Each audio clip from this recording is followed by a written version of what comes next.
feel like I messed something up. I feel like I messed something up. I feel like I messed something up. We're live though. What did you mess up? I don't know. I You just feel like pressed the go live button. What could possibly go wrong? I messed something up. No.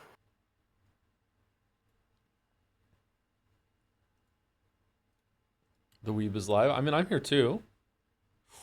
Excuse you. Ooh. Excuse you.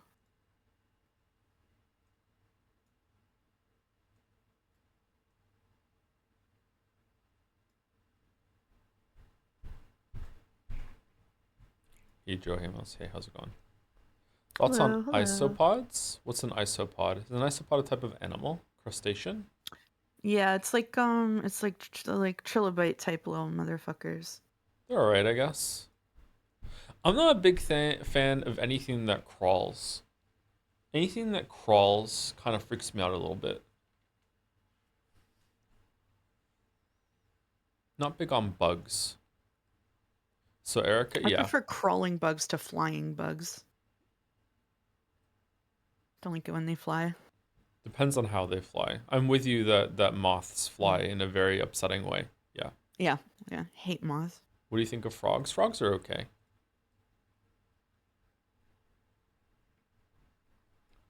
Is it true if you touch a frog you get a wart?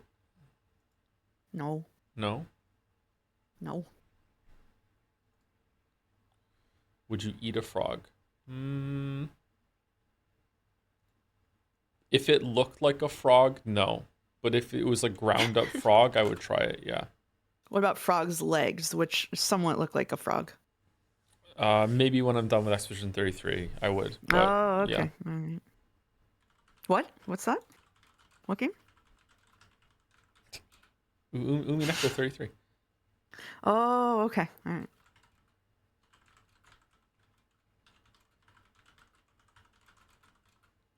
Okay, so Yay, Mouse is here. Thank you. before I finish this message, we are planning for the finale of Umineko to be on the 23rd, correct?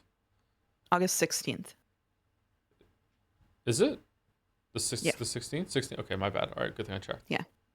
Yeah. August 16th.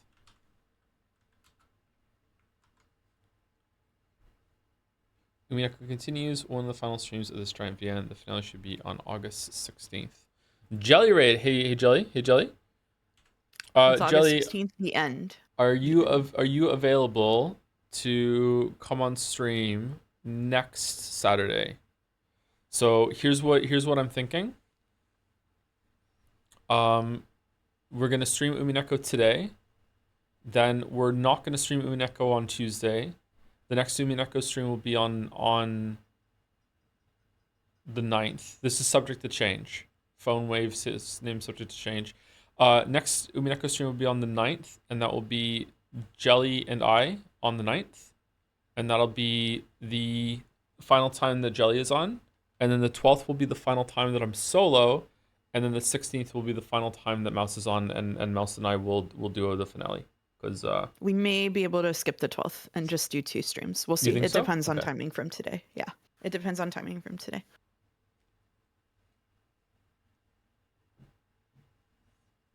Sad Mouse. It's my birthday next week and I am traveling. Don't be sad. I get to have a birthday event. But it seems like the 16th is probably going to be the end. So 2 weeks and Umineko is over. Holy crap. And I will be here for the finale. So Holy crap. soloer with Mouse. Yeah, holy crap. How you feeling about it? Kind of sad actually. Yeah, I don't know. Yeah. Yeah. End of an era. Sometimes endings hit me pretty hard, so I'm curious if this has gone on for so long that the ending is going to hit me hard. There's been a couple times in my life that like a book has ended, and at the end it just really like hits me like wow, okay, I get to spend no more time with that character ever again. It's like a death in a way, like for real. So yeah, I'm curious how it's gonna go. Yeah. Not to set expectations, but I definitely felt that way at the end of Umineko. So, because it's just like such a roller coaster, and you're with these characters through so many permutations of who they are and who they can be, and just like you don't get like a deep dive into everybody's psyche or anything, but you get a deep dive into enough people, and just many iterations of the others that you feel like a real connection with these characters. Like I've said before, like I have Sorry, like a weird. Hmm? I sneezed. Sorry. Oh, okay. I have like a kind of a funny memory of when it comes to media where I kind of I'll like sort of forget specific characters and just remember the vibe of something. But with Umineko, like all these characters are ground into my brain and my DNA for the rest of my life. So yeah. Yeah, I don't know if I'm ever going to be able to say that it justifies its length, right? Like Hmm. in terms of every way, but the length does of the VN definitely does lend itself to like making you really familiar with these characters. And by the end of it, this is gonna sound so trite and cheesy, but by the end of it, you Hmm. almost do feel like you're a part of the family. Like you're there. You've been there for with them for a lot of things. Like it's like you're really there with them a lot. So it's like I don't know. It's gonna be like what, especially that it seems like the story is leading up to closure on a meta level. I feel like it's gonna hit harder because of that. It's like the Yeah. characters are gonna get a lot of closure while the reader gets closure too, and it's like you all close the book together, and it's like fuck, you know, like I don't know. My read on the story is that it's leading up to them like choosing to move on and die almost. It's like that this is the end. So yeah. Yeah. Yeah. It's definitely a big moment. Today I learned Joe was there in original airplane scene in background like zero. Yep, yep, for sure, for sure. I have no idea what that means. All right. So we have fan art, and then we have the dolls, and then we will be getting into the reading. Sorry that we're late. It's just 100% my fault. Just kind of lost track of time doing something. Yep. Let me get the window capture. I have to open Umineko to wherever the fuck we stopped you at the end of a chapter. I am Captain Scrannet. Captain Screen. Can you stream to me? Yeah. 1 second. Okay. Did you deliver my message to Umiful, by the way? I delivered it to both chats to be Really? fair and equitable. What did they Yeah. think of it? One chat rejoiced and one chat didn't. I'll let you guess which.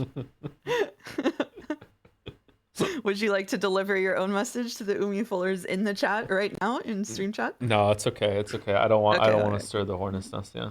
Okay, yeah. You can y'all can go look at my messages and jabs if you want to. Not to worry, Joe. I kept them entertained with the worst boss of the Elden Ring DLC so far. What one was it? What one do you not like? I think Elden Ring DLC does have a couple bad bosses, but most of them are pretty good. Mhm.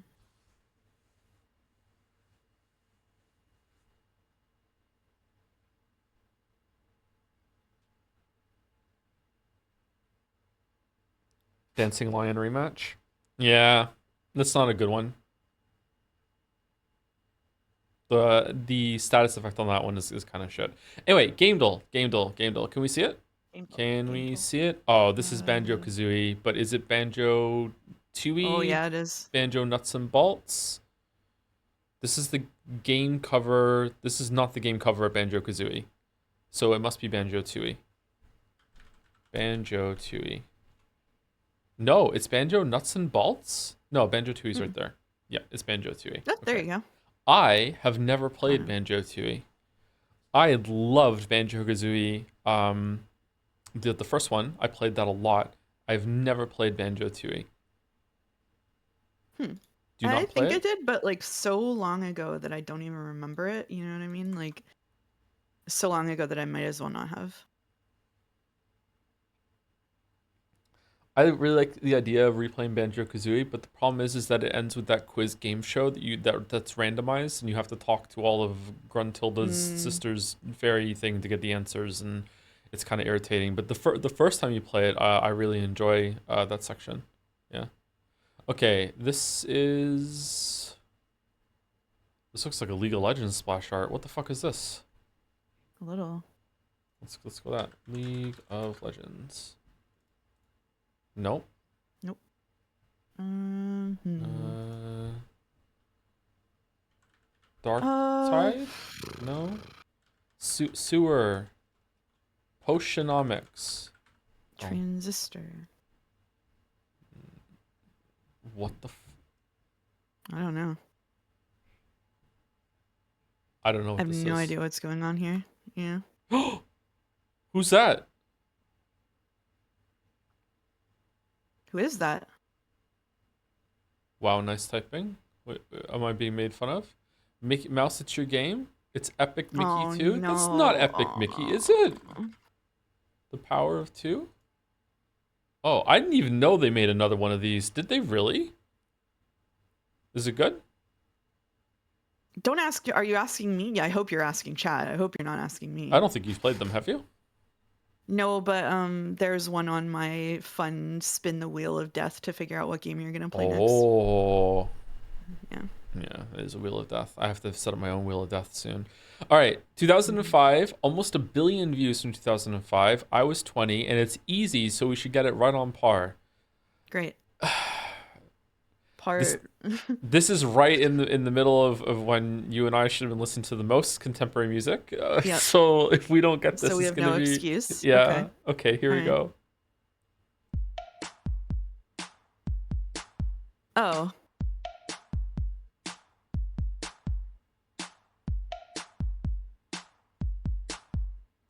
it's my lovely lady lumps thingy, Black Eyed right? Peas? Yeah, Is it really? I think so. Wow, I'm not getting that at all. I'm getting Push It Okay. again, but that's too early for 2005. Is it really My Humps? Yeah, I think so. Black Eyed Is that Peas, the My name of the Humps. Oh, song it is, yeah. actually? It's My Humps, yeah. That's the name of the song? Oh my god. My Okay. hump, my hump, my hump, my hump. Uh, You love my lady lumps. I don't understand how that song's meant to be sexy, to be honest. Let's hear it. it's just not a. Oh god.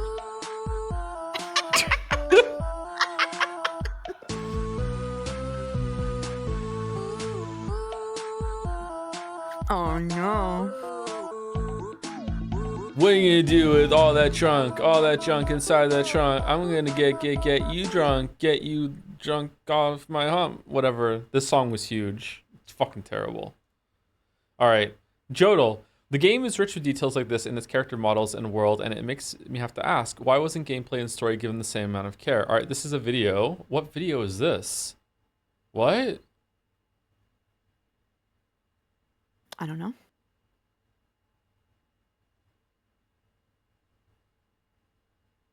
What?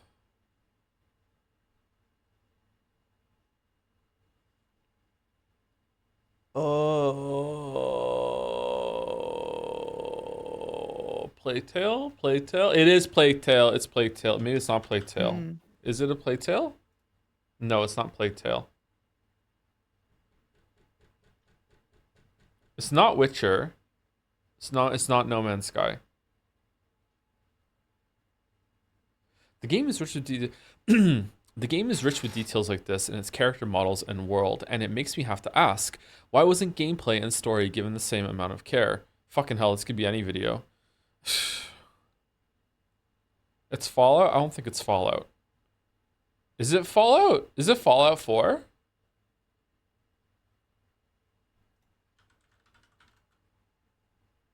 It's not Fallout. It's not Fallout 76. Is it Fallout 4? Oh my god, it's Fallout 4. Really? Wow. Wow. Do we get to hear it? Yeah, I guess so. The game is rich with details like this Uh, in its character models and world, and it makes me have to ask, why wasn't gameplay and story given the same amount of care? Because as good as the exploration-based gameplay is, The it didn't have to pain be in your chosen voice. exclusively from skills in a traditional system. fucking hell, fucking hell. At least I know I've improved. Mm-hmm. Jesus. That was one of the first videos I ever made. What are your thoughts on the recent news concerning Katy Perry and Justin Trudeau as a Canadian? Chatter, what the fuck are you talking about? You're not keeping up with the Katy Perry and Justin Trudeau news? No? I'm definitely not Googling to find out. Oh, God, they're going out. Man, Orlando Bloom for Justin Trudeau is definitely a side grade. A side grade? What?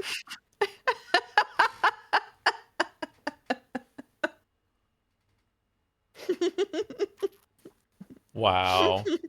Wow. Really? I don't see those two together. Really? Huh. Justin Trudeau is best in slot. What a fucking thing to say.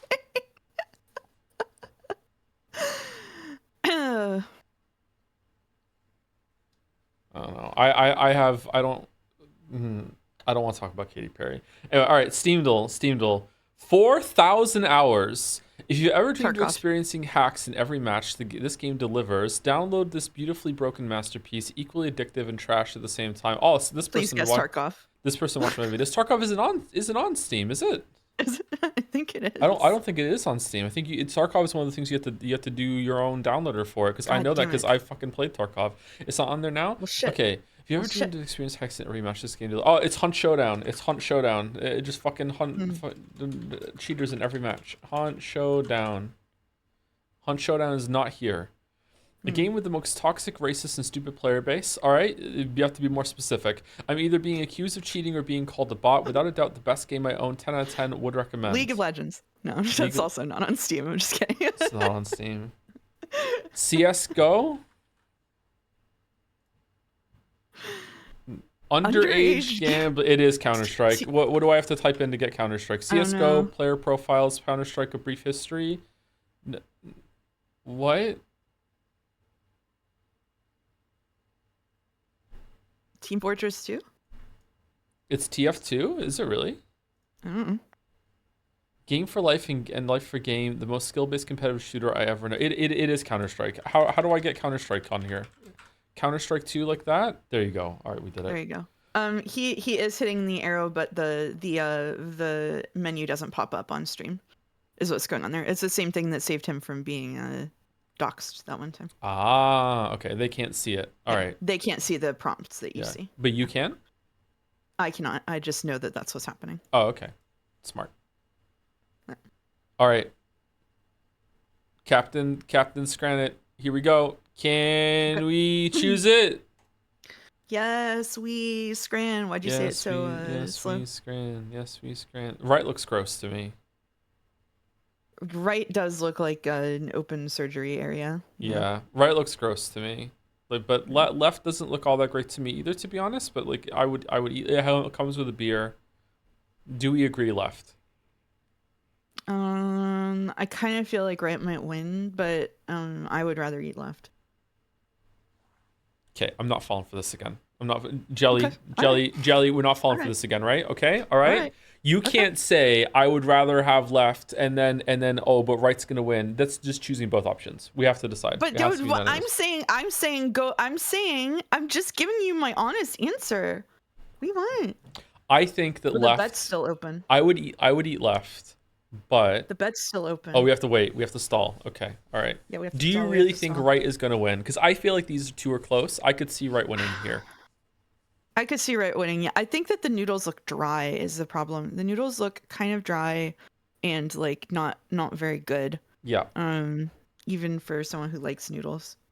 Do we think that like that part of the pork that's presenting might actually be kind of nice in like an overly salty sort of way, and that's better behind it? I'm not sure. I would prefer left. Right probably wins. All right, so you and Jelly are both in agreement that you would prefer left, but right probably wins. I think that I would prefer left, and I don't know who's gonna win. So it seems like it's right, but the scramble bet Jelly has to gets close. a vote. They said that the bet is closed, so It's closed. I don't know if they're telling the truth or not. Okay. Well, wow. Okay. Should have gone with your instincts. Why are you listening to us? What's wrong with you?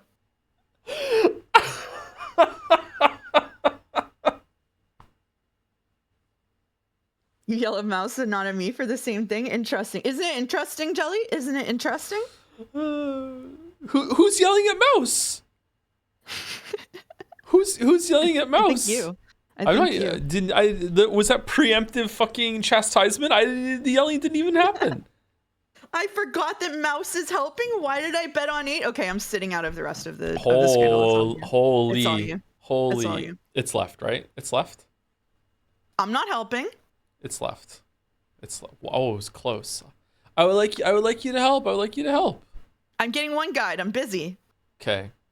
What do we think of the pulled pork sandwiches and beef sandwiches with gravy? with beers. Oh man, see, I think that pizza looks really good, but the thing on the right, people will be like, Scandal pundits will be like, "Oh my God, that's just a dream. I get to eat this and get my booze on." I don't know. We pint for money. I don't know. I don't know. What do you think? Left is expensive. Left is really expensive. Yeah, I think I would go right if you want my answer. But don't listen to me. No, I agree with you. I want some. I'm on the fence. I would like some help getting off the fence. If it's wrong, it's fine. There's no screaming. Wow, how is it so low? I don't know. It's kind of wild, actually. Right looks kind of garbage. Left looks awesome, except for the yogurt is why yogurt? What? Yogurt is common in like Indian cuisine as How do you say this word? Sauce. Bhaji, maybe. Bhaji, onion bhajis. What is a bhaji? Is there meat in this? I don't know. It looks like meat. Looks Okay. like maybe fried something. This still looks pretty good to me, whereas right just looks like someone spilt the pizza. Oh, it's fried onion. I see. Is it? Because it looks like more than just onion. Looks like there's something else in there. It's battered onions and fried. Oh, it's how much onion are we talking? This looks like meat to me. This part here. That it looks like meat to me too. Yeah. So, yeah. But it could be. Wow. Okay. Well, Okay. we picked it. We picked it. Right. All right. New York loaded fries. Pastrami, mustard, crispy onion, and pickles. 10 quid versus holy fuck pork rib pie with mash and gravy. Okay, that pie looks really good. Yeah, I'm not a big fan of the pies, but this one looks pretty good. The mashed potatoes also look surprisingly good. They've got skins on. They look like they're actually mashed potato instead of just instant mash, which is the most common exactly. sort of mash that you get. I'm feeling right here, I gotta say. Like, left is too busy. I don't know what the hell left is trying to be a poutine, but it's dry. I think it's left right. looks like it would make a big mess. I don't want to have to deal with left. It also looks like a smaller portion than the one on the right. I'm going right. Wow. Nice. Wow. Nice. Okay. Yeah. Okay. Jerk chicken salad? Huh. Where are they finding all these asshole chickens to make these meals? Versus I shouldn't have laughed at that. I shouldn't encourage you on that one.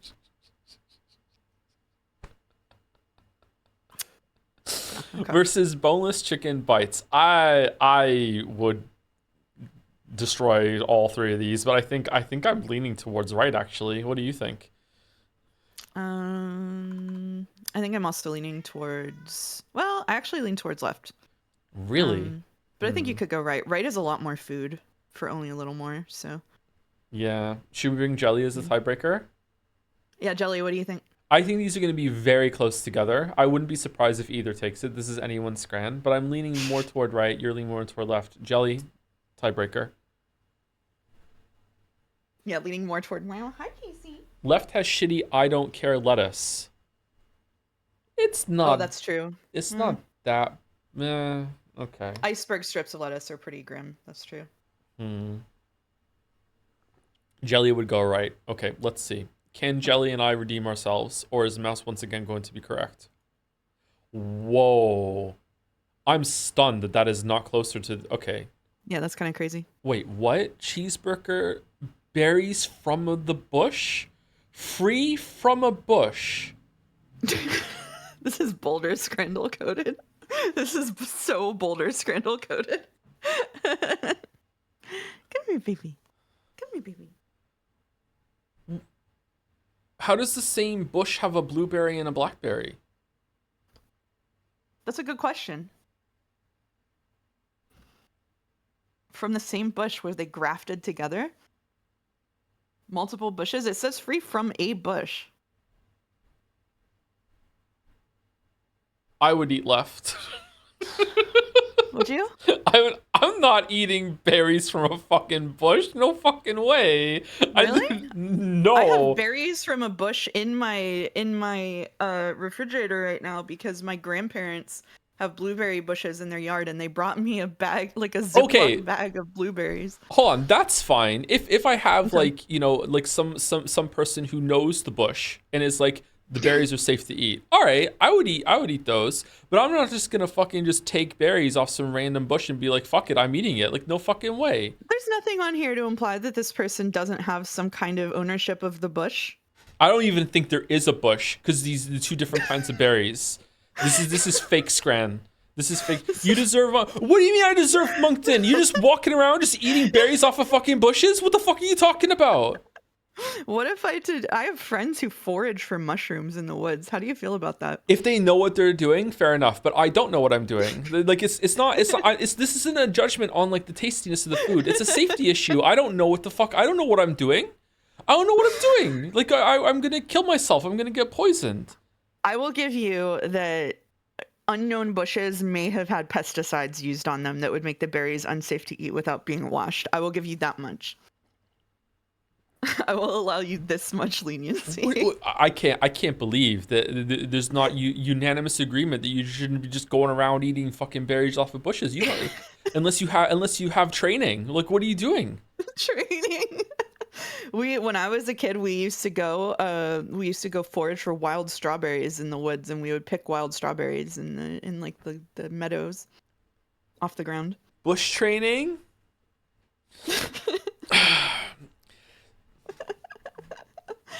All right, barely passed that one. Berry training. What are you talking about? You shouldn't just eat berries unless you know what berries. Same with mushrooms. You shouldn't just eat mushrooms unless you know what kind of mushrooms are safe or not. How is this a crazy take?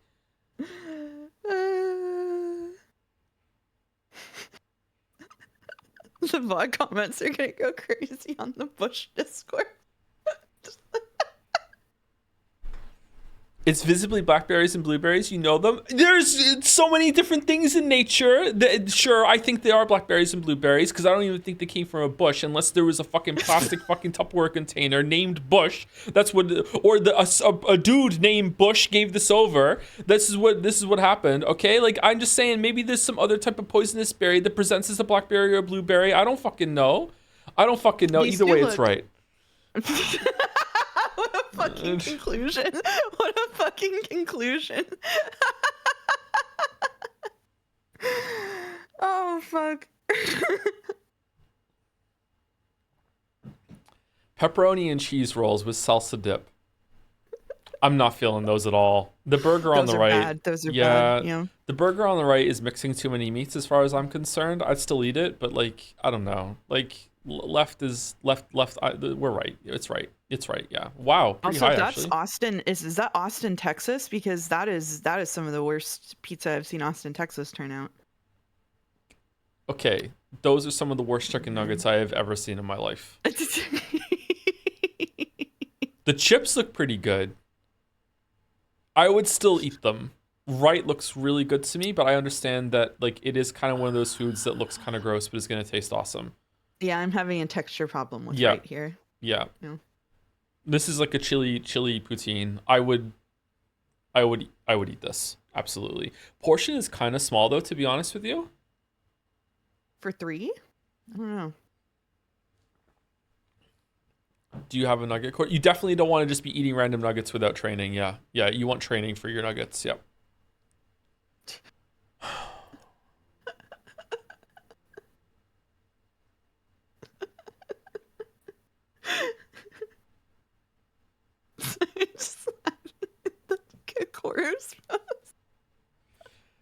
Technocratic liberal take. Do you think our ancestors 10,000 years ago had training on how to forge? Yes! Yes, they did! They learned it from the fucking older fucking generation! Yes, absolutely! Yes, they did! No understanding of communal knowledge, no understanding of nature as anything other than a threat to cower from inside inside of a centrally heated home. This duo is the Katy Perry, Justin Trudeau of Twitch.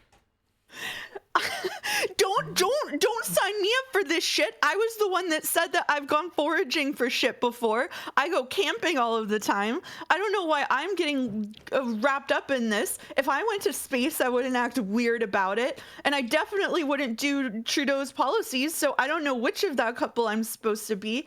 And our ancestors 10,000 years ago had a life expectancy of like 19 years.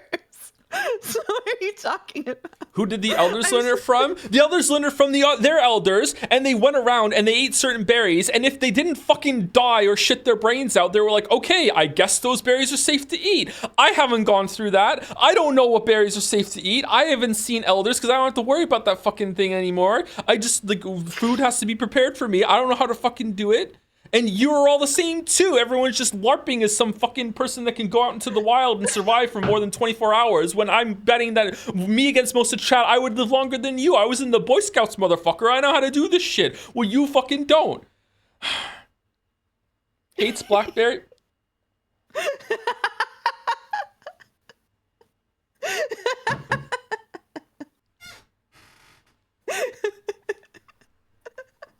So just 19 years of enjoying life is better than 100 years without eating random ass berries from the bushes.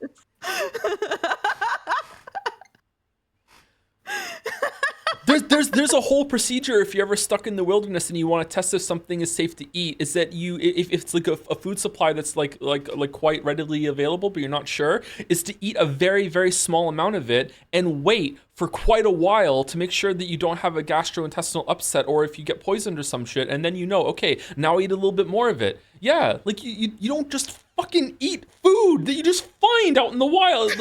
What the fuck are you talking about? Did you ever read the book My Side of the Mountain by Jean Craighead George? No, I was a Hatchet boy. I read Hatchet instead. Oh, okay. All right, Yeah. All right. My Side of the Mountain is a really good book. Really good YA book. Is it better than Hatchet? And maybe Hatchet isn't that great. I read Hatchet when I was like 8.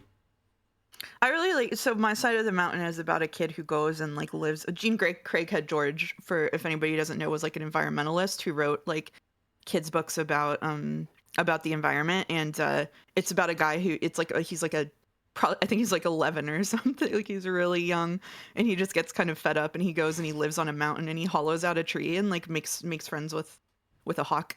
It rocks. It's really good. Is that available as a VN? No. It's got to be right? Yeah, I think so. Probably. It's right. It's right. Those forgot are we were doing Scramble. those are sad nugs. Wow, Yeah, there you still go. kind of high. All right, gotta remember the sad nugs are 72%. Oh fuck. All right, the last boss is here. Oh boy. I don't like the green things on the left. They're kind of ruining it for me. I would pick those off. What jalapenos? Yeah, I don't like those. Hmm. The flavor of that is actually pretty good, but I don't think I want to eat chunks of those in this food. I don't like whatever is going on under the meat on the right. Yeah, I don't like that. cabbage? I don't like that either. It looks like coleslaw. Yeah. Yeah. Loaded fries and loaded hot dog. Chicken burger. I personally would definitely choose left. I would try to eat the jalapenos, but if I didn't like it, I would just like ignore them. But if I liked it, I'd be like, fuck it, I'll eat them. I would probably, maybe instead of like picking them off, I would just eat those by themselves first and then just eat the rest of the food. I think that's what I would think probably left do. here. Yeah, I I think think left left too. Yeah. I think left. Right has aura with the food truck though in the background.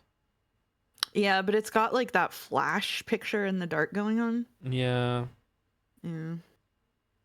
It's got to the be left. suspicious pink mass under the meat is really bad. If it's right, like, you know, I'll be a little upset, but I won't be livid.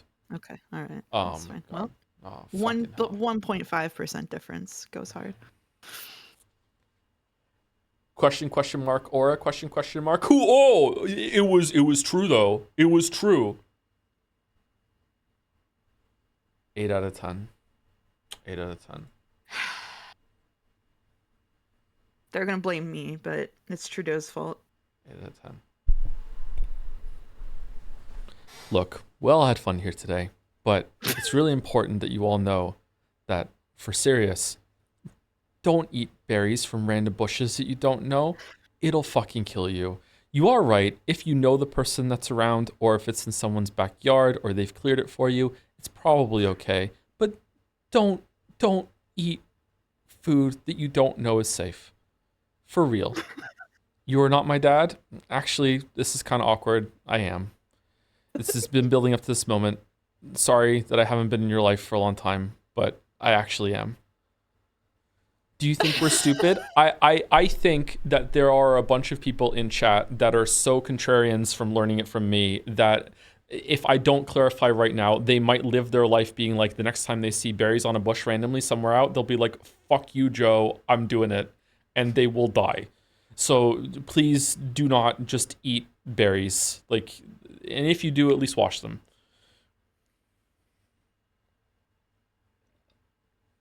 Weren't we talking about Scranton? Do you think they sell poison at the stadium? The berries weren't sold, chatter. It said picked straight from a bush for free.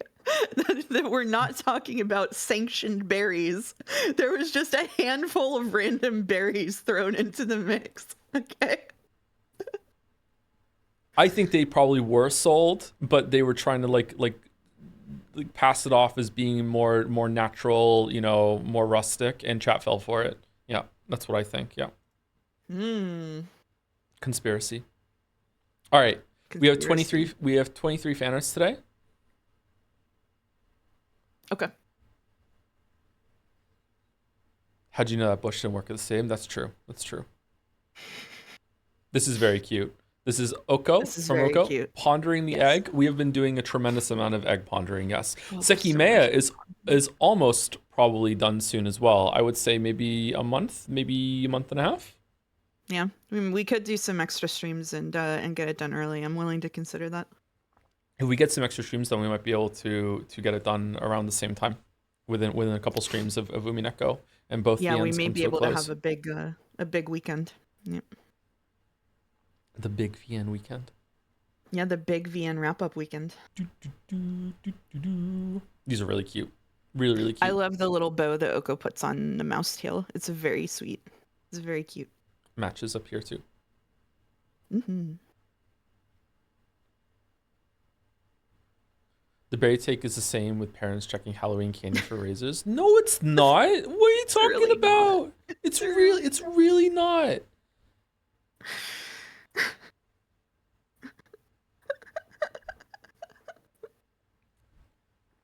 Is this don't drink hot water from the tap all over again? And people are just be like, no, fuck you, I'm built different. And then they're going to get Legionnaire's disease and fucking die. Like, no, don't. I still do that. Oh, for fuck's sake. Oh.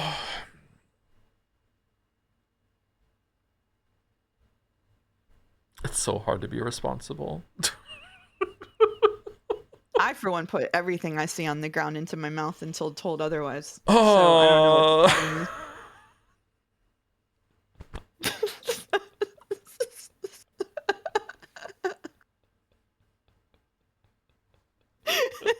what that means. When I get my $1 million for continuing Steins Gate, instead of leaving Moncton, I'm going to hire as many airplanes as I possibly can to fly over Europe and North America to release poison berry seeds all over the place as much as it possibly can, so that more and more of those bushes grow, and you will all learn your lesson. But it's not going to be poison berries that will kill you. It'll just give you horrendous shits and maybe throwing up, and so you suffer instead of dying. That's what I'm going to do. So your plan with your money from streaming Steins Gate is to become an evil mad scientist. Yes, to teach Chad a lesson. And this is the first lesson. I will just continue to teach chat lessons. Yep, that's what I'm gonna do. Yep. Can I recommend that you put your money into like some kind of high yield trust and then live off the proceeds so you don't have to talk to chat anymore instead? That's a good idea, actually, because if I invest the money in the long term, I'll be able to teach more lessons. Yeah. Yeah, there we go. Okay, all right.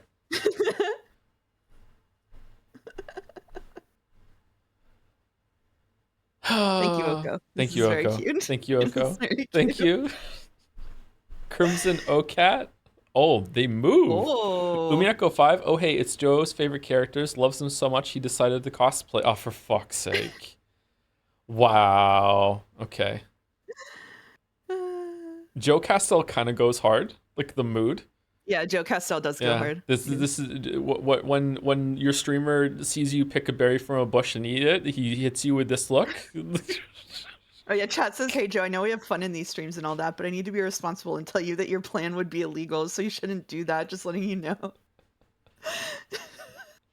What do you mean it would be illegal? It's not illegal to throw seeds out of an airplane. What are you talking about? No one could stop me. What do you mean? I got news for you on that one, Okay, but what about berries? What about berries? I'm just feeding the people. I'm feeding the people. I think what you need to do, I think you need to abandon your your airplane. Do you know like Johnny Appleseed? Do you know about Johnny Appleseed, the famed American guy who went around like planting apple trees everywhere, Yeah. and spreading the good news of apples? You can do that, but with poison. I think you should Mm. look at like a boots on the ground grassroots approach here and make a name for yourself as a sort of infamous Canadian myth of the guy who went around planting poison. Yeah, Joseph Poison Seed, something like this. Yeah, just Or make yourself into like an urban legend. or one rocket full of a billion frozen poison berries that all have a seed in them. So when the rocket explodes in upper atmosphere and the berries fall down, the ice tanks the burning of orbital reentry, and that'll spread them out like and pollinate the whole world with Okay. done. So my counterpoint, this is very Planet Crafter coded, but my counterpoint to this is that if your main goal is to teach people a lesson, then I think making yourself into like an urban legend, the poison guy, like that people warn their children about. Oh, he's gonna come offer you some good-looking handful of free berries that won on Scrandle, but it turns out that he's actually just fucking poisoning you, will sow discontent and fear among the masses. I think that this is a much more effective way to use your time, and it will mean that you don't have to stream. It will, you like if you fire the rocket, you're gonna come back to streaming, and then they'll just upset you again. So like this way, you can get yourself a hobby. Like men need hobbies. Men do need hobbies. I think if I ever go to a convention, I'm gonna bring some berries with me and offer them. Really, do you want a berry? Just attach a sign to your head that says "free berries." Free berries. Poisoned Free berries. berries. Look Yeah. at Hello, my name is Bush. Yeah, there we go. That's what I'll do. Yeah. I would eat them, to be quite honest. Wow, you're falling for it. Thank you, Crimson Cat. Thank you very much. I think my favorite is Lambda here. Uncredited artist Chan. I had a few seconds of confusion when no one was reacting to how Nanjo was looking for his almond before realizing it was in my head. Wow. Cute Nanjo. That is a cute Nanjo. It's a very cute Nanjo, yeah. I wonder when we get the Nanjo episode. That would be nice. That's episode 9. There are side stories that people keep saying that you should read, but you should know that most of them are really bad. I would eat your berries do and it then not off be screen. poisoned, just to cripple your confidence. Your poison is not strong enough to travel. Yeah, but you've like built up an immune system with all of your trash panda-ing. So like that's not fair. I wouldn't try to poison you, Jelly. I know better. It's a waste of poison.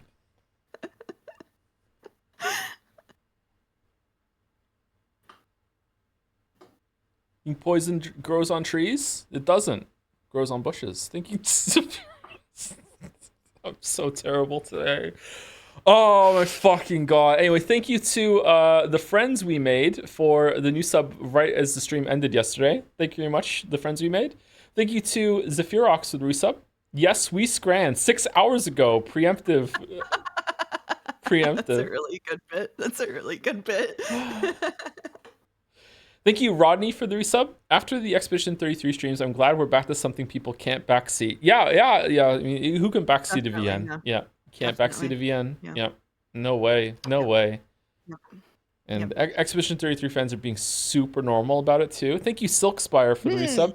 Can't wait for Higurashi. You're gonna be unless Mouse decides to stream it. I'm not streaming Higurashi. Like I will might stream Higurashi for $1 million. Ooh, the Steins Gate Gambit. I hope it pays off for you. I Yeah, might thank you. read Higurashi myself, but I like again, like I would need to be Don't say paid some primo coin to stream Higurashi, because the part of reading it myself would be that I can just skip through a bunch of stuff and just skim it. Like I don't think I want to do it, man. I don't think I Now want to that you do it. said that, they're gonna Doom post and Hope post alternately in Umiful for like the next 48 hours. Why would you say that? Why? Why are they gonna do that? Because like 5% of them want you to read it, and the other 95% don't want you to because they know that it'll go really poorly. Mm, mm. Oh. Jelly rated with 69 viewers. Nice, nice. Nice. Thank you, Nice. 24 cents for the resub. Yes, we scran. Thank you, Sarah, for the resub. Right at the start of the stream, too. Thank you very much, Sarah. With a heart buff. Thank you, Sarah. Thank you, Buy Some, for the resub. Back for some more Umi Pico. Love to all of you with a heart. A lot of hearts today. Thank you, BSM. Thank you. And thank you, uncredited artist Shan. By Bucket, Umi 8, based on the comment Joe made about Jelly's Kinzo voice sounding like Steve from Big Top Burger. Don't you remember, Angie? Grandfather loved burgers. Been a while, Gramps. How are you? Oh, he's there. How are you doing? Ooh, burger. Good old Gramps. Who is this man? I really like Big Top Burger. I recently watched. I didn't realize that season 1 had ended or something. I hadn't seen that, and the last episode of season 1 of Big Top Burger gets real fucking weird, real fucking fast. Like wow, the high effort that went into that. I'm not gonna watch season 2 until it's out. I think Big Top Burger's pretty good. I never even heard of it until this fan art. Really? It's Yeah. fun. Yeah, it's a YouTube channel thing. He does you've probably seen have you seen Witches on Tinder? No. No? That's a pretty funny one. Yeah. He also did an animated version of that bit from Always Sunny in the mailroom. Oh. Yeah. Okay.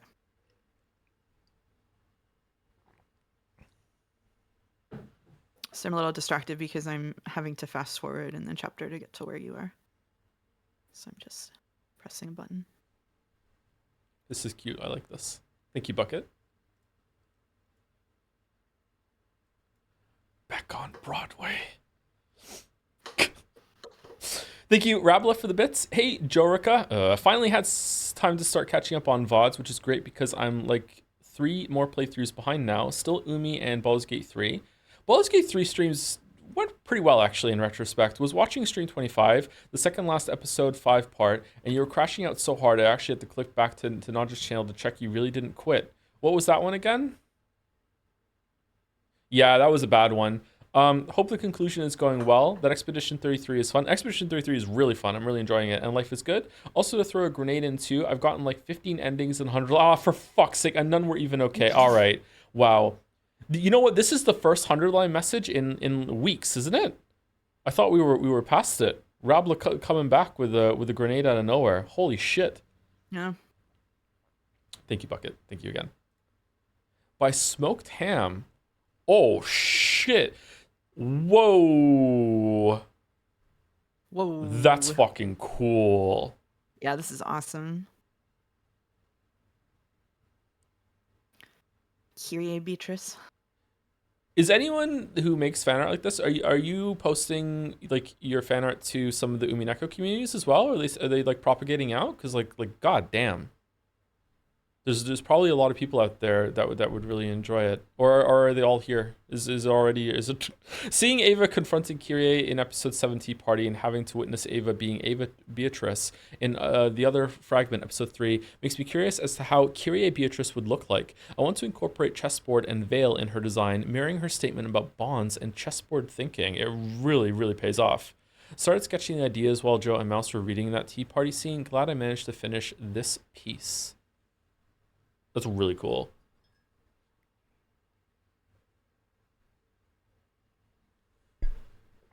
Is she missing teeth on the very left? No, it's like a fang.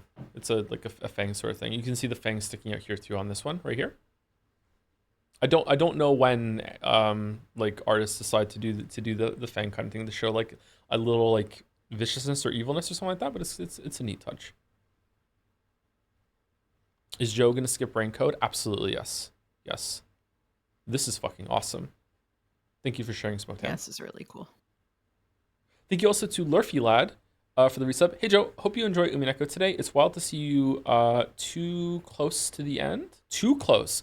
You're officially further than one of my friends who has been reading Umineko for the past 5 years with me. Oh, also, Joms and Bikoi are still barely surviving on my skin like cockroaches. I can't quite get rid of them. Oh, Lurfy Lad, are you the one that did the The henna, yeah. henna? That's what it is. Thank you for telling me the word. I Yep. wouldn't have got it. The henna. Yep. Did you get any questions about it?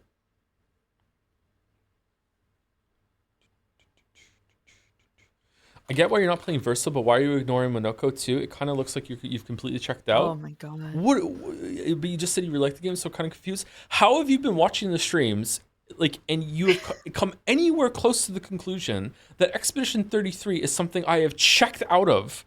What the fuck? How? How is it possible? I'm really enjoying it. I'm not even hedging my criticism. I'm enjoying it so much.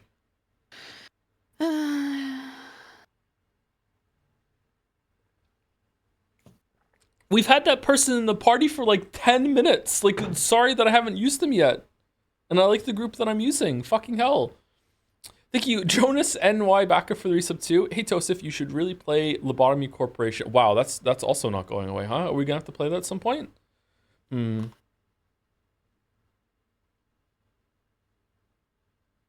Don't fuck with E33 fans. They will make you stop playing their favorite game. I have renounced because of people's behavior. I have renounced E33 as my game of the year.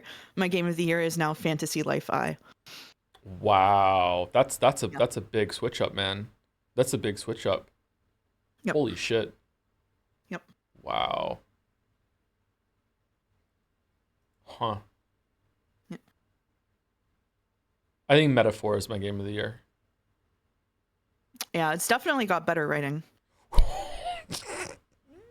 Thank you, Mouse. Thank you, Jonas and my back again, and thank you, Smoked Ham, as well.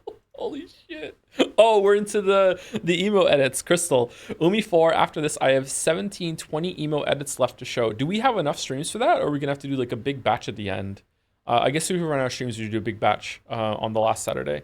Crystal was wondering about this. I recommended that she submit it as like a bunch at one time in one image. Like a patchwork thing? Like a quilt or whatever? I don't know what the fuck. Yeah. A collage. Thank you, Dominic. Collage. The word is collage. I couldn't remember the word collage. There we go. I'm so fine right now.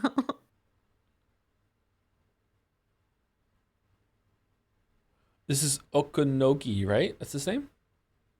Yes. Okonogi. Does he have like eyelash extensions? Looks like it, yeah. Yeah. Those always look like hell to get on. Whoa. Oh, we really are doing everyone. Kasumi, right?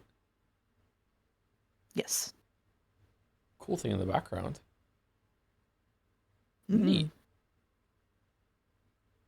Eyes closed in the third eye because she doesn't need to open her eyes to see. And then when she does, it's like, you know, shit's real.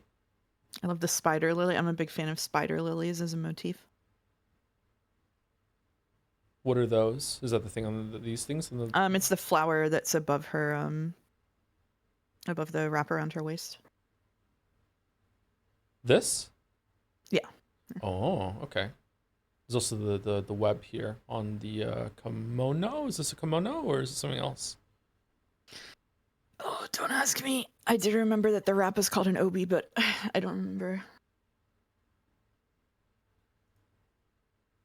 Damn. Is this an improvement for you or no? Because I know you like this guy. I mean, no, because this does not do it for me. These edits do not do it for me in terms of improving character attractiveness for my personal taste. Really? Okay. Yeah. I've sort of grown out of the phase of being attracted to people who look like they listen to My Chemical Romance. It's kind of a character growth point for me.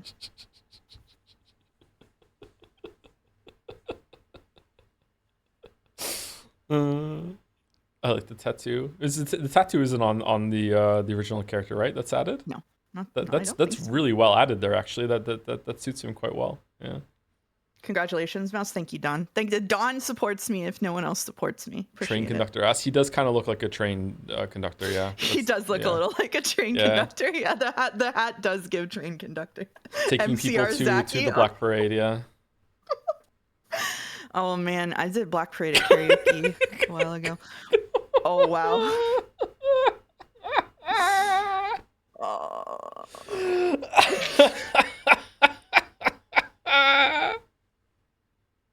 This is like this. Shit. I don't know if you ever had the experience of like seeing a teacher in like grade school or something in a context you really didn't want to. Mm-hmm. It's like you're at the fucking show and Goda's there with his gauges in it. I was like, oh no. You can never see him the same way again.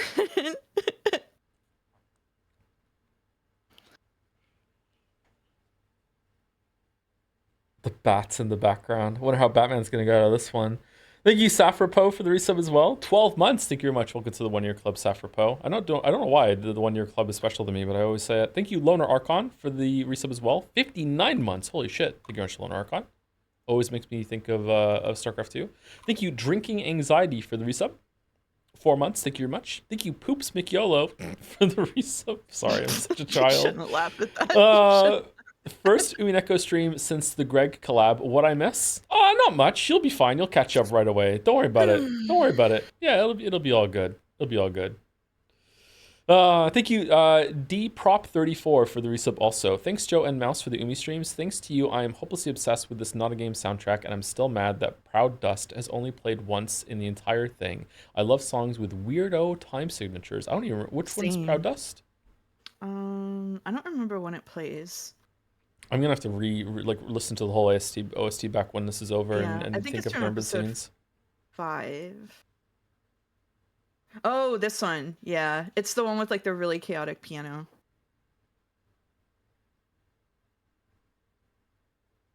Thank you, Crystal. Yeah. By Medhead. Following Umineko with Joe, Mouse and Jelly has been an insane ride, and honestly, I wouldn't have it any other way. Aw. Angie face. I love Angie face. All the horrors of the world reflected in her eyes.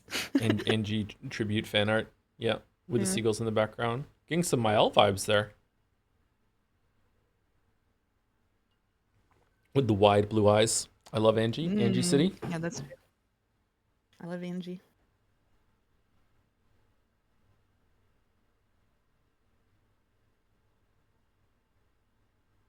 Angie looks like Mael. Should Jennifer English voice Angie in the official English dub?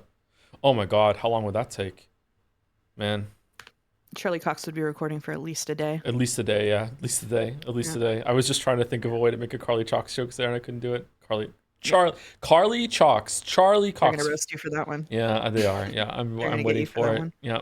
Yeah. There it is. Yeah. There it is. Yeah. Yeah. Thank you, Peepo WTF for 126 for the bits. Pisses in a sink but won't eat berries from a bush. You disgust me, Joe. Is this how you live your life? So much hate in my head.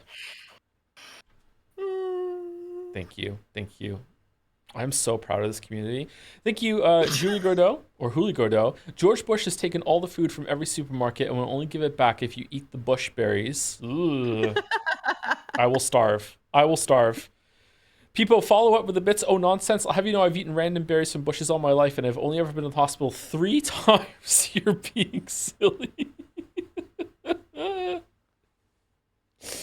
Thank you also to High Tier Lila. That's a minefield of a name to say. Thank you very much with the capitals. Thank you very much for the resub. Can't believe Umineko is going to go to a farm upstate soon. Can we visit it on occasion? Yeah, you can do Angel of 17 Years on Leap Day for sure. I definitely do want to reread it, but I don't know if I want to stream it, and if I do, it's going to be a long time later. Yeah, I don't. And if we did, it would be like more fast skimming through it rather than reading it all out loud and seeing like a different side of it or whatever. But I don't know. I don't think we need to, but we'll see. I think it would be nice for you as a person and a reader to be able to like go back through it by yourself and like sit with it at your own pace. I think it would be a nice treat for yourself, but Or I could find another streamer that's gonna start doing it, and I mm, could be mouse to them. Ooh. true. Yeah, it is a story about generational trauma. Yeah, It's your turn to traumatize someone else. passing the baton and like relive it through that. Huh. Huh. Oh, yeah. There you go. Thank you, Medhead. Oh, The first fan art cycle from of Medhead. violence. Thank you very much, Medhead. Hmm. By Lusuko. This is kind of creepy in the background. Based on the Dan Henschel tweets, I almost killed my family but decided not to. I don't know this tweet, sorry. Oh no. Can someone That pull it? that is creepy. That is creepy. 2340. It's 0310 1986. Dan Henschel makes some of the most unhinged posts. I believe he got banned from his grade school because he posted either a video or a picture of himself on the campus premises with like an ominous message, and they called the cops and banned him. Wow. He's like a performance artist, essentially. He was on the cutting edge of internet comedy for a while. I've never heard of him. Damn. Yeah. At least I don't think August so. got the tweet. Can I show this? I I don't want to show Twitter on yeah, I don't want to do that actually. yeah, I think you could click it for yourself, but yeah. If I click on it, it's gonna take over the browser, but it's okay. It's literally I'll tweet it this later. exact message except with a picture of him in front of the same image instead. Oh, okay. Yeah. Thank you to Rogue Keychain for 1,000 bits. Hello, Joe. I was watching your Uncharted video and got whiplashed a particular comment you made by a particular comment that you made in the video. You mentioned almost verbatim how games have a fascination with Nazis and remote islands. If only you knew of Umi then. Enjoying Umi Pico, finally caught up on the VODs. Yep. Yep. I think something like and then they break into a Nazi compound because of course there would be one there. It would be illegal if it hadn't. Something like that. I think that's the line. Yeah. Wow. Or something about Indiana Jones or something like that. Like, there must always be some Nazi supernatural bullshit. Thank you to Freya for the resub also. Thank you very much. Hemorb. Thank you, Lusoko. 11037. Damn. By Ruin Maniac. Howdy. It's Bikoi. Bikoi with feet below the feet. Wow. It's Cowboy Bikoi and the bee cows. Oh, okay. Can't take credit for this one though. The real artist here is obviously Joe. I really like the sheriff star that Bikoi has. It's really nice. I was lying in bed sick when I was watching as you whipped out the MS Paint diagram for that one, and I was like, "Oh no!" Hey, I solved it. That's all that You did matters. solve it. You Yeah. double solved it. You Yeah. solved it on both axes. Went full Erica on Maria Yep. there. Anyone else seeing like a ghost face in the cows? A little, yeah. Actually, Yeah. it's like Haunted cow. a ghost like octopus. Like these are the legs, and then it's like these are like coming to punch you or something. Oh man, I don't even see a cow anymore. Deltarune Wow. enemy, yeah. Waving ghost. Could be a yeah. Deltarune enemy. JPH Moo one. We have a cow emote. Believe it or not, we have one. Triple brown cow. Yeah. There it is. Chicken brown cow, chicken brown cow, chicken brown cow, chicken brown cow. You know what? Persona 3 probably does have better music than Expedition 33. Yeah, that's another thing that's better than that. Yeah. Yeah. Thank you, Hurley Godot, for the resub. Umineko from a stream. Free from a weeb. €0. Okay, 0 quid. The fucking Barry Bush meme. Thank you very much, Hurley Godot. Thank you, Zenovial is my waifu. Zenovial is that a Zenovia? Is that a Kingdom Hearts reference? Is Mouse gonna understand that one soon? I don't Kind of know. feel Is like it? maybe it is. Is that a character from Kingdom Hearts that gets Norded? Maybe. No, this is an anime reference. It looks Oh, is like. it? Oh, okay. Who am I thinking of from Kingdom Hearts then? I don't know. Yeah, maybe it's nobody. My bad. Sorry. Thank you for the 2 year resub, Zenobia. Thank you very much. Thank you, you're a maniac. Tep, if you're in the chat, if you add some berries to Very Loud Bushkin, we have the opportunity for a crossover chanting here. Number one, Erica hater. I got you, Erica. Oh no, you don't. The jodeler bond has finally broken. Yep.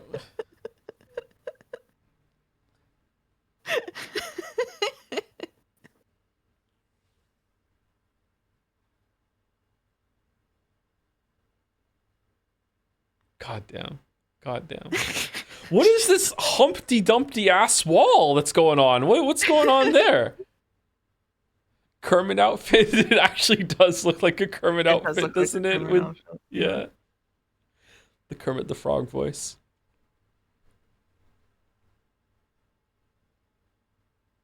Thank you, D Harris Carlin, as well for the resub.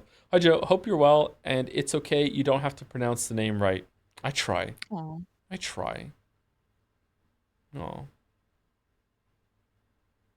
maybe it's De Harris Harlan. Maybe it's that. I'm sad now. I'm sad. Please say the line in the bottom in Kermit's voice. No, no, you don't. Hello, Kermit the Frog here. Oh, no, You did you that pretty don't. well if it's cold. Yeah, I have to warm up to it with that, yeah. that makes sense. Yeah. Bacon, I'm not doing that joke in front of Mouse. No, I'm not doing that joke in front of Mouse. No, no. What do you think? I'm some kind of wilting flower over here? Do you... No, I felt bad doing that joke at all. Like I don't like that joke. Like Okay, all right. So you're just using me as a shield. Okay, got it. As long as we all know. Okay, yeah, as long as we're yeah. on the That's why same you're page. here. Yeah, yeah. Mouse do the joke for him. No. Thank you, Luna Panda. By Henry Wyatt? Oh, The Simpsons. I honestly don't know the real reason I drew. How do you say this person's name? Hercule Poirot? Hercule Poirot? Poirot. Okay, fucking hell. Strangling Hercule Erica. Poirot. In a known Homer's fashion, was it because she was boasting about Umineko surpassing and then there were none? In body count, was it because she used Perrault's catchphrase about little gray cells, or I just simply hate her? Who knows? What do you think? Gurgle, gurgle, gurgle. Did you say your battler theory on your stream or last weekend on this stream? Sorry, what? When was it on your stream during Sekimea that you said your battler theory, or was it on? It was, and then I said it again on another stream. So chat. I've actually been rewatching all of the Poirot TV adaptation with David Suchet, and in episode 6. Season 6, episode 4, and someone, I think Outson made a gif of this and posted it in Umi Fulden. So his version of Watson is a guy called Hastings, and they go to a party, and a guy says to Hastings, "Hey there, battler." And Poirot says, "Why do they call you battler?" And Hastings says, "Oh, it's a joke about my name. They used to call me it at school. Hastings, like the battler Hastings." And they call him Battler for the whole episode. This episode came out in 1996, so it is fully possible that Ryukishi was just like slumped watching reruns of Agatha Christie's Poirot and was like, you know what? Maybe I should use that. That's my theory. It's a good theory. It's a good theory. And also, he's also hastily comes up with the explanations. Reuse the bit, said it again. Now it's on my stream. Yeah. Yep. Thank you, Henry Wyatt. I really like this a lot. Erica deserves it. She deserves it. Thank you, Ash Eshier. My OTP? OTP. I feel like I should know what OTP stands for. One true pairing. Yeah. Or one trick pony, depending. Or one trick pony. Yeah. So much hate. This is a cute pairing, huh? This is a very cute pairing. The community loves Glorp and Jomsif. I think they're cute. I think they're very happy together. They are very happy together. Yeah.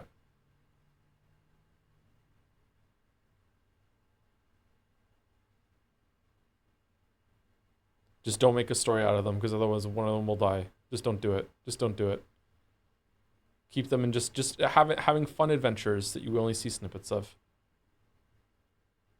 Evil intimidate. No, no, no. Doom Deary, yeah, yeah. Thank you, Marnid07, for gifting out 5 subs. Thank you very much, Marnid07. 2 minutes ago, what a great streamer. And thank you, YSF, for the resub also. Morning, Joe. Morning, Mouse. It's so fucking hot out today. I want to get my steps in, but the sky is angry at me. Yeah, it's not unbearably hot here today, but it is warmer today than the past couple days, yeah. Yeah, I'm not enjoying it, but August is, usually the first week of August is as hot as it gets, so just got to get through this, and it should be cooler gradually forever until next summer. I think there are only adventure games about Poro. Are there really? I've never played one. I put the video in both Umi stream chat and Umi full spoilers chat. It was Outson who made it. Thank you, Outson. I wonder if any of the Sherlock games on Steam are worth playing. Have you played any of those? I have not played any of those. I should though. Maybe I'll stream one of those. There's a bunch of those. I like that in the first one, it's Jomsa taking the picture, and then Glorp falls asleep, and then Jomsa falls asleep, and then it's Glorp's turn. Do you think they're pretending for a bit, or do you think his time is passing? I think time is passing. Time is passing? Wow. Yeah. Thank you, Asha. I think that they're so in sync that they had the same idea to do the same thing, and they just love each other. Yeah. And they're gonna be surprised when they look back at the film. Oh shit! What the fuck? Thank you, Lemonade Standing. Maybe so. The Tuesday Umineko stream started with the line, "I became the Halloween party princess," and when Joe read it, disappeared in my brain. This is really creepy. What the hell? This is really creepy. The decoy on the top there. What is these shapes? I feel like I know this from somewhere. The square, circle, whatever the fuck this is in the bottom. Triangle? Is it a triangle, or is it like a... It's sort of a stretched triangle. Yeah, kind of.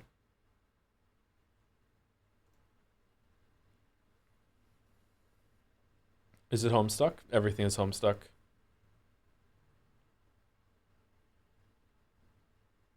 I feel like I've seen this arrangement of shapes before, like this. I think it's some Games Dev's logo. Yeah, maybe it's that. Yeah, needs to show up on GameDeal. Yeah, I'm not sure. Well, at least it's not decrepit, Joe. At least we got that going for us. Decoy puzzle pieces.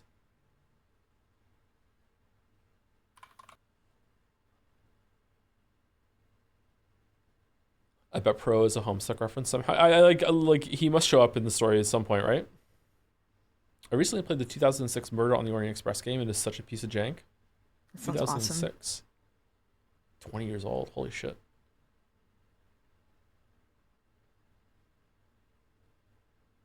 Just in time for that pizza security game. Aww. Aww. Thank you, Lemonade Standing. By Brooch? Farmer, wife, shepherd, sheep, cow, meat, and vegetables. Wow. Insists they are leaves and not a cool headband. Loves overcomplicated hypotheticals. Me too. Averse to boats. Gonna fall. Gonna fall. Ah, it's farmer, wife, shepherd, sheep, cow, meat, and vegetables. Chan. The meat part, you ask? Well, that's an ethical discussion. The wife part, yeah, she probably has a few.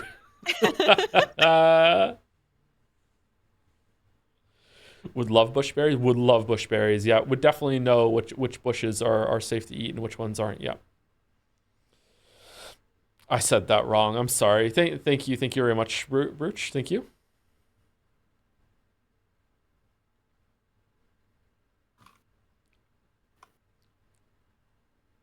That was not on purpose. I'm sorry. Nat one. That was a nat one. Yep. That was a nat one.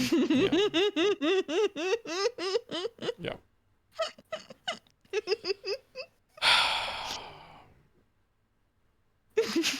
I'm actually a little embarrassed. Fuck. It's alright.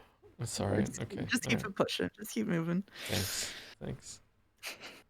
Thank you, Bruce. Thank you. By covered feet? No, it's the fucking hell. There's a title for this one.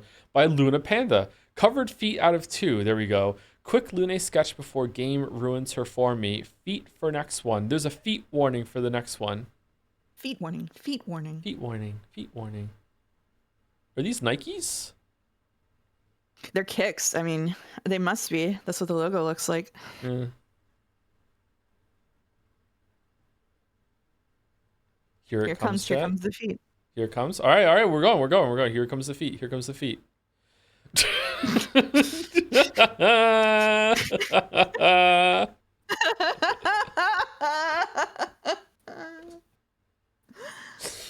That's really good. Next image is Sekimea. So there might be spoilers for Sekimea for the next one, or it's about Sekimea. We'll see. There are definitely spoilers. I think it's the one. One of them we already looked at on my stream, but there are a few that have definitely late game spoilers for Sekimea. Really? Okay.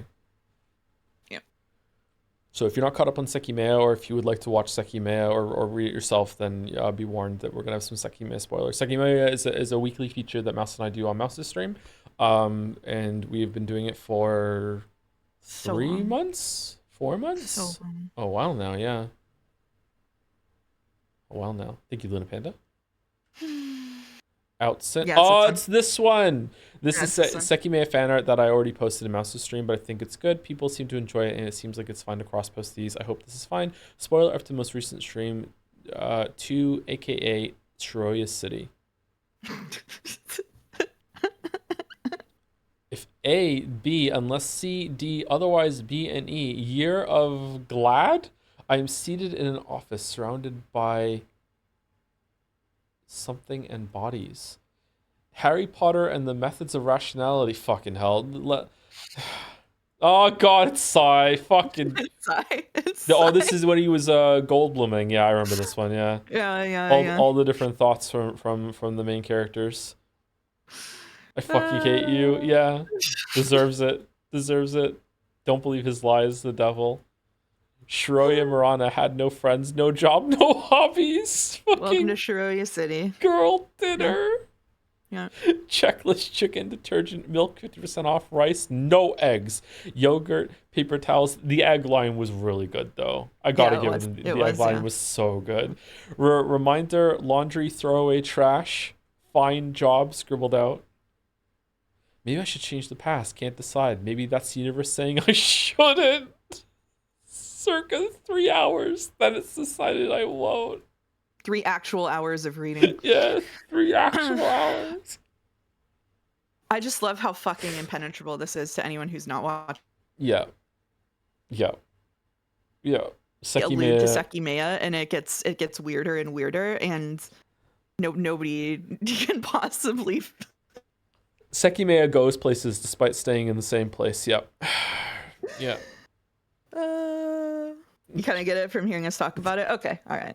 The revelation of the That's good, I building think. last stream is driving me fucking crazy. Yeah. Oh my so that god. came after the spin art was made. Oh man. Brother line last stream was so Brother? funny. Liquid Snake brother for no reason. Brother.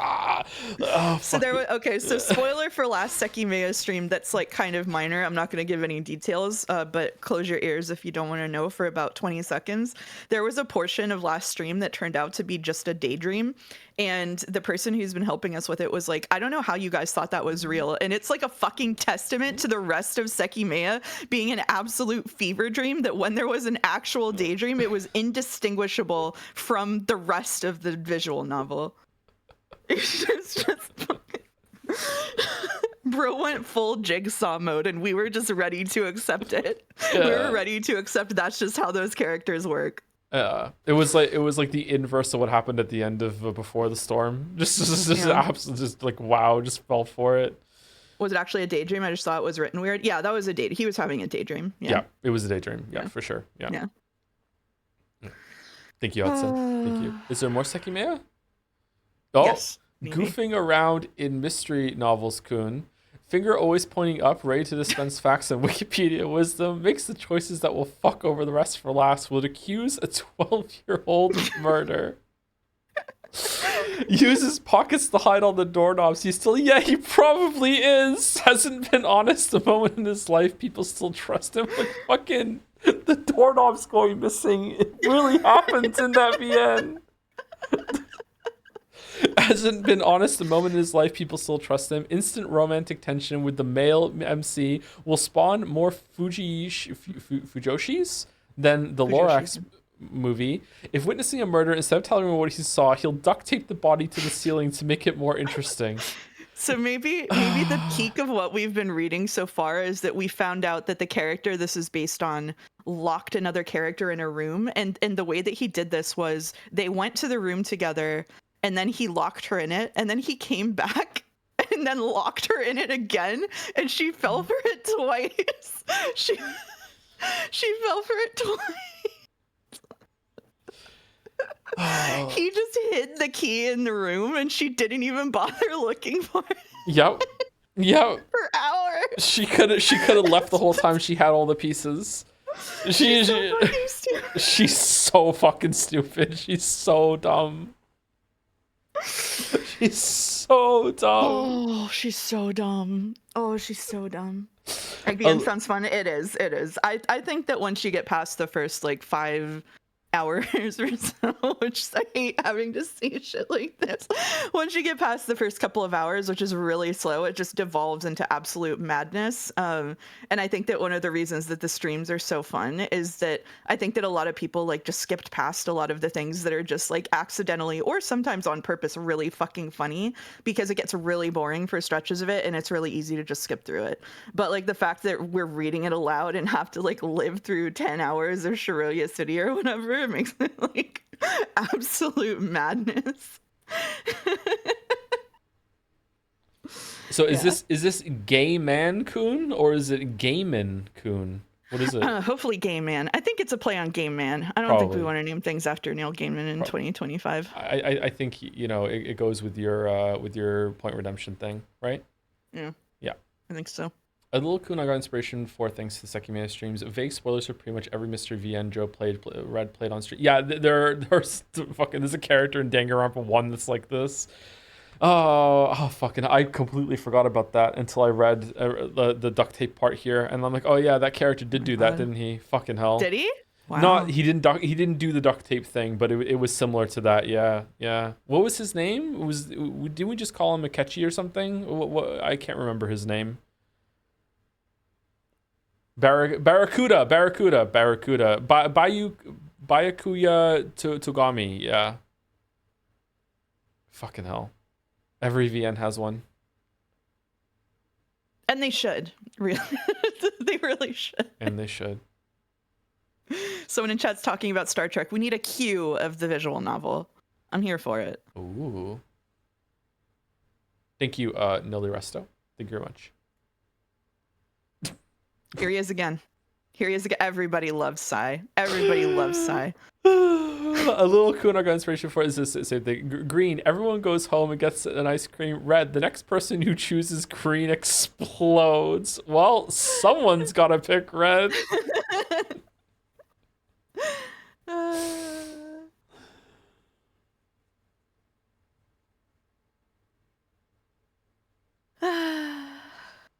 Here he is.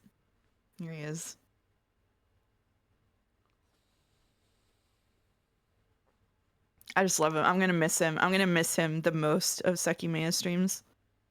I hope he gets a whole chapter. I hope. I think that the little bit that we got is all we're gonna get though, unfortunately. But I think so too. Yeah, Sai is just the best. Yeah. Definitely the peak of the streams, yeah. Mouse if you haven't been to my streams. I think Sai is better than Nagito. I think Nagito's too stupid. Nagito is like a himbo, right? Like Nagito's dumb. Yeah, Sai's very smart and willing to commit crimes for entertainment. Yeah. Who's gayer, Sai or Nagito? Sai. Sai is very gay. If you haven't been to my stream, you can use 10,000 channel points to redeem 5 minutes of emotional support Sai on this stream. Now with automation. Your Nagito voice elevates him though. I don't even know if I can still do Nagito voice. Nagito is very much not that, but I can see why you think that. Is he? I don't know. I feel like a lot of time he just lucked his way through a bunch of stuff. He did have some stuff. Sometimes he was decently smart. Like, but I feel like most of the time he was stupid. You clearly need to replay Danganronpa? Maybe, but I don't want to. I don't want to.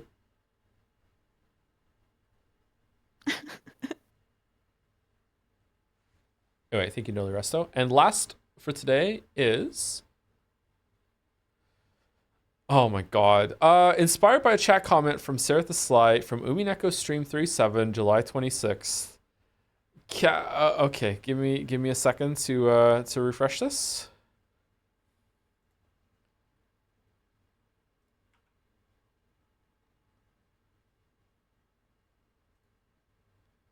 Okay. This should work. Captain Scranit? Captain incorporating all 5 elements of the Scran food tree: the mushy peas, fries, gravy, hot dogs, that weird onion bread that keeps popping up every single time. I am tub of insects. Captain Scranit rates a euro. Food constitution down to 0. Streaming hours magnified, and he's biting on the unburnt side. Captain Scranit, too much euro. Gonna take food to the safety bureau. Food stock set to all go under. Tom and Jelly's clicks and blunders. Bacon cheese fries versus a tub of insects? What do you mean? We're the Scraniteers. You can Scran it too, cause voting left or right is the thing to do. Brooding and refuting is not the way. Log on to play Scrandle every day. Wow. Captain Scranit. Sorry, I had to mute myself there. Holy shit. Oh my god. Yeah. Captain Scranit. He's our hero. I wonder how Sarah is feeling right now. Holy shit. Can you play this every time before Scrandle? Please. No, I can't. I can't do it every time. I can't do it every time. Maybe next time. Maybe next time. Who made this? Amio. Inspired by a chat comment. Thank you, Amio. Holy fuck. Yes, you Scran. Play it every Friday.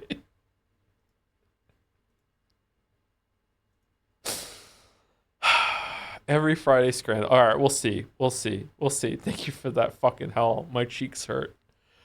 Oh man. Okay, and that is fan art. We got through fan art. We got through fan art. We did. We did got get through fan it. art. We did it. We did get through it. Yeah. Yes, we scran. Up there with sports commentary for sure. I feel like best fan art of the year is going to be like a really tough decision It's this gonna year. be tough. I think it needs multiple categories. It does. Yeah, it does. Yeah. Yeah. Anyway, let me stop streaming I was glad to see Sai. Me on too. Discord. Me too. Okay, so we're an hour and a half in. We probably want to take a short break before we start, right? I think that's probably best. I don't see why not. Run as administrator. Okay. There we go. It's gonna be bright chat. Sorry, brace yourself. Yep.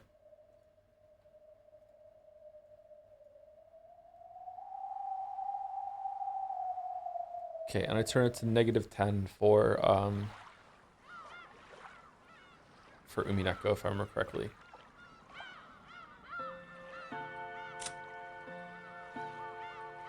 Is it when separate fan art categories for videos and images? We're definitely doing that already. Yeah, for sure. Yeah.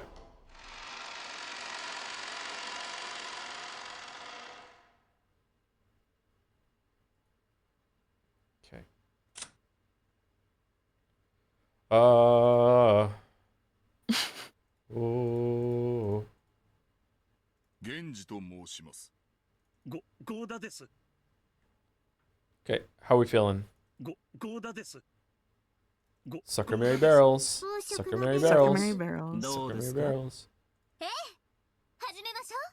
ゼタル。 It's good? It's probably fine? Okay. Is there music in this part? It seems like there isn't. Uh-oh. Is there a way, is there like a music player in this version? There is in the menu, I think. In the maybe? menu?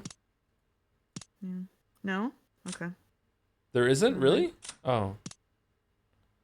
Okay, well, just enjoy the silence then. We'll be back in about 5 minutes.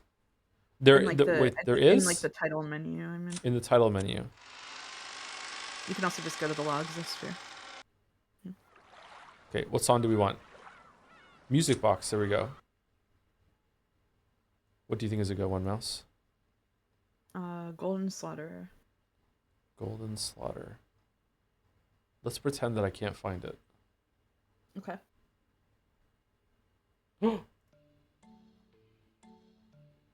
Happiness of Marionette. It's up there? It's up the top? You did scroll past Happiness of Marionette for sure. Bonus or regular? Yo. Regular is fine. Or bonus. Sorry, I'm watching your stream on like a 10-second delay.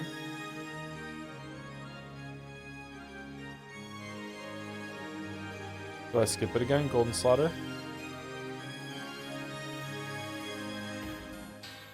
I scroll past it? Do I really?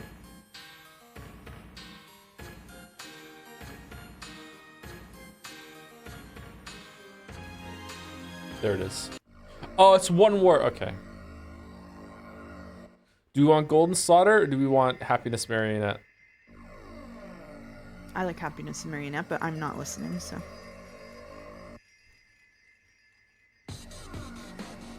$600 million in F sharp minor. Man, there's a lot of music in this. There is a lot of music, yeah.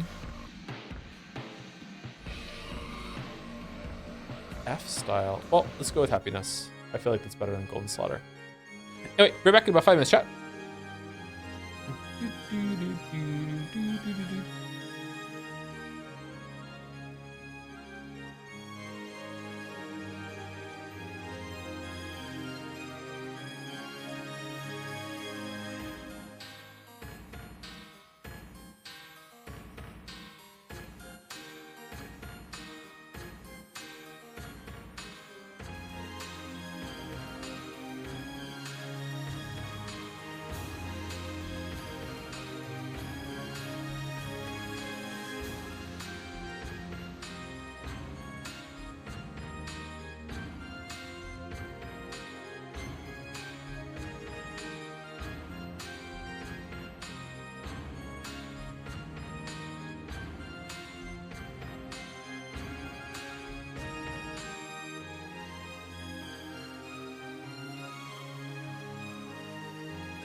Hello, chat. Hello, chat. Oh, wow. The timing. I do have a post fresh from your subreddit. Could it perhaps be about Kingdom Hearts? It is, yeah. Okay. Yeah. Go ahead and read it. It is titled, I have a gut feeling, perhaps feeling, that if Mouse plays Kingdom Hearts, it will be her game of the decade. This is me recommending the game, but it hits all the right marks. Mouse has stated many times her favorite game is Near Replicant, and her dish of the decade for the 2000s was Ratatouille. So she has a soft spot for Disney, but the combination with comfy-like elements and a superb script, I place my bets right now. This is character assassination. This is libelous. Soft spot for Disney is crazy. Yeah. Someone in the comments went, man, I need someone to explain in the most simple and straightforward terms possible, right? Ratatouille has this effect on people. Every so often I see people giving it the highest of praises and I don't get it at all. I've never even seen Ratatouille. This is character assassination. Yeah. Yeah. Is your favorite game really Near? No. No part of this post is true. I hate Disney. Near Replicant is like my second or third game, and I've never seen Ratatouille. Imagine like coming away from my Persona 3 streams thinking that you have a soft spot for Disney. Crazy. It's crazy. I know Kaylee wrote it.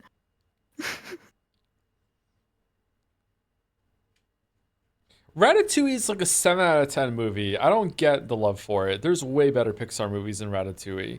The best part of Ratatouille is the scene at the end with the critic. The critic scene is amazing. That's a really good scene, but it's an okay movie. 7, yeah, it's like a 7. Yeah, like it's fine. The entire movie is good. Yeah, the entire movie is good. It's good. Yeah, not great, not outstanding, not fantastic. Apart from that one scene, that scene's fantastic. Like for the time, the animation's really good. Like it still looks like a good movie, but like yeah, it's it's like whatever. Isn't Mouse French though? I don't know. No, not French.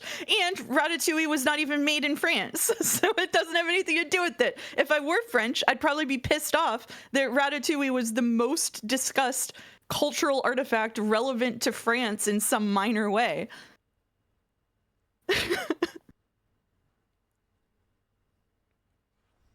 What's the best Pixar movie then? The best Pixar movie is probably Finding Nemo. Finding Nemo is probably the best Pixar movie.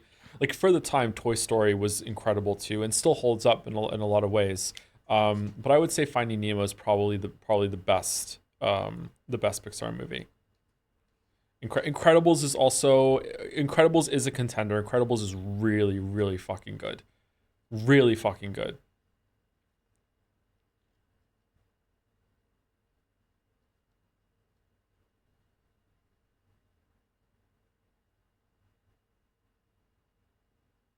I would like to read Umineko. I would too. I would like to read Umineko now. I would too. Okay. Thank you to Astrologist Magi for the bits. Episode 8 of Umineko is such steaming dog shit. I really hoped you were serious when you said you were stopping at 7. I would never hit you. You're imagining things Ash chapter. We have to gaslight Angie for her own good. Still had an interesting time following along with your read through. Peak. I hope everyone enjoys the worst episode for Heart R07 social worker derogatory when I fucking get you. Wow. Okay. Wow. Okay. Damn. Go off. Like well done. Well done. Okay. Thank you also to Chat Froggy popped off Toad. with no love. Yeah, fair. That is somehow has to follow that up. Oh, Glorp, you pulled it off. Thank you very much. Thank you for Froggy. the Glorp. Okay. We all need a glorp in these times. All right. Okay. Well, you Wait, are did I, narrator apparently, so No, sorry, I skipped the first part. So you're actually this is the first one. We're finishing up like 5 minutes of a chapter here. mm-hmm. Okay. So this first, sorry. Okay. All right. Lambda clapped her hands. Oh, sorry. So when we left off, Burncastle had just showed up and said she was going to present us with a mystery, and the mystery has something to do with Angie going missing and her finding bodies, and it's a mystery. What was her wording? The mystery was she doesn't care. It's all about the whodunit or why done it. What was it? Yeah, she's basically presenting the Honkaku type of mystery that I've kind of alluded to a couple of times, where it doesn't matter the why done it. She just wants you to figure out what happened, and she wants Battler to figure out what happened and who did it, and the why doesn't matter. Okay. Best Pixar film, I'm not even including Finding Nemo. What do you mean? Finding Nemo is like one of the most critically acclaimed movies of all time. What's this fucking hate against Finding Nemo? What the fuck? What? Like, if it's mid, most people think that Finding Nemo is in the top 3 Pixar movies of all time, maybe even the top 3 animated movies of all time. Never mind Pixar. What the fuck are you talking about? All right, Lambda clapped her hands. A pleasant sound rang out. Will you be the reader, Burn, or shall I do that? I don't need a reader. Huh? A reader, Miko, can use her own voice to embellish or distort the tale. Even if there was no cheap trickery in my game, by having a reader, any amount of trickery could be added. Yes, that is true. That's another of the Game Master's privileges. Wow, okay, that's quite a line to drop right at the end. Okay, I want to have a straightforward duel with you. So I don't need a reader. You can read this tale with your own eyes and ears. Are you sure? That means you've lost almost all of your advantages. Understood. You don't need a reader. We'll read the tale ourselves. If there is no reader, does that mean there will be absolutely no falsehoods contained in the narrated text? We're ready, Berncastel. A showdown over a genuine mystery without any cheap tricks. If you're gonna play fair and square, we'll challenge you head on too. Thank you. I don't plan on losing either. No. That's no good, Lady Byrne. She's right. If you're a witch challenging us with a mystery, you can't have an attitude like that. Yeah, it's all useless. Berncastel, realizing what Battler and Beato were asking for, snorted. Lambda Delta nodded at her, telling her to enjoy this final duel to the fullest. What were you expecting? A happy mystery chat between humans and witches? Come on, don't make me laugh. Let's see if your cheery mysteries are any match for the one I've prepared. Let's see what you've got. We wouldn't have it any other way. Yes, we'll accept your challenge, Lady Berncastel, Witch of Miracles. Alright, time to start. I, Game Master Ushimiya Battler, and Beatrice the Endless Witch will be your opponents. It's fucking going full persona. Don't start crying when we wipe the floor with you. Take this, here's my mystery. Oh. Berncastel took a fragment containing the game and smashed it against the table, shattering it with a brilliant light as the game scenario laid itself out. Pick up 52? The curtain rose on the mystery Berncastel had created.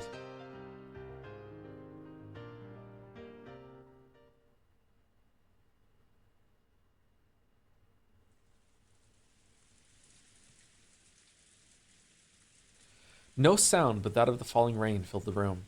It covered the tragic scene in the bloody dining hall. At some point, Angie had fainted and fallen to the floor. Now, her consciousness was slowly returning, forcing her to remember what had happened in this room. So, she reflexively averted her gaze even before the memory overtook her. 6 bodies lay in the blood-stained dining hall. Strangely enough, as her consciousness returned bit by bit, the terrifying scene before her seemed somehow less intense. This time, Angie was able to look at the 6 corpses well enough to make out who they were. First, those are my own parents. They're a pitiful sight, colored bright red by a bloody makeup. And lying next to them are Uncle Hideyoshi and Aunt Ava. Uncle Hideyoshi, the uncle who always says funny things and makes me laugh. And Aunt Ava, the aunt who seems to be so fond of me. Genji-san, the servant, is lying over there. And the one lying right here is Aunt Rosa. 6 people. Genji! Huh. A full 6 people had their lives taken from them and are lying in this room. Maybe I cried myself out before I fell unconscious. The scene before me was still terribly painful, but I was somehow able to look at it without losing my head. I'd already felt all the sadness I could at my parents' deaths. The next emotion that rose up inside me was the desire to check and see that everyone else was okay. In that instant, I heard a scraping sound.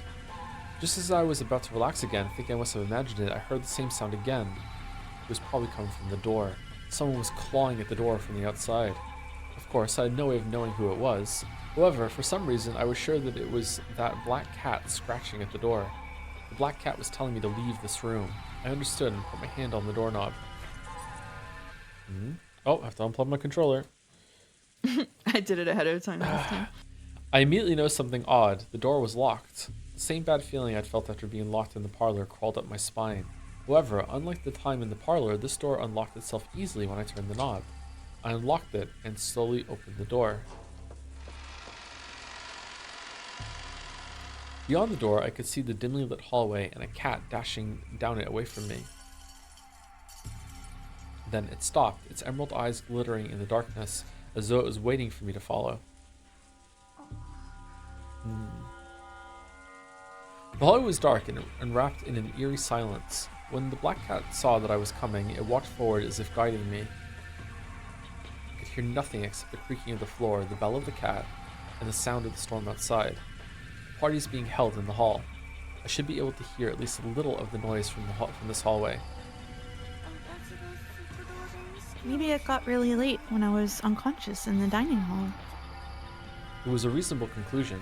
Then, we finally reached the main hall. The hall was frigid and no trace of that party remains. Could all of that fun have been just an illusion?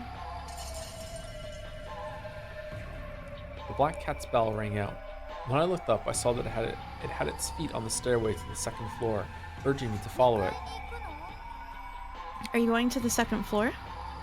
And then one of its claws got stuck on the carpet and it turned and went. The black cat seemed to nod, then silently went up the stairs. Guests were allowed to go wherever they wanted on the first floor, but the second floor was Krause's family's house, and I remembered getting in trouble for trying to go up there. However, at that moment, I couldn't think of any options other than following that cat.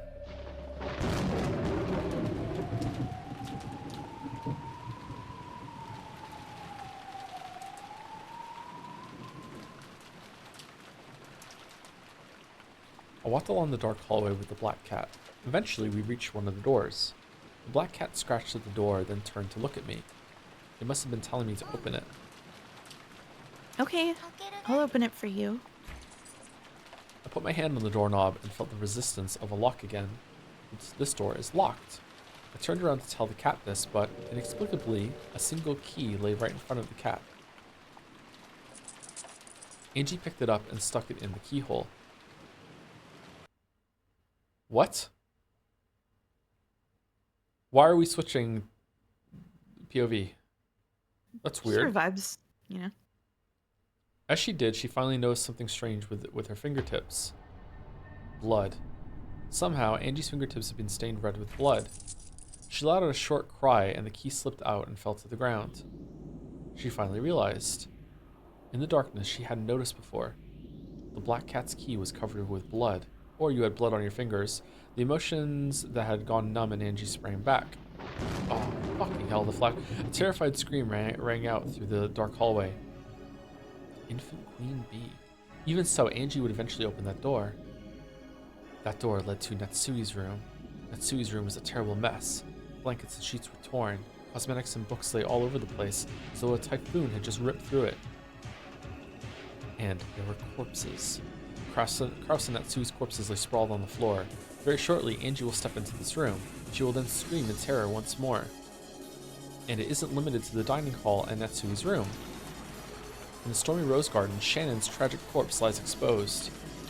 Partway down the path of the rose garden is Jessica's corpse. When Angie finds that, she'll probably dash crying and screaming to the guest house.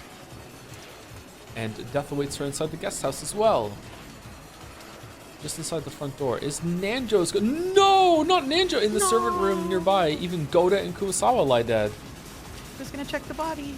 The total number of corpses is 13. Full 13 corpses are waiting for Angie. They wait in the mansion and the guest house on this desolate Rakenjima, for Angie, exposed to the wind and rain and tormented by the thunder, to find them.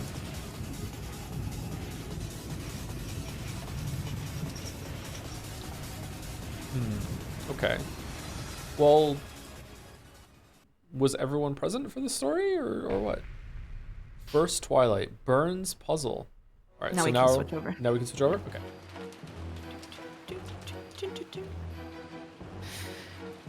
The tragedy of the first twilight was discovered at 6 in the morning on the following day. Goda, who had woken up to get breakfast ready, went to check on the adult siblings, who had remained in the dining hall since the previous night because of the family conference. 死体発見時の Tell us about when you discovered the crime. 食堂は施錠されて The い di- ました Purple? The dining hall was locked 確 up. かに食堂に Is there? 鍵はつ Is い that てい in ますが tips or? 普段施錠する No? ことが I don't know if it's in tips, actually. Of course, there's a lock on the doors to the dining hall, but they usually remained した unlocked. のですが I knocked, but there was no answer. そこに私が来たのです That's when I arrived. I recommended that he try unlocking the door just in case. マスターキーで扉を開けると When I unlocked the door with the master key, a terrifying sight awaited me inside. エヴァ様秀吉 Eva-sama, Hideyoshi-sama, Rudolph-sama, Kirie-sama, Rosa-sama, and Genji-san. 6 people in all were lying there, covered in blood. それであとは大騒 A great tumult followed. ぎ全員が食堂に Everyone gathered in the dining hall. 思い出したくもありません I don't want to remember it. The sight of all the sobbing children crouched over the corpses of their own parents. There was a chance they might have been alive still. Everyone was shaking them desperately. But it was no use. The death of each parent was confirmed by their own child. 僕と南條先 Dr. Nanjo and I confirmed that Genji-sama was dead. 見事らしい Such a gruesome way to be killed. 殺しでなくとも Doctor or not, no one examining a body will reach the wrong conclusion. Looks like all of the victims died instantly. 食堂内を調べた結果 After inspecting the interior of the dining hall, we determined that all of the doors and windows had been locked, making it a locked room. And nothing suspicious was found inside the dining hall. Of course, there was no one hiding in the dining hall either. 隠れるも何も Naturally, 私たちは今 all of us are here right now. It's clear that no one is hiding. でも父さん But Dad, if that's true, it doesn't make sense. 6 people were killed in the dining hall as a closed room. How could someone have killed them and escaped? 考えたくはありません I'd rather not think of it, but perhaps the servants with their master keys are the most suspicious. 6人を殺し They killed the 6, then left and locked the door with their master keys. It is a logical theory. Eek! That's absurd! Since there was no chance of the culprit hiding inside the dining hall, it made sense to assume that the culprit locked the door after committing the murder and exiting the room. It was only natural that the servants, with their master keys, would fall under suspicion. And sadly enough, none of the servants had an alibi. Then again, it wasn't only the servants, everyone else lacked an alibi as well. I think it was the cat. マスターキー以外の方 Is there any way to lock up from outside without a master key? 存在しない No, there isn't. これじゃ That's not 黙 enough. って真実で I'll say it with the red truth. 全ての扉に All doors can only be locked or unlocked with a master key.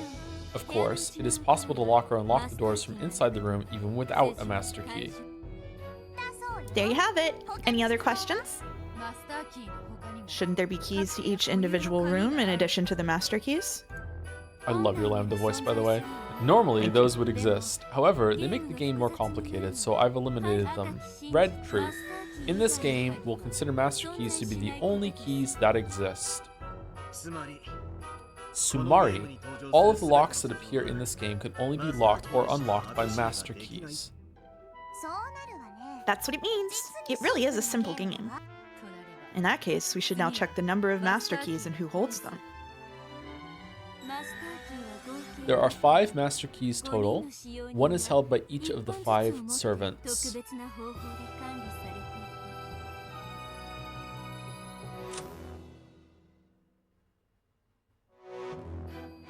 て One, 2, 3, 4, 5. What do you mean? Huh?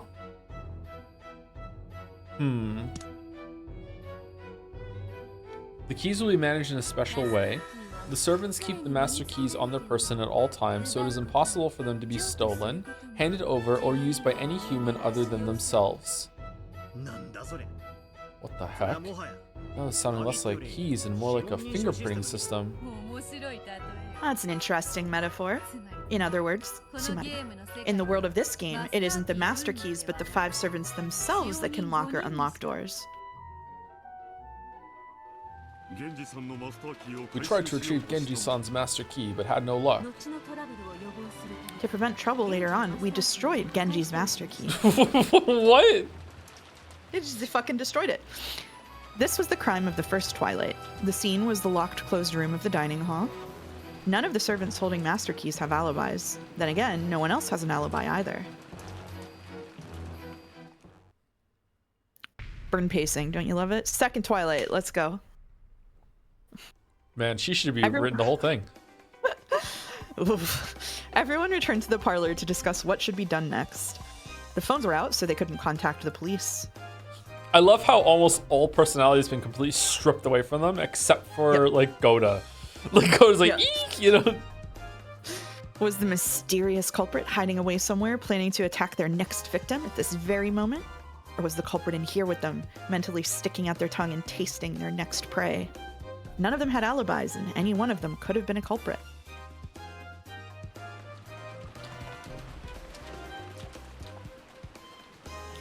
However, that tense feeling didn't last long. By midday, everyone got tired of arguing, and they decided to take a break. Kraus and Natsuhi announced that they wanted to talk with each other alone, and went up to the second floor. That was the beginning, and after that, everyone went their separate ways now and then, such as to head to the bathroom or gaze at the endless rain. Those two are super sus. Super sus. Yeah. However, no matter how much time passed, Kraus and Natsuhi were the only ones who didn't return. Calls were sent to both Kraus and Natsuhi's rooms using the extension phone line, but there was no answer. Something might have happened. Everyone headed to Kraus's and Natsuhi's rooms together, and in Natsuhi's room, they found Kraus and Natsuhi lying sprawled on the floor. Indeed. Madam's room was locked. It's just like the dining hall.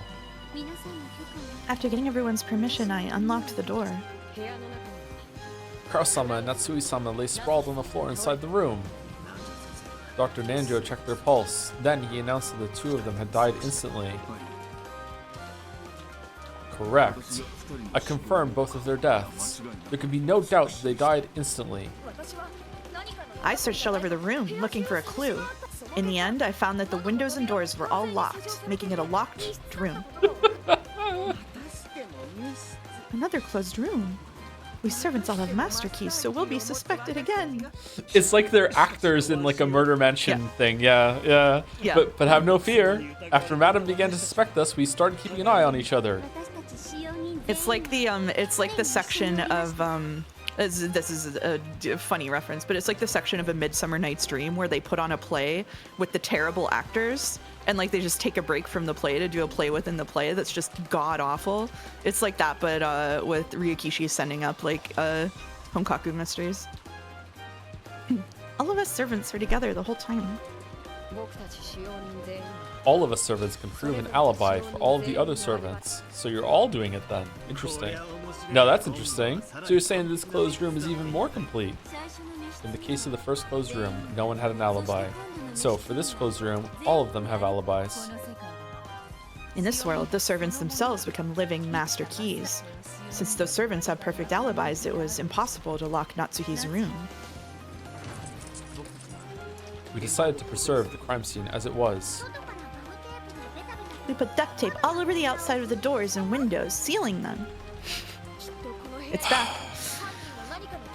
I'm sure the culprit left some sort of clue in this room. We made sure that no one would be able to enter or leave until the police arrived. Then we did the same thing to the dining hall. We also sealed the dining hall in the same way.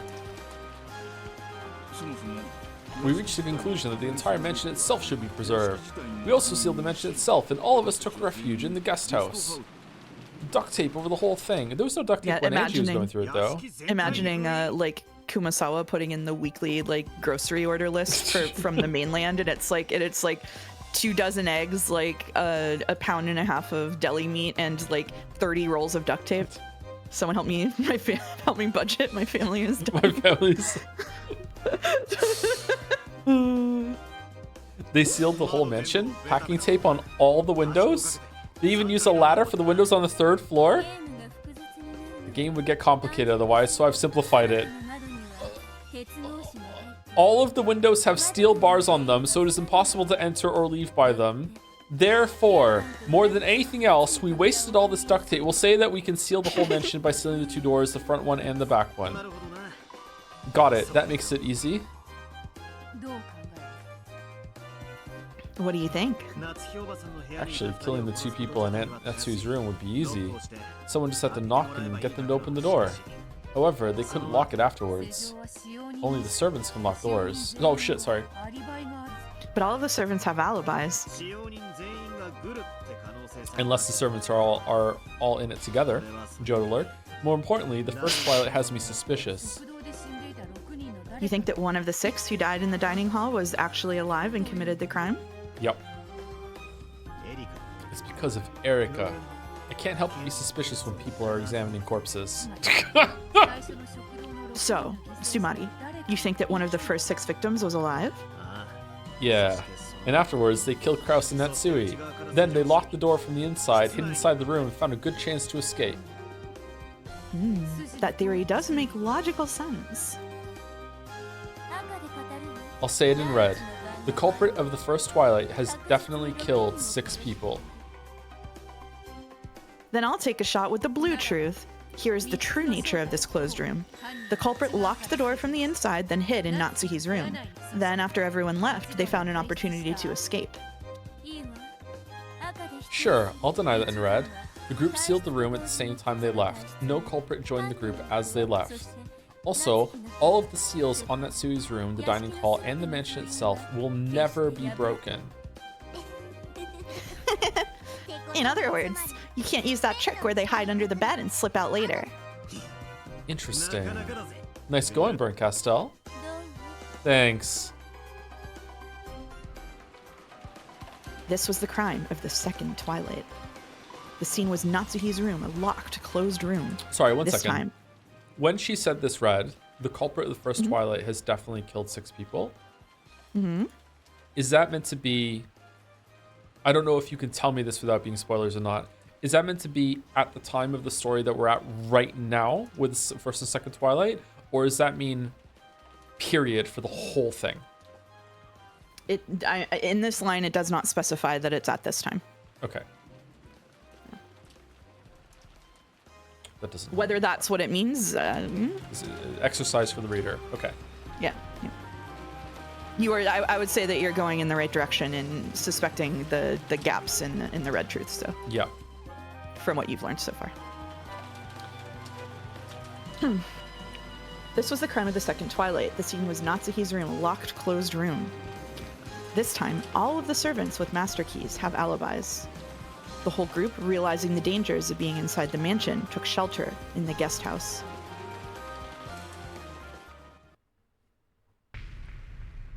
Fourth Twilight. All those who took refuge in the guest house decided to hole up in there until the typhoon passed. Wait, what happened to the third Twilight? There, if everyone watched everyone else, they should be able to prevent further crimes, both from inside and outside. However, they wouldn't be able to keep it up without any breaks until the typhoon passed. Once again, their actions left a weak point open, and they were faced in yet another tragedy.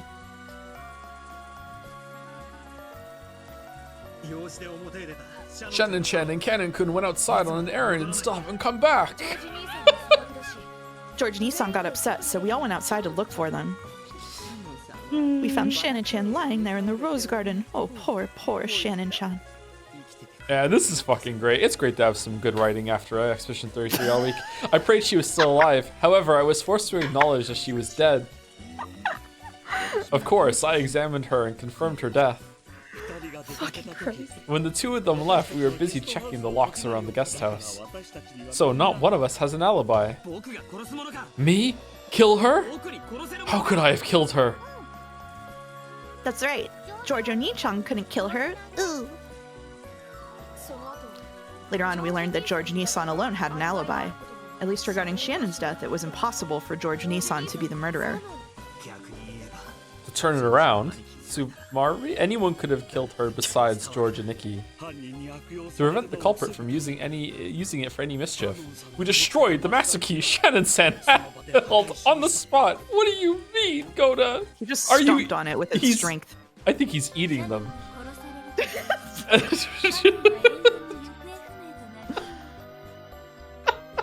At the time Shannon is killed, Cannon goes missing forever. From now on, Cannon is treated as having been killed. Oh, okay, that's good. Also, Cannon's master key is treated as having been destroyed. Well, I thought it'd be rude, so I kept quiet about it, but that's what happens when Shannon dies. Nice. In other words, Sumari. We can interpret this as Shannon and Cannon being killed at the same time, even though we're missing a corpse. That's right. Huh.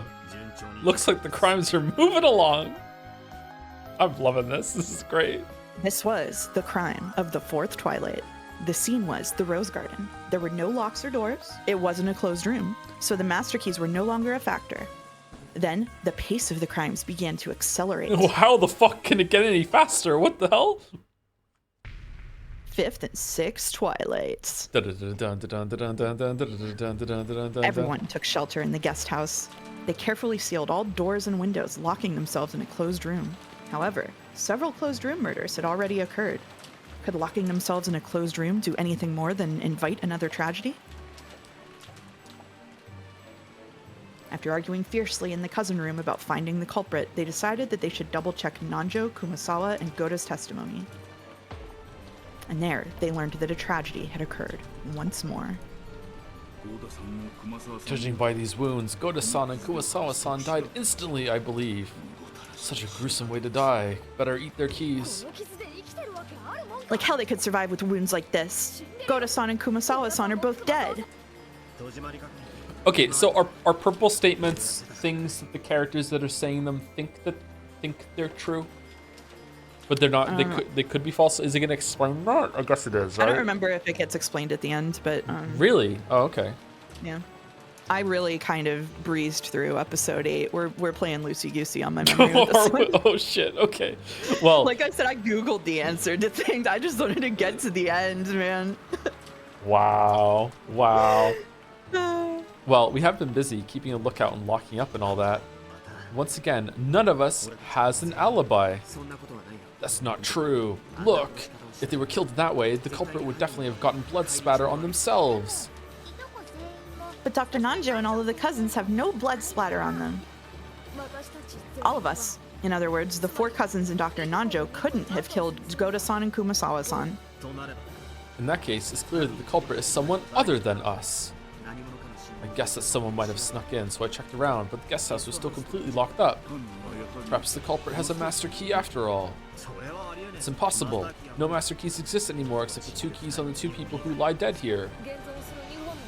Since the 2 master keys that exist are here inside the guest house, that makes this guest house a perfect closed room. Well, since someone's dead, it obviously wasn't perfect. This was the crime of the 5th and 6th Twilights. The scene was the closed room known as the guest house. Goda's and Kumasawa's master keys were also destroyed, meaning that all master keys have now been lost. Now, no one can break into this closed room guest house. At least that should have been the case. 7th Twilight. Whoa, there's more? This time Dr. Nanjo was killed. He died in the entrance hall of the guest house. It was far too foolish of him to come here alone to check that everything was locked. He's dead. He's been killed. Even I can say for sure that this was an instant death. Everything is locked up perfectly. How did it happen if this is a closed room? That means the culprit is one of us. Impossible. Judging by the circumstances, Maria, Battler, George Nissan, and I all couldn't have killed Dr. Nanjo. In the first place, no one could kill Dr. Nanjo inside the guest house. What do you mean? And look at this. Simply put, this is proof that Dr. Nanjo didn't leave the guest house. That means no one could kill Dr. Nanjo, right? So how was he killed? No one could answer that innocent question. This was the 7th Twilight. Once again, the crime scene was the closed room known as the guest house. Various bits of evidence made this crime scene even more impossible. Then the tragedy reached the 8th twilight, the final one. Don't worry about it, kitten. Wait, don't kitten me on my own street. What do you mean? What the fuck? 8th twilight. By now, it was clear that holding up wouldn't keep them safe. Jessica might have chosen anger as a way to numb her fear. She flew out of the guest house in a rage, searching for the culprit that surely hid somewhere outside. George Battler and Maria hurriedly chased after her. Then, outside the building, they found Jessica, lying on the ground. It was, as anyone could tell at a glance, a gruesome corpse. Poor Jessica-chan. She probably died instantly. There's no way she could live through this. The 3 of us were together the whole time. George, Nikki, Maria, and I couldn't have killed Jessica. Yeah, the 3 of us couldn't have killed Jessica. As if Maria-chan could kill someone, Maria-chan couldn't kill anyone. Thanks. George Oni-chan couldn't kill an adult. He could kill a kid, though. I don't understand it at all. What the hell is going on here? This was the 8th twilight. The crime scene was outside. However, the 3 who chased after Jessica have alibis. George Battler and Maria couldn't have killed Jessica. So is there really someone hiding on this island apart from the Ushiromiya family? The curtain is lowered on this tale, for now. The end. That's all for my tale. It's pretty well made. If you had a full-on reader, it'd stand up well against Beato's games. Wow, I agree there. You did a good job. Good. Well, the real work comes from taking this, reading it, and making it worthy of proper theater going. Still, I'm stumped. On the face of it, the culprit has to be some mysterious person outside the Ushiromiya family. And that would be the same as acknowledging the existence of a witch. We can also suspect the existence of some accomplices aiding the culprit. By the way, what was that purple text all about? A new rule? I call them purple statements. It's a rule I made to make the story a bit easier to follow. Just think of the purple statements as important spoken statements. In other words, Sumari, you might be able to ignore the spoken statements that aren't purple. Oh, well, that's nice of you. Then are the purple statements as reliable as red truth? Yes. What? You can think of the purple statements as having the same power as red truth. However, there's one exception. A culprit can tell lies with purple statements.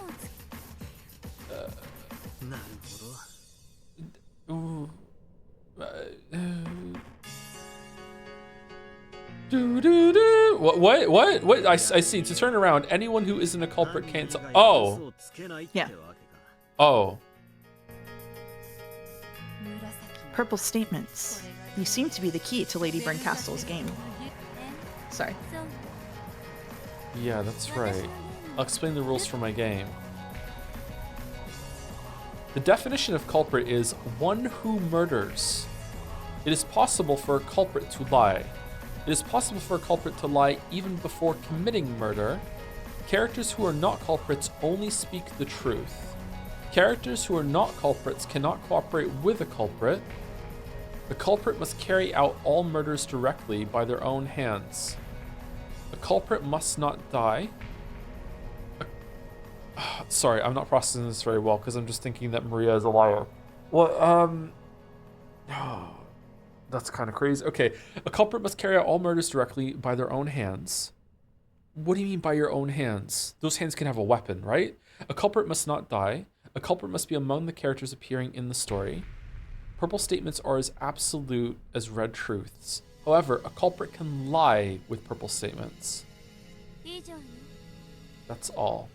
The definition of culprit is one who murders. Makes sense. It is possible for a culprit to lie. That seems reasonable enough, too. It is possible for a culprit to lie even before committing murder.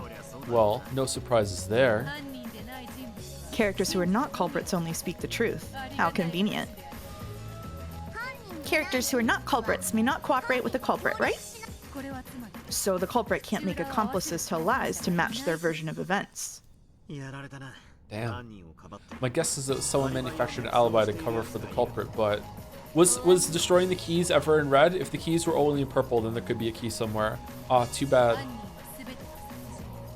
A culprit must carry out all murders directly by their own hands. In other words, Tsumari, there are no remote or indirect methods of murder like traps. Culprit must not die. In other words, Tsumari, they can't commit murder, form a closed room, then commit suicide inside it. Doesn't that also mean that dead people can't be culprits? That's a simple yet vital piece of information. Wait, what?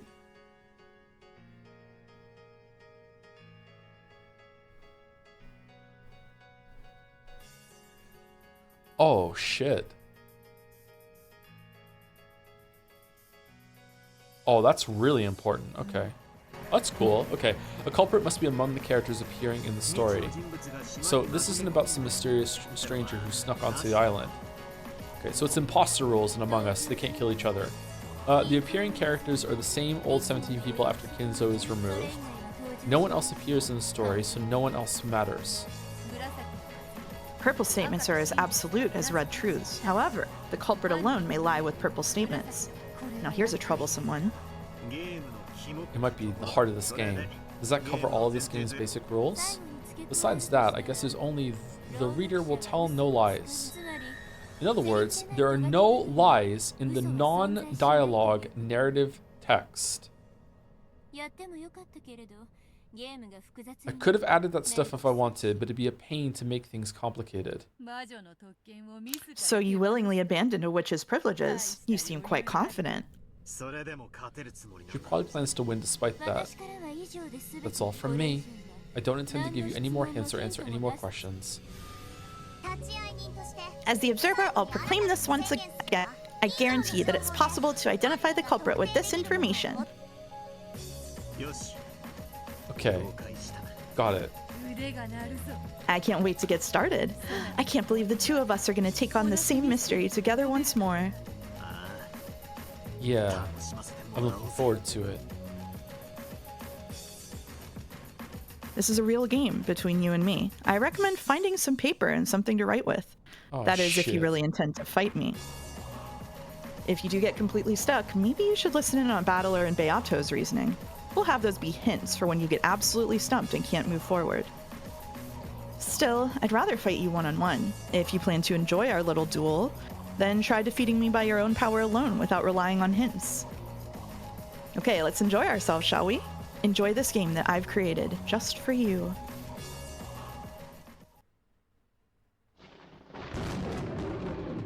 I would recommend you minimize chat here. Really? I mean, if you did for the quizzes, I would for this.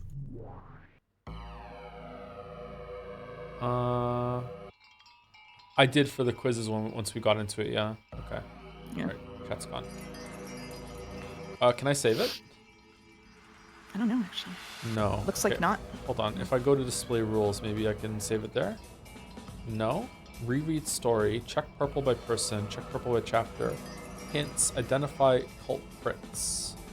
I would really like to save it. If I go to... If you check reread the story, it purple. might let you save it within there, but I'm not sure. Oh, this is neat. Reread story. It's going to show the whole thing. First Twilight, second Twilight, fourth Twilight, fifth... Where's the third Twilight? The third Twilight was Praise My Noble Name, so it doesn't really involve murder. Where was the praising? Where's If I the go to- praising? If I go to eighth Twilight, is it just gonna rerun the whole thing?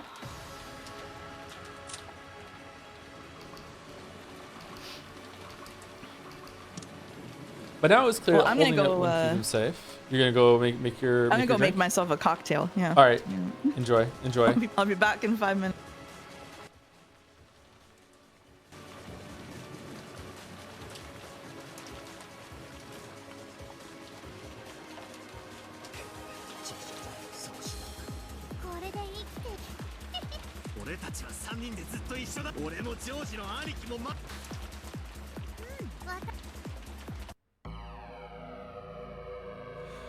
Okay, let's see. The definition of culprit is one who murders. It is possible for a culprit to lie. It is possible for a culprit to lie even before committing murder. Characters who are not culprits only speak the truth. Characters who are not culprits may not cooperate with a culprit. Okay.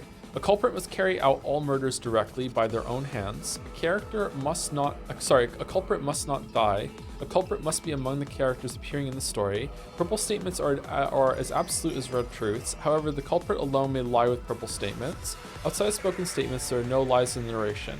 Okay, so anyone who dies has only spoken the truth. So a really important part of the story is going to be to figure out who actually died. Oh, shit. Okay, so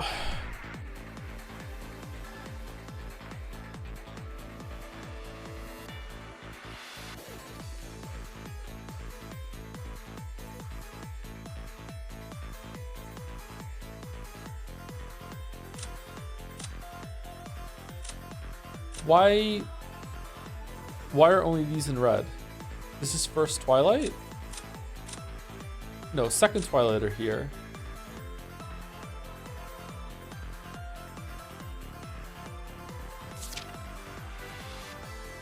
I'm confused why those are the only ones in red. Why are these the only ones that are like this? Why isn't Jessica dead?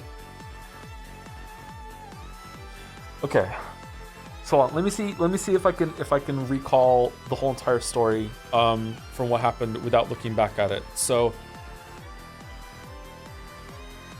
these 6 were killed or found dead. At least they were found dead in the dining room, and it was a air quotes locked room. The master key is the only way to lock that door from the outside or unlock it, but if you're on the inside you can unlock it and you can get out of rooms without needing the key. That was the first Twilight. Second Twilight was finding Krause and Etsui dead in their room. Third Twilight sprays my name, that doesn't matter. Fourth Twilight was finding Shannon dead outside. Fifth Twilight was finding Goda, and these 2 are dead, was finding Goda and Kumasawa dead in the guest house. Fifth Twilight was finding Nanjo dead at the entrance to the guest house or close there, because that's where Angie found the corpse, I think, or that's actually not reliable, so that was there. And the last Twilight is Jessica being found dead after she runs out. Okay, so because we can trust the narration that she ran out and then they followed, someone from a previous one isn't dead, and it can't be. And if the house was still sealed, was the house still sealed? If we assume that the house is still sealed, it can't be one of these that faked their death. Someone here, these 2 are sealed in the room, so it can't be these 2, although they might not be dead. Someone from the first Twilight isn't dead. It's probably Genji. I'm also going to assume that one of the keys that they said was in purple that was destroyed wasn't actually destroyed, and that was a purple statement.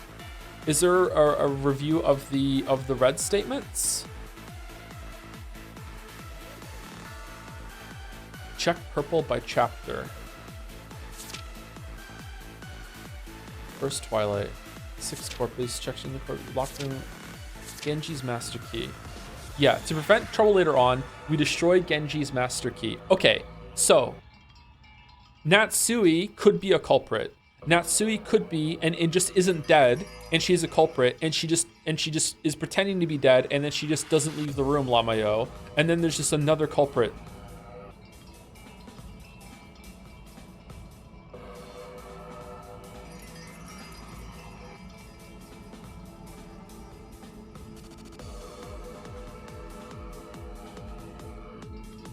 Where's the red? Okay, here's some red. All those can be locked, of course, it's possible to consider these stored when it's held by 5 servants. The servants keep the master keys on their personal place. It's possible for them to be stolen, handed over, or used by any human other than themselves. Really? Okay, so no one else can ever take. Okay, so if if I'm right, it's Genji. So that is that, and then Genji uses the master key after that, right? Because there's no one else. The master keys are Genji, Shannon, Kanon, Kumasawa, and Goda. So if this is correct, and it might not be, if this is correct, then it's Genji is the one that didn't die, and then if Natsui is the culprit, then Natsui killed 5 people in the dining room, and then Kraus. So then the culprit of the first Twilight killed 6 people, and then she's just pretending to be dead.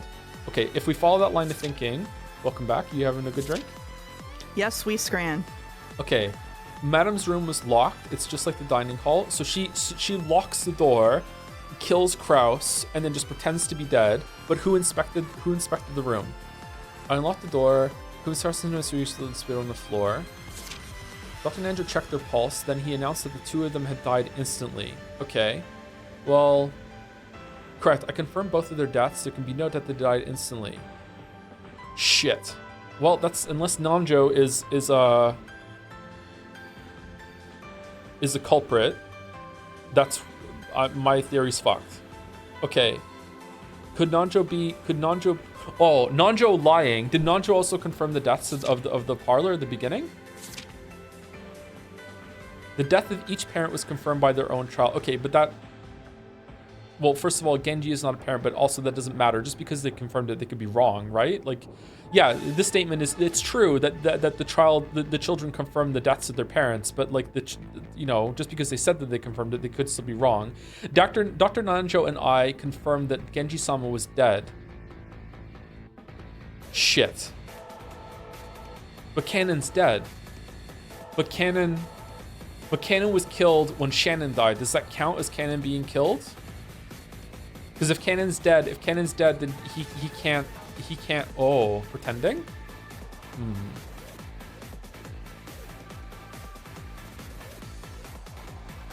Doctor or not, no one examining a body will reach the wrong conclusion. Okay. Looks like all the victims died instantly.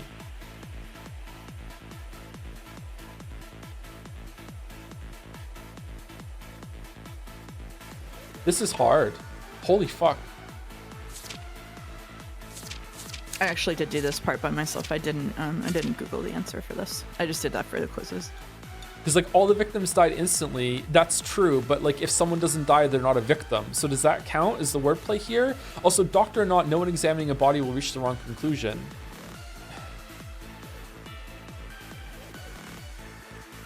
Oh, just because they are a culprit doesn't mean they can't also tell the truth though, right? Like they could lie, but they could also tell the truth.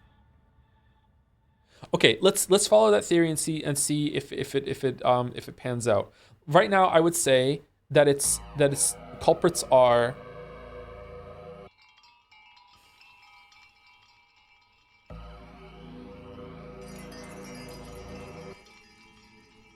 Natsui, Genji, Nanjo.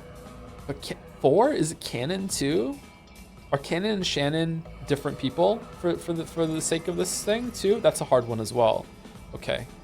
I feel like I'm fucking Always Sunny mail rooming right now. Shit. Do you want me to answer questions that have been answered in the text, or do you want me to just be quiet? No, it's okay. I can do it myself. It's okay. I don't like. I might ask you for that if I need some help, but we'll see. Do you want an answer? Do you want an answer to that? Chat, Okay. I asked him, not you. I don't care about what you think. Kraus-sama and Natsui-sama lay sprawled on the floor inside the room. Okay. Kanon could be lying here. Dr. Ninja checked their pulse, and he announced that the 2 of them had died instantly. Okay. I don't think Battler is the culprit, but he could be. Correct. I confirmed both of their deaths. There can be no doubt that they died instantly.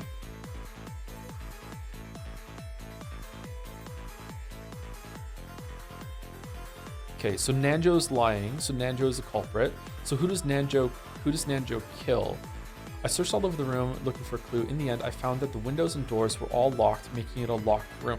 Oh shit, that could be wrong. If Jessica is... All of the servants were together the whole time. All of the servants can prove an alibi for all of the other servants. We put duct tape all over the outside of the doors and windows, sealing them. Could also be wrong. We made sure that no one would be able to enter or leave until the police arrived. We also sealed the dining hall in the same way. We also sealed the mansion itself, and all of us took refuge in the guest house. Wait, didn't Burncastle confirm that? All the windows have been sealed by under the possibility to leave. We'll say that they can seal the whole mansion by sealing the 2 doors, the front one and the back one. They can. Not that they did, but they can. The group sealed the room at the same time as they left. No culprit joined the group as they left. Also, all of the seals on Natsui's room, the dining hall, and the mansion itself will never be broken. What if one of the doors isn't sealed, though?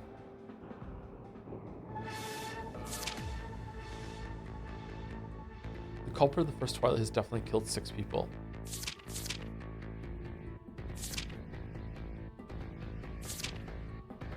George and Son got upset, so we all went outside to look for them. Found Shannon's son lying in the rose garden. Oh, poor Shannon's son. I prayed that she was still alive. However, I was forced to acknowledge that she was dead. Ninja, of course. I examined her and confirmed her death. Okay, could be lying. Not one of us has an alibi. Me kill her. How could I have killed her? Later on, we learned that Jesus and Erlen had an alibi. At least regarding Shannon's death, it was impossible for George and Son to be the murderer. Turn around. Anyone could have killed her besides George and Nikki.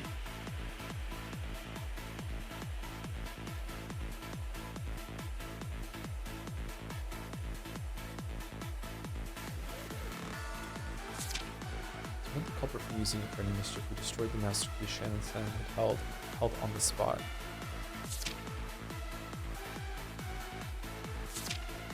Judging by these wounds, Goda-san and Kurosawa-san died instantly. I believe such a person would die. Goda-san and Kurosawa-san are both dead. Okay. None of us has an alibi. The 4 cousins and Dr. Nanjo couldn't have killed Goda-san and Kurosawa-san. Huh.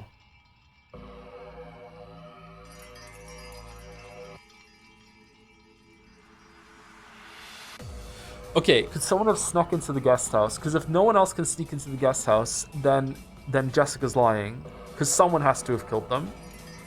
And they can't kill each other. Wasn't that part of the rule? A culprit must not die. Yeah. And characters who are not culprits may not cooperate with a culprit.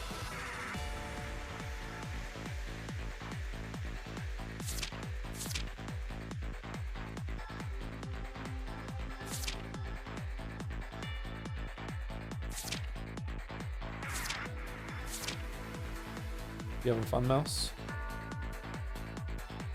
No master keys. Yeah, this shit slaps. I was talking about my cocktail in chat. It's really good. It's got all sorts of shit in it. It would make you go insane. Yeah. But the guest house was still completely locked up. That's impossible. No master keys exist anymore except the 2 keys on the 2 people who lie dead here. Oh. Oh, shit.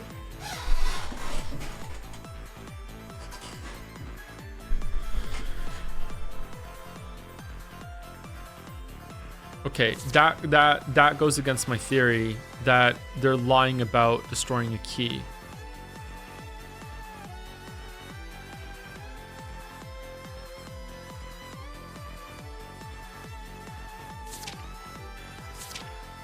Unless they destroyed the key and then replaced it. No, that seems really fucked up. He's dead, he's been killed. Even I can say for sure that this was an instant death. Everything is locked up perfectly. How did it happen if this is a locked room? Okay, why are they so fucking like no information whatsoever about how the fuck Nanjo died? Judging by the circumstances, Maria Battler, George Nissan, and I all couldn't have killed Dr. Nanjo. No one could kill Dr. Nanjo inside the guest house.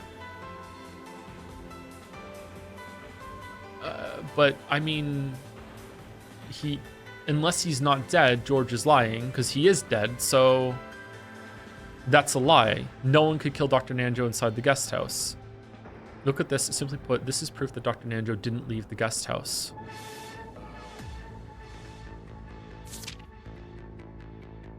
He's dead. He's been killed. This was an instant death.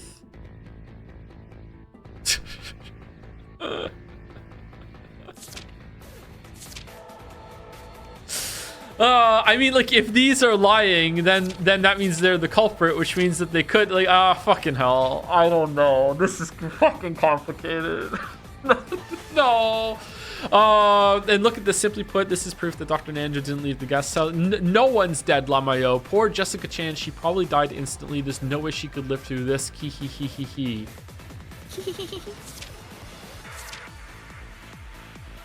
Poor Jessica Chan. She probably died instantly.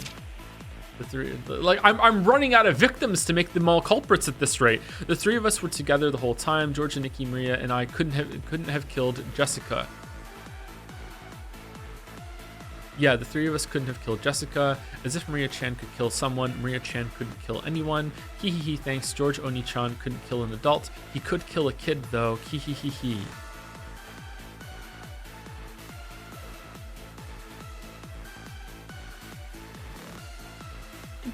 I mean, I feel like that's wrong. I feel like George could totally kill an adult. Like, what's stopping him? Therefore, Maria's lying, which means Maria's a culprit.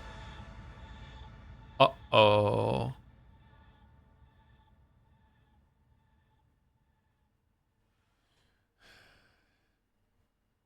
Which means George is lying. Which means George is also a culprit.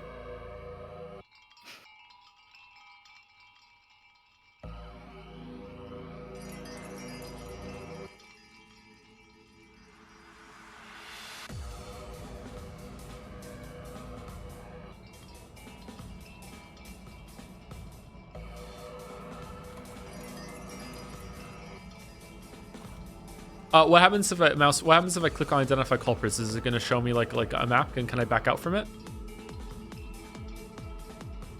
It will show you a list of them. You cannot back out from it. Oh, So you once- can back out from it. It just I lagged can. out. Okay, so I can. You can back out from it, but I don't think you can back out after you hit the button to identify them. Okay. Yeah.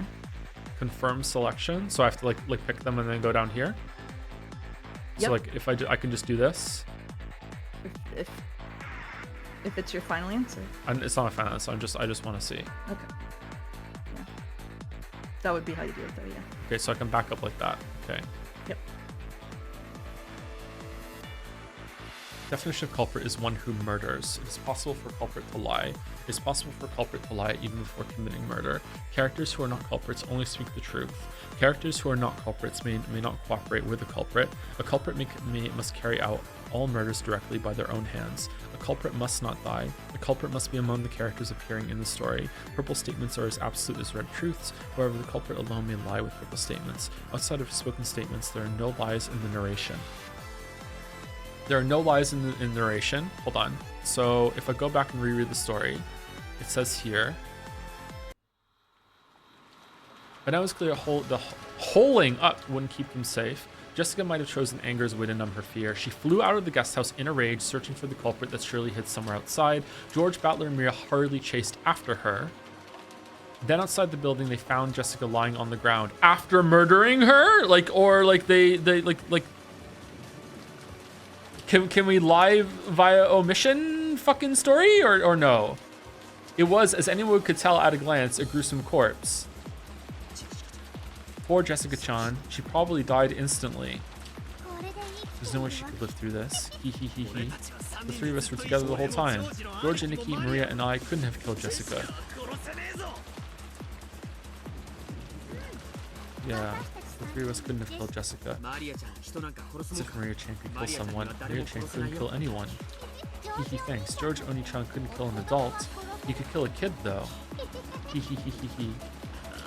I don't understand at all. What the hell's going on here? This was the 8th Twilight. Crime scene was outside. However, the three who chased after Jessica have alibis. George, Battler, and Maria couldn't have killed Jessica. Okay, so it can't be them. So it's not them. So they didn't kill Jessica. Okay. So is there really someone hiding on apart from the Ushirina family? The curtain is lowered on still for now. Okay, so that was in the narration, and the narration can't lie, and it said they couldn't have killed Jessica. Right? According to the rules. There are no lies in the narration. Okay, so they didn't kill Jessica at least. Okay, so someone else killed Jessica, and they can't kill, the culprit can't kill themselves? A culprit must not die. Okay. Is Jessica even dead?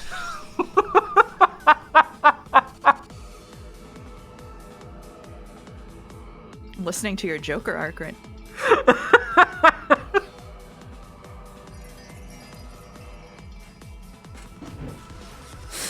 I am straight up not having a good time right now.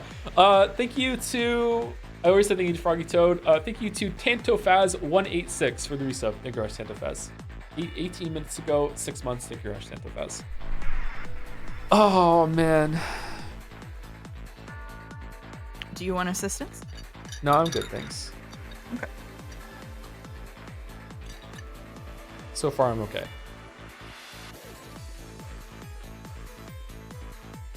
A great tumult followed. Everyone gathered in the dining hall. After inspecting the interior of the dining... Why is that in purple? After inspecting the interior of the dining hall, we determined that all the doors and windows have been locked, making it a locked room. Naturally, all of us are here right now. It's clear that no one is hiding.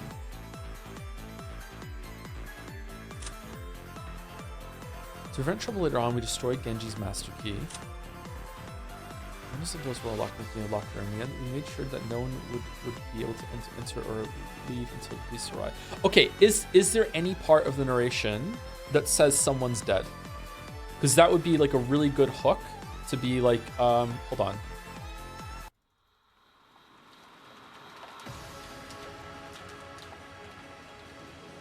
They found Jessica lying on the ground. It was, as anyone could tell at a glance, a gruesome corpse. Okay.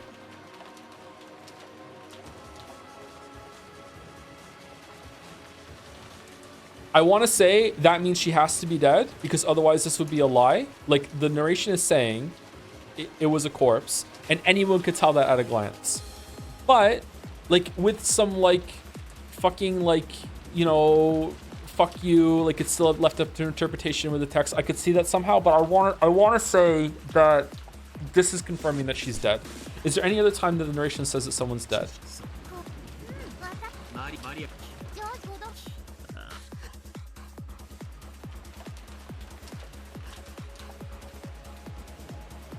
It's saying it's a crime scene.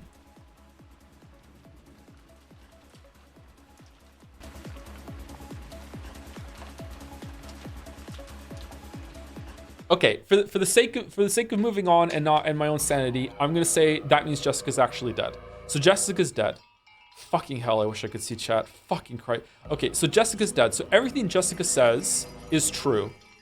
I found that the windows and locked doors were all, and the windows and doors were all locked, making it a locked room. This is for the second twilight. We made sure that no one would be able to enter or leave until the police arrived. Okay, so Kraus and Natsui are off the board after the second twilight. Fourth twilight, we all went out to look for them. George Nissan got upset. At least regarding Shannon's death, it was impossible for George Nissan to be the murderer. Okay, so George did not kill Shannon. Like how they could survive after this, Goda-san and Kurosawa-san are both dead. Okay, so Goda and Kurosawa are actually dead. The four cousins and Dr. Nanjo couldn't have killed Goda-san and Kurosawa. Fuck. Okay, so someone else snuck into the guest house. He's dead. He's been killed. Maria Battler, George Nissan, and I all couldn't have killed Dr. Nanjo. Okay, so someone else is in the guest house. Someone else goes into the guest house. I think it's Genji.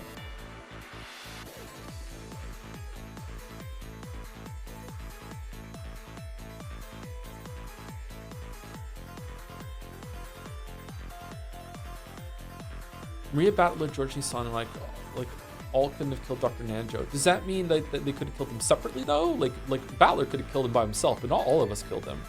Judging by the circumstances, what the fuck does that mean? Okay. Okay, I want to see if there's any more in the story that actually confirms that something is a corpse through the narration. I hope chat's enjoying this because this is going to take a while. Strategy, the first fire that was discovered at 6 in the morning the following day. Go to Woken up to get breakfast. Went to check out the lights. It was arranged dining hall the previous night because of the family conference. Okay, I don't care if someone's talking. I'm going full fucking Erica. I just want the narration. I just want the narration. I just want the narration. I'm looking for narration. Is it better to go like this? What do you think, Mouse? Is this better? Yeah. Since there was no chance of the culprit hiding inside the dining hall, it made sense to assume that the culprit locked the door after committing the murder and exiting the room. I was mute. I have myself muted so you don't hear my typing sound. There was no chance of the culprit hiding inside the dining hall. It made sense to assume that the culprit locked the door after committing the murder and exiting the room. It was only natural that the servants with their master keys would fall under suspicion. And sadly enough, none of the servants had an alibi. Then again, it wasn't only the servants, everyone else lacked an alibi as well. Okay, so no one has an alibi whatsoever. And it says there's no chance the culprit hiding inside the dining hall. Okay.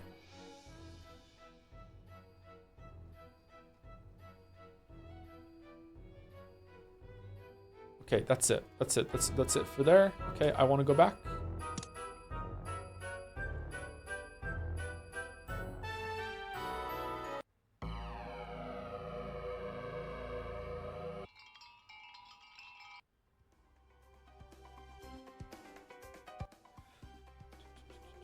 Everyone returned to the parlor discussing what done. As phones were out, so they couldn't contact the police. So the mysterious culprit hiding away somewhere, was the mysterious culprit planning to attack this very moment? Was the culprit next to them mentally sticking out their tongue and tasting the next prey? None of them had alibis, and any of them could be the culprit. However, the tense feeling didn't last long. By midday, everyone got tired of arguing, decided to take a break. Krasa and Natsui announced that they wanted to talk to each other alone and went up to the second floor. That was the beginning, and after that, everyone went their separate ways now and then.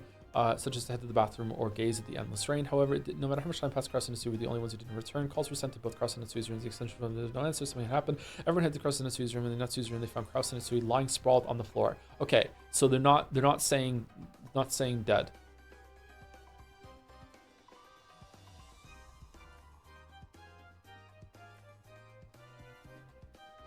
This was the crime of the second twilight. The scene was Natsui's room, a locked, closed room. At the time the servants, messages, and alibis, the whole group, realizing the dangers of being inside the mansion, took shelter in the guest house. Okay, so that's it.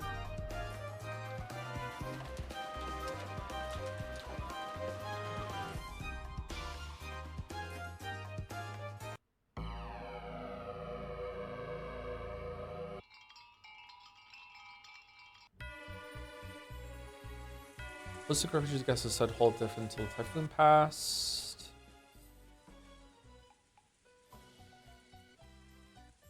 If everyone watched everyone else, they should be able to prevent further crimes from both inside and outside. However, they wouldn't be able to keep it up without any breaks to the typhoon pass. Once again, their actions left a weak point open, and they were faced with yet another tragedy. Shan and Cancun went outside, and Aaron still haven't come back.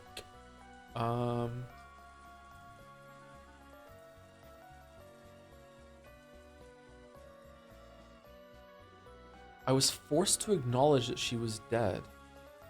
What?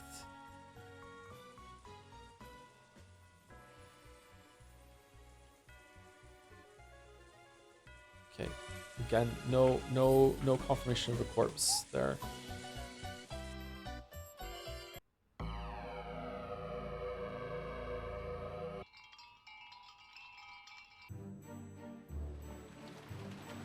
Everyone took shelter in the guest house. Everyone, you say? Everyone. They carefully sealed all doors and windows, locking themselves in a closed room. However, several closed room murders had already occurred. Could locking themselves in a closed room do anything more than invite another tragedy? After arguing fiercely in the closed room about finding the culprit, they decided they should double-check Nanjo Kurosawa and Gota's testimony. And there, they learned that a tragedy had occurred once more.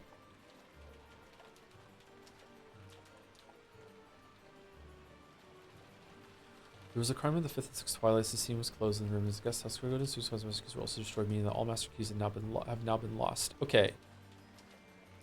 So all the keys are destroyed. Because it says all of them have been lost. So it can't lie. So there are no more master keys. Okay. Now no one can break into this closed room guest house. At least that should have been the case. Okay, so maybe the thing about the keys is true then.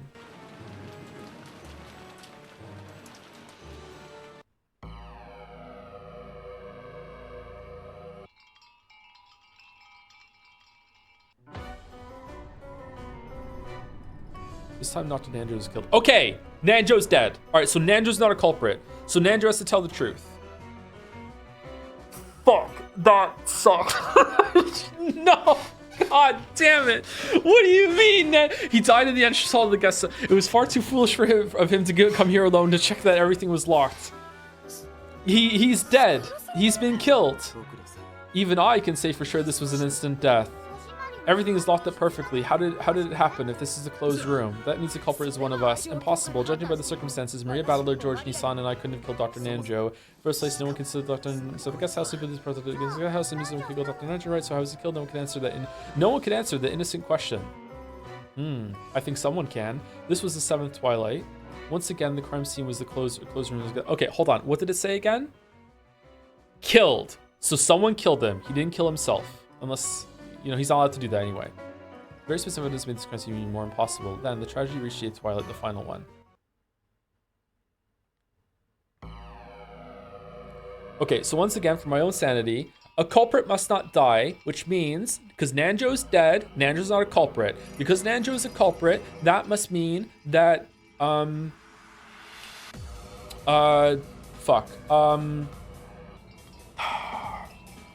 he has to be telling the truth, because only culprits are allowed to lie. Okay, so everything that Nanjo says, as always, is the truth. All right, so Nanjo said that doctor or not, no one examining a body will reach the wrong conclusion. Well, fuck me. Okay, what the fuck does that mean? Doctor or not, no one examining a body will reach the wrong conclusion. Okay, so every single time. Okay, but you can still lie after, right? Like you can come to the right conclusion and then just smirk and go, but here I go lying again, right? Like that's permitted. I confirm both of their deaths. There can be no doubt that they died instantly. Okay, so Natsui and Kraus are dead. So Natsui and Kraus are also... I was wrong. Okay, so Natsui and Kraus are also...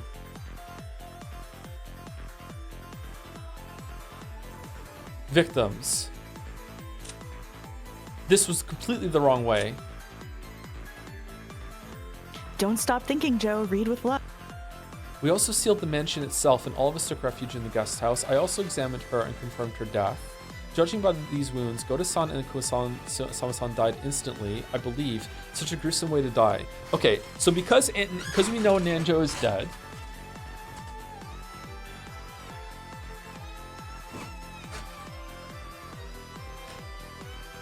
now we know that Goda-san and Kuwasama-san are also telling the truth all the time. Shannon is also telling the truth the whole time. Natsui and Kraus are telling the truth the whole time.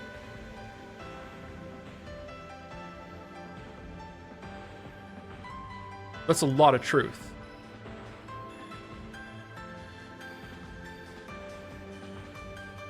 Okay, here's what I'm worried about. I'm really worried that because Shannon died, but Cannon wasn't killed, it just Cannon died with her, that Cannon is allowed to lie, but Shannon isn't. And that would be so fucking poetic about the rest of the bullshit that happened with Shannon and Cannon throughout the whole entire story. Can I say something? Sure, go for it. You have all the pieces. Oh, thank you so much. Dr. Nanjo and I confirmed that Genji-sama was dead. He lied like a fucking liar. Kurosama and Natsui's suddenly sprawled on the floor inside the room. All of his servants can prove an alibi for all of the other servants.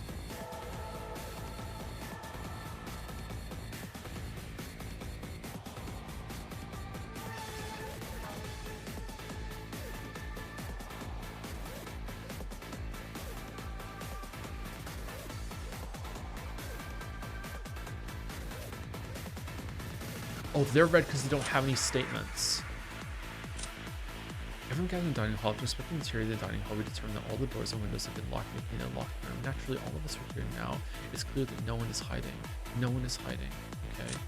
We destroyed Genji's master key. Alright, so we actually did destroy Genji's master key, right? We did all that. Okay. Shannon, the death of each parent was confirmed by their own child. Okay, that's true. Okay, but that doesn't mean they're actually dead. Oh, no one would mistake the death. Okay, so they're all dead. Second twilight, after getting everyone's permission, I unlocked the door. All of his servants were together the whole time.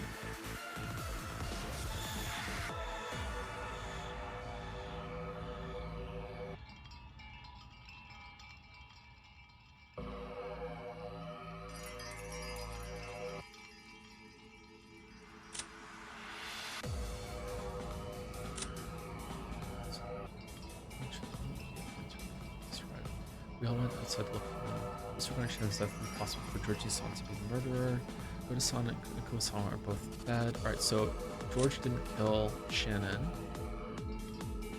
Okay, these two died too. So the dining hall was locked up, of course. I unlocked the door with the master key. Turn my side. Madame's room was locked, just like the dining hall. Fourth twilight. Not one of us has an alibi.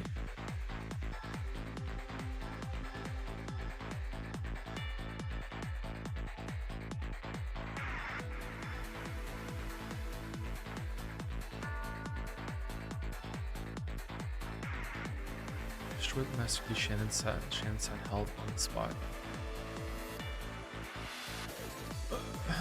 Hold on. Doesn't that contradict with George having an alibi for Shannon's death? Or is he talking about...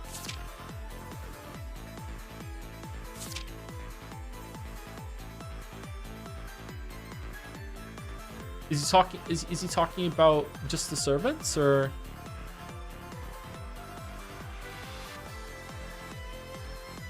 This seems broken to me, but Jessica and Goda both died, so they're both telling the truth. I don't understand. Now I feel like I've got something wrong.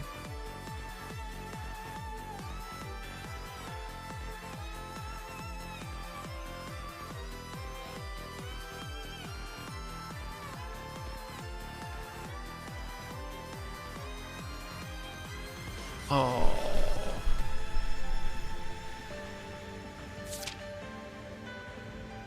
From now on, Canon is treated as having been killed.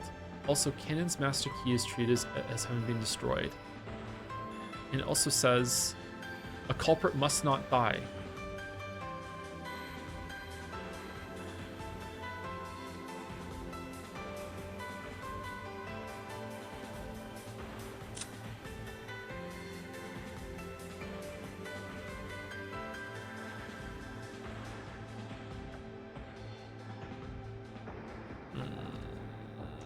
I feel like there's like some nuance here or some trick in some of this that I'm not appreciating, and it's gonna make me mad. Like, how did I not see that kind of mad?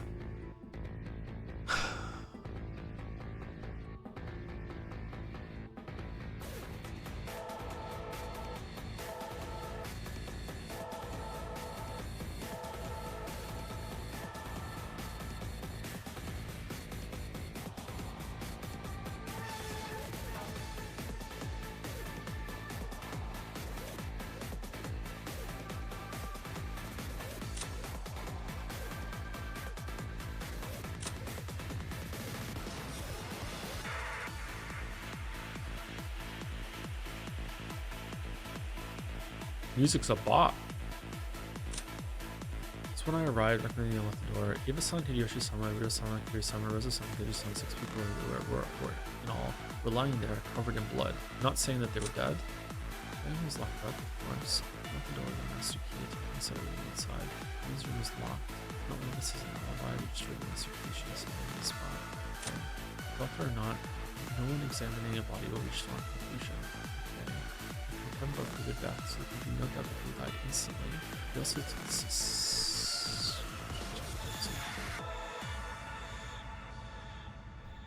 I'm just muted responding to you with like Poirot's catchphrases in a terrible French accent, but you can't hear me, just so you know. That's what I'm up to.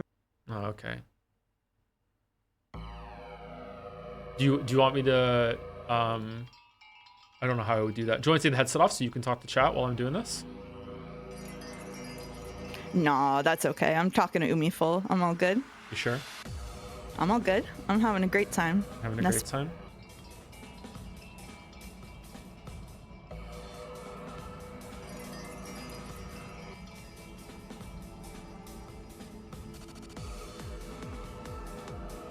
I'm feeling very silly right now. If you want help, I'll help you. Just let me know.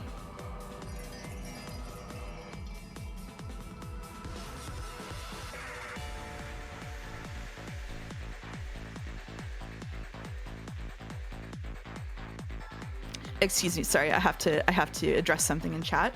Who says E33 does things to you? My preoccupation with France far predates Expedition 33, make no mistake.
Okay, I'm sorry to linger on it, but I'm having a lot of trouble, chat, like getting past this contradiction, or like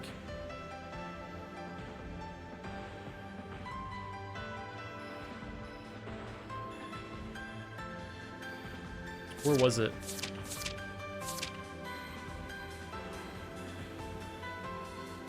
Was it this one? I know Gota's dead because I know Nanjo's dead, and because I know Nanjo's dead, I know I can trust everything that Nanjo says. So because I can trust what Nanjo says, I know that Gota's dead. So now I know I can trust everything that Gota says. So because Gota says that not one of us has an alibi, and then down here Jessica says, well, hold on, actually George Nissan has an alibi. That makes me think that these statements cannot go together, and I know I could just Gota because of Nanjo, which means Jessica's lying. However, the narration also said with like 99% certainty that Jessica is dead, which makes me think I can trust what Jessica says, but now I'm like doubting that, and if it's gonna be that fucking like that particular with like the words or whatever, then that's gonna make me upset, and I don't know. But it could also be that Gota's talking about like a certain group and not everyone, or this is like an addendum or like whatever the fuck you want to call it, like onto what Gota said that Jessica's adding.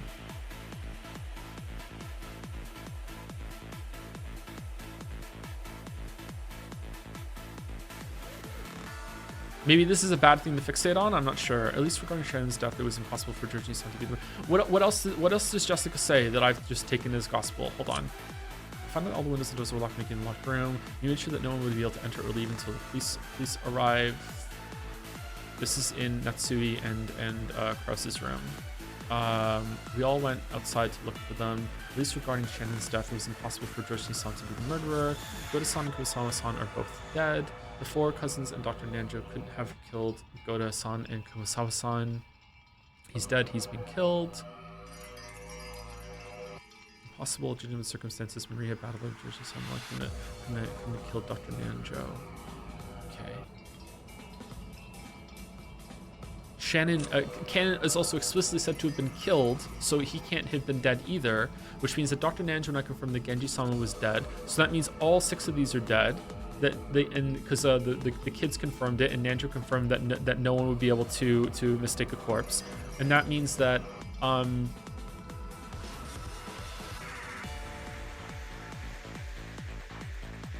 who said that? Why do I think Shannon's dead? Because Nanjo confirmed it, so we can trust what Shannon says. The death of each parent was confirmed by their own child.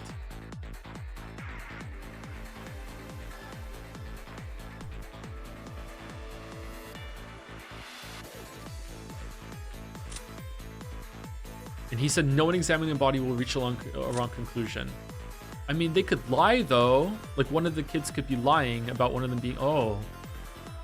Does that work?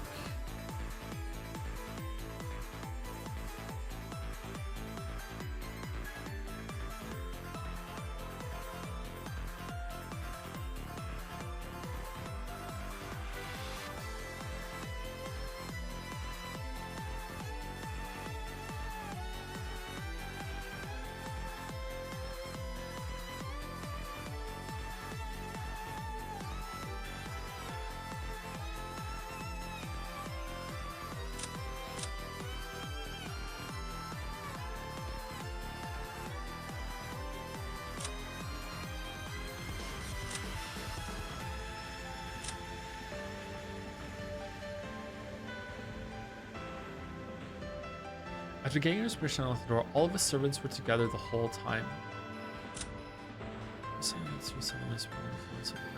All of the servants could prove an alibi for all the other servants. Okay, so if that's something that could happen, if one of the kids are lying, nothing suspicious was found inside the dining hall. Dr. Nanjo took their pulse, then he announced that the two of them had died instantly. We also sealed the dining hall in the same way. Okay. Anyone could have killed her besides George and Nikki. None of us have an alibi. No master keys consisting of except the two here and the two people who lie dead here.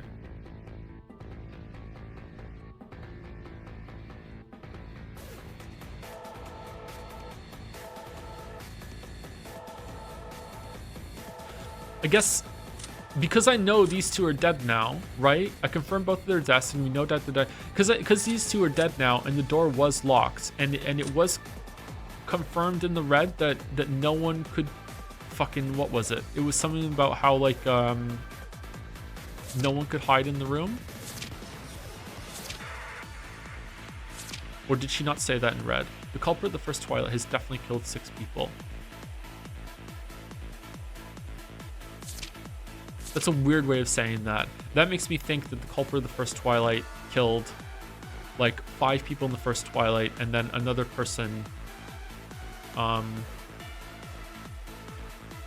then two people like in four in the first Twilight, and then Natsui and Kraus for a total of 6. Or it could be that they kill someone else later. They killed 5 and then they killed Shannon. But then does that count as a canon? Oh, this is fucking. I don't like this anymore. I don't like this. Also, like, it can't be Carrie because Carrie has killed way more than 6 people in her life. The group sealed the room on the same time they left. No culprit just joined the group as they left. The group sealed the room at the same time they left. No culprit joined the group as they left. Also, all of the seals on Natsui's room, the dining hall, and the mansion itself will never be broken. Okay, so the culprit is already with the group here. Or they're hiding somewhere. Culprit of the first Twilight is definitely killed some people. 6 people.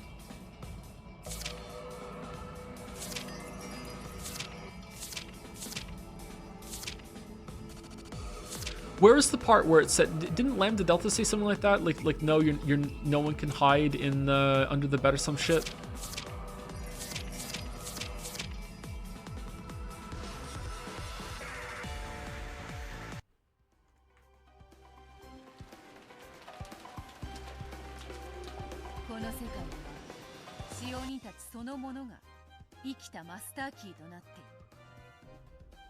All of the servants can prove an alibi for all the other servants. Now it's interesting, so you're saying that this closed room is even more complete. In the case of the first closed room, no one had an alibi, so for this closed room, all of them have alibis. In this world, the servants themselves become living master keys. Since those servants have perfect alibis, it was impossible to lock Natsui's room. We decided to preserve the crime scene as it was. We put duct tape all over the outside of the doors and windows, sealing them. I'm sure the culprit left some sort of clue in this room. We made sure that no one would be able to enter or leave until the police arrived. We also sealed the dining hall in the same way. We also sealed the mansion itself, and all of us took refuge in the guest house. All right, so we can trust that. The mansion is actually sealed because Nanjo says it.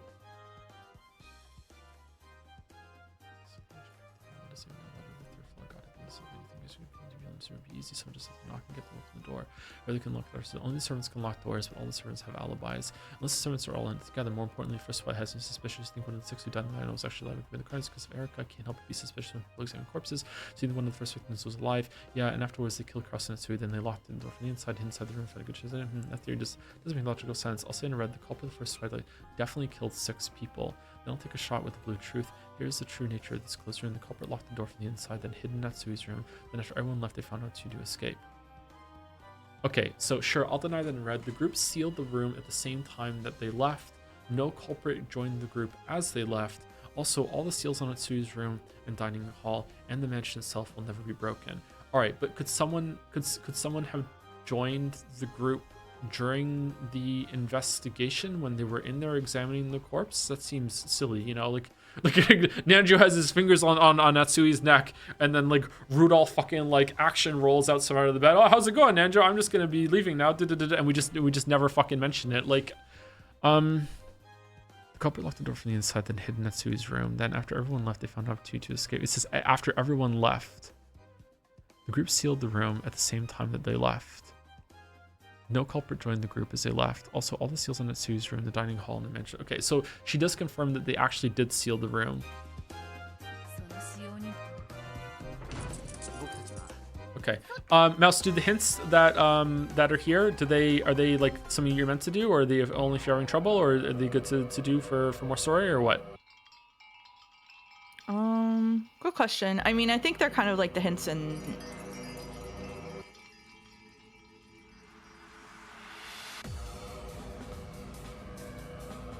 the hints in the other riddles and quizzes.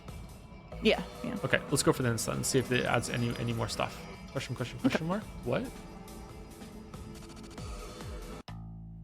紫の発言とやらが厄介であるな。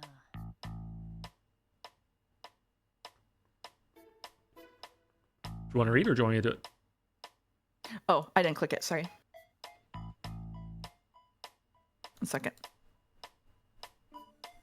I'm hoping that it's going to help like clear up some of the like little nuances in some of the statements that I'm having issue with. Yeah. These purple statements are quite a problem. We know that their statement's important enough to be on par with red truth, but they also contain the culprit's lies. Even the dumbest idiot wouldn't try swallowing a roll whole if there might be a needle inside. True. Oh god, that's... okay, never mind. Indeed, if we accept the purple blindly, there's no chance the truth will come to light. A roll with a needle in it.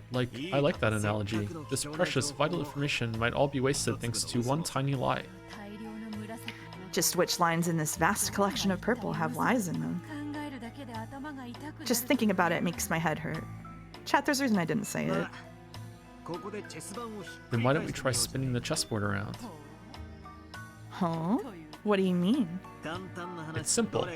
Forget which ones are lies. Let's concentrate on finding out which ones must be true. Okay, that's what I've done so far. Are there any purple statements that we know must be true? That's what we're looking for. We'll look for people who couldn't possibly be the culprit. If we can do that, then all of their purple statements are the same as red truth. I see. Instead of searching for the culprit, we'll start by searching for those who couldn't be the culprit. Yes, a simple and fundamental strategy. That's it. There's got to be someone, so let's look through it carefully. So this is kind of what you did. In other words, you gotta start from square one, huh? Let's see what they can do.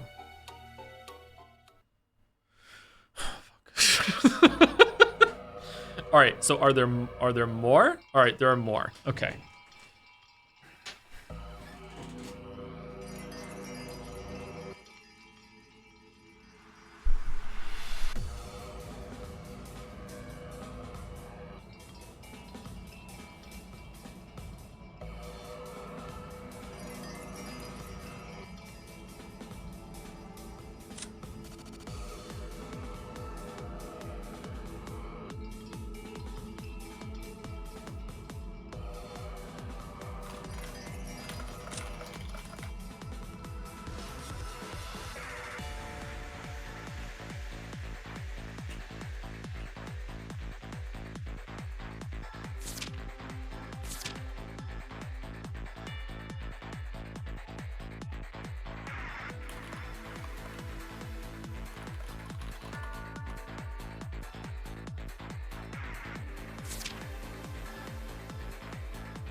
There are a lot more, by the way. There are a lot more hints.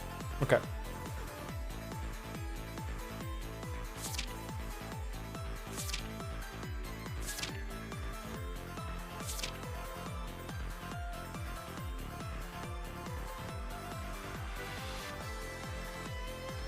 If Jessica's not dead at the end, and it's bullshit, then that means Jessica could be lying right now. And Jessica, I found that the windows and doors were all locked, making a locked room, which means it wouldn't be a locked room, which means that someone that could go in could then I mean, it almost has to be something like that, because this rule says here that a culprit Characters who are not culprits may not cooperate with the culprit, and that means that because I know from these statements that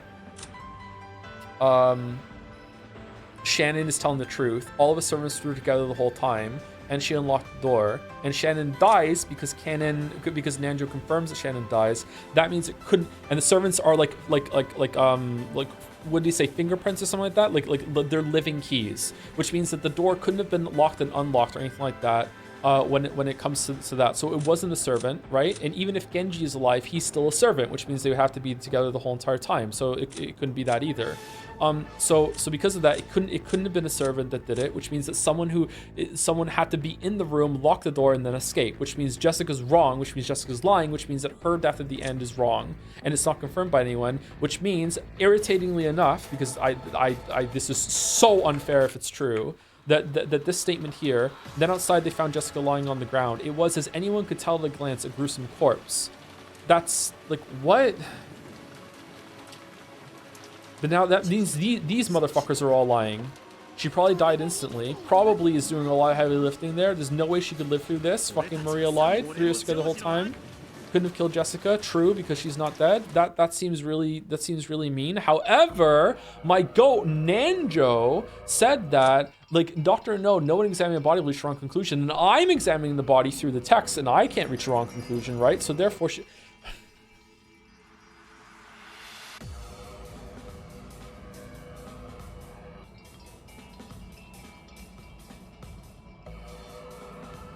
Mouse, has all of this been translated properly?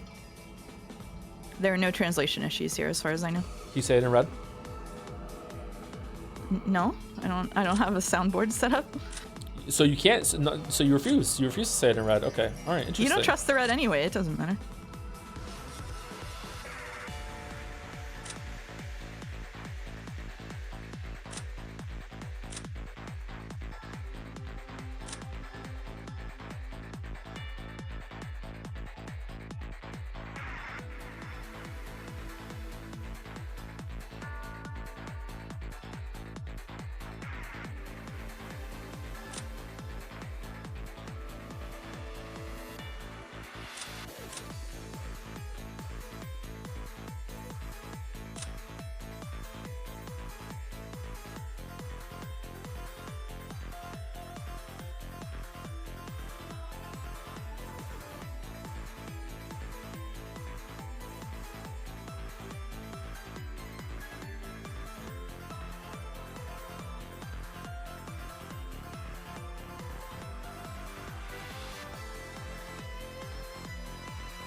Okay, let's do another hint then and see if I get any more information.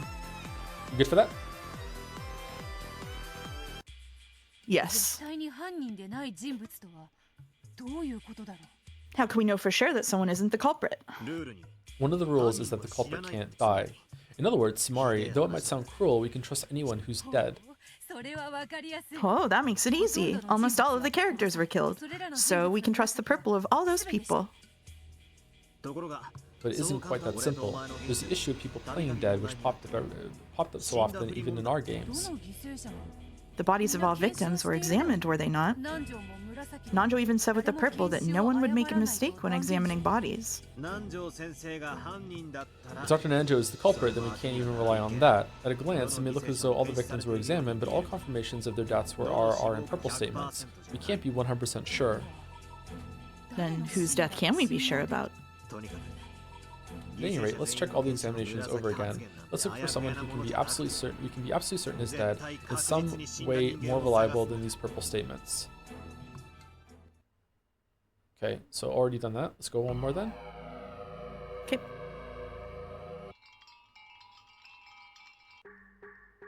Oh, I love this music. Yes, I've got it. Battler, it's the narrated parts. We've been told that there are no lies in the narrated sections. I just realized that too. Bern Castell announced in red that there are no lies in the narration. Oh, looks like they figured it out. They wouldn't get anywhere if they didn't. Are there any deaths confirmed by the narration? That would mean we can say for sure that the person in question is dead. And that automatically means that they aren't the culprit.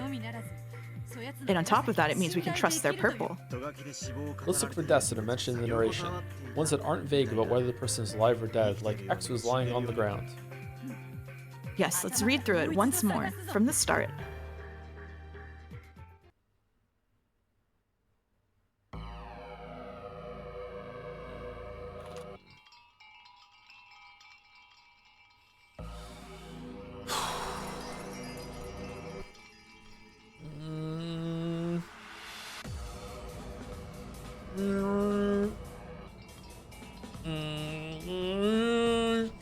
Okay.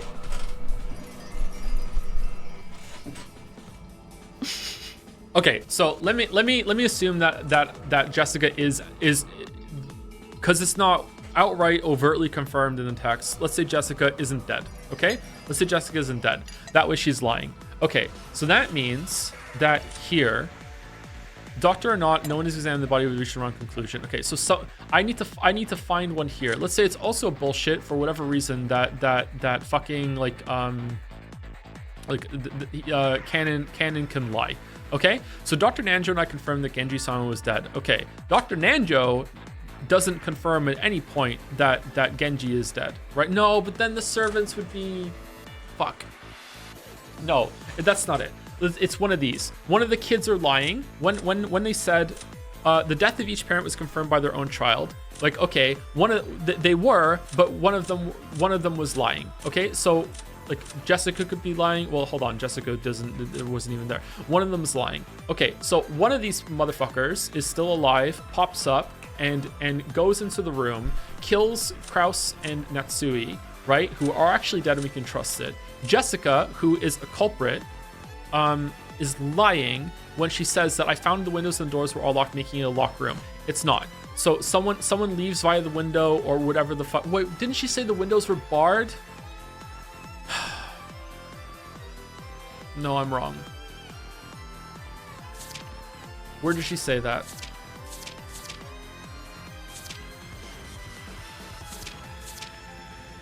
All the windows have steel bars on them, so it is impossible to enter or leave by them. Therefore, we'll say that they concealed the whole mansion by sealing through the... Never mind, I'm wrong. Shit, man. I thought I was onto something there.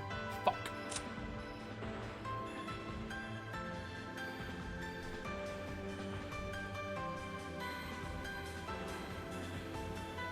I don't know how the second Twilight happens then. Because if it is a locked room, then that means the servants have to be in on it in some way when it comes to the keys. But I know for sure that Shannon is not a culprit, so therefore they can't work together because that's what the rules say. So it's like, did someone come along and open the door for them earlier or lock the door and...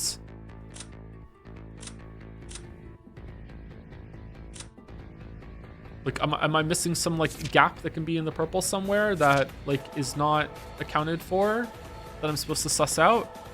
Madam's room was locked. Okay, I can trust what Goda says because Goda dies. Confirmed by Nanjo, right? Nanjo confirms that Goda dies. Judging by these wounds, Goda-san and Kumasawa-san died instantly. All right, so I can trust what Goda says. Goda is right.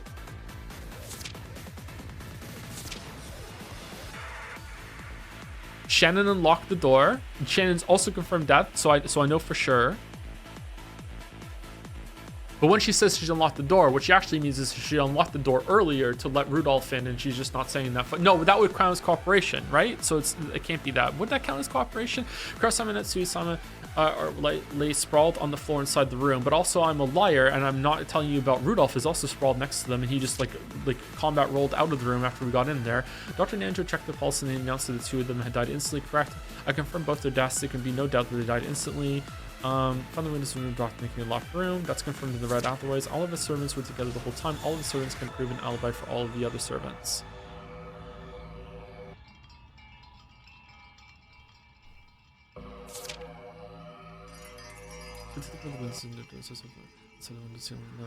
We made sure that no one could be able to enter or leave until the police arrived. Okay, could be a lie. We also sealed that in. Also sealed. This is okay. What if?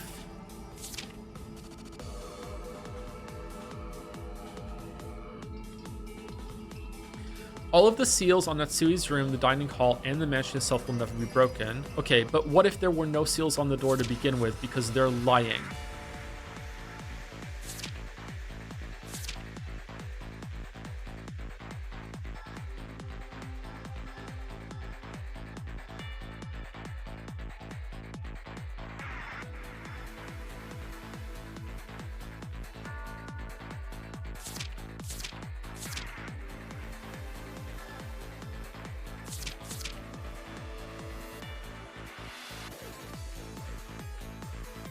Okay, so that's back on the menu then. Okay, so one of the kids lies about one of their parents being dead. That parent or parents goes into the room, kills those two, hides somewhere in the room. They lie about sealing it. They leave later. They leave the mansion before Nanjo seals it. They also go into the guest house. No, now a bunch of shit that happens here is lying it can't be trusted either. He's dead, he's been killed. I can't trust what Jessica says. I also can't probably trust what the rest of these people say either.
You're lying.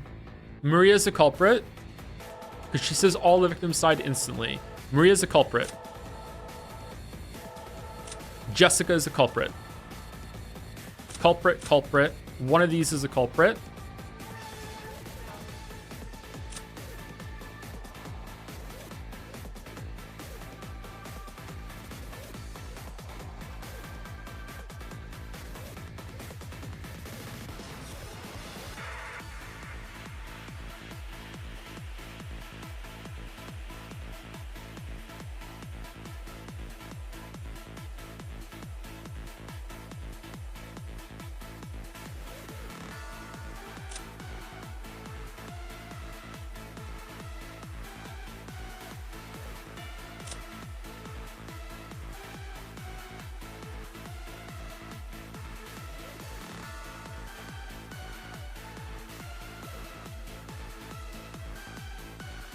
In the first place, no one could kill Dr. Nanjo inside the guest house. Well, he is dead, so therefore... Oh, what if it wasn't sealed? Poor Jessica Chan, she probably died instantly. Can he say can probably be okay? Like probably is like a qualitative statement. So probably like maybe like that's not like. But if that's a lie, George is also a culprit. Does that mean that Battler is the culprit too? This is proof that Dr. Nanjo didn't leave the guest house. None of us has an alibi. No master keys exist anymore except the 2 keys on the 2 people who lie dead here. That could be a lie, but I don't think that matters anymore, to be honest. Dr. Nanjo checked their pulse, then he announced that 2 of them had died instantly. We also see the dining hall in the same way. Anyone could have killed her besides George and Nikki. That could be a lie to let whoever was... They might have already moved out. They would have went in and checked the corpses first, though, wouldn't it? Know that they could just left that out. Okay, do I sound like a crazy person right now, Nas, or what? Do you want an answer to that? Sorry. It's okay.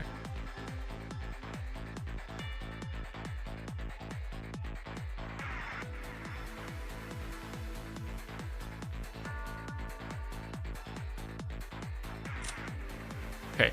How many people died? 13. 1, 2, Bodies. 1, 2, 1, 2, 3, 4, 5, 6, 7, 8, 9, 10, 11, 12, 13. But they're not real. So let's say for the sake of like everything, all 6 of these aren't dead. Just they're all faking. All right, so that would be after that it'd be 1, 2, 3, 4, 5, 6, 7. There's still enough for it to be true about the first Twilight. Culprit of the first Twilight killed 6 people. Excuse me.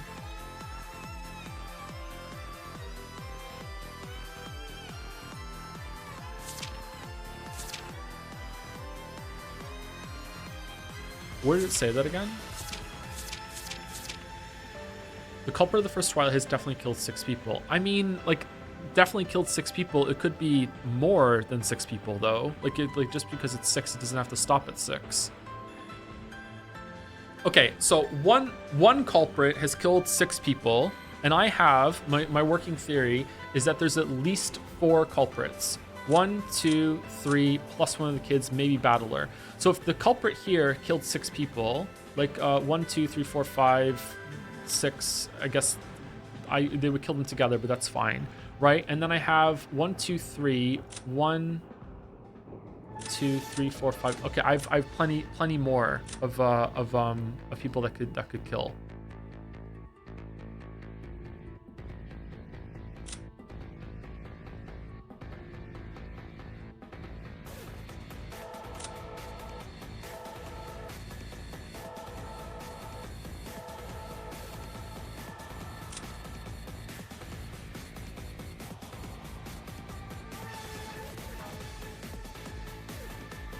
It's weird that Maria says George Oni-chan couldn't kill an adult. He could kill a kid, though. That's really, really weird. Looks like all the victims died.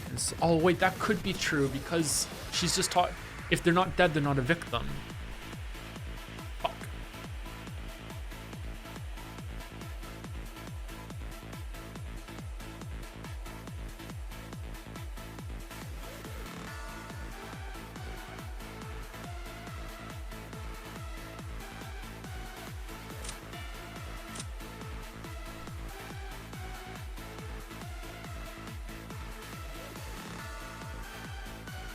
I'm just going in circles. All right, let's do a couple more round of hints and see if it gives me more information and go on. You okay with that, Mouse? Okay, yay. Yay. All right. Battler, look! The narration clearly says that Nanjo was killed on the 7th Twilight. Can we have one for Jessica? I found one too. On the 8th Twilight, the narration clearly mentioned Jessica's gruesome corpse. Okay, but is that for sure? So in other words, Dr. Nanjo and Jessica are definitely dead. And that means we've proven that Nanjo and Jessica aren't culprits. And that means all of their purple statements are the same as red truth. Indeed, that's right. The pair gave each other a high five. Finally, they had found their first big clue. A safe slice on the roll with a needle in it. They discovered some purple statements they could trust. Is that true? Do you think they would put it in hints and then lie to you? Yeah, absolutely. Oh man. Let's try writing out Nanjo's and Jessica's purple statements. These are the same as red truth. We're finally getting somewhere. If we're sure that Dr. Nanjo isn't the culprit, then his purple statement from the first Twilight, no one is going to mistakenly confirm a death, even those other than myself, becomes very important. Yeah, very true. In other words, Sumari, no one will make any mistakes when confirming deaths. So anytime Dr. Nanjo or Jessica confirms a death, we can be absolutely sure that it's true. So, Sumari, anyone whose death was confirmed by Nanjo and Jessica cannot be the culprit. Uh-oh, looks like they're moving along. It's strange. I find it annoying that they're making progress, but if they did get stuck, that would just be boring. Okay, let's check their examinations and find some more characters who can't be the culprit. Indeed.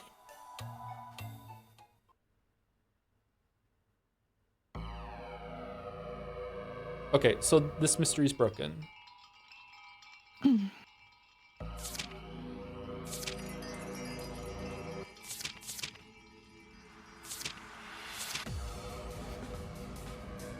These two are busted.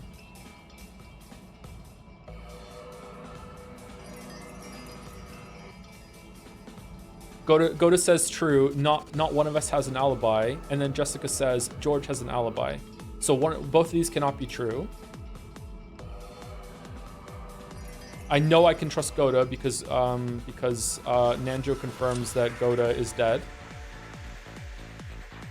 So Goda can't be the culprit, which means Goda is the truth. And now it just told me in the hints that Jessica is also dead for sure. So this mystery is busted. Is there a translation issue here?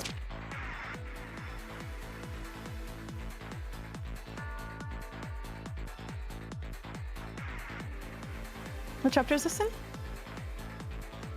This is the 4th Twilight. This is the 4th Twilight.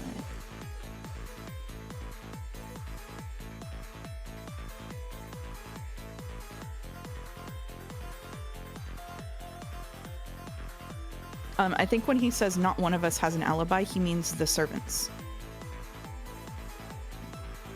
So I don't think those two statements are contradictory. I mean, I feel like it has to be part of the purple statement if that's the case. We can view it that way, but I don't think that's with how particular it being. It's not fair with how it's been tricky with the word play, especially throughout the whole entire story so far. Mm-hmm.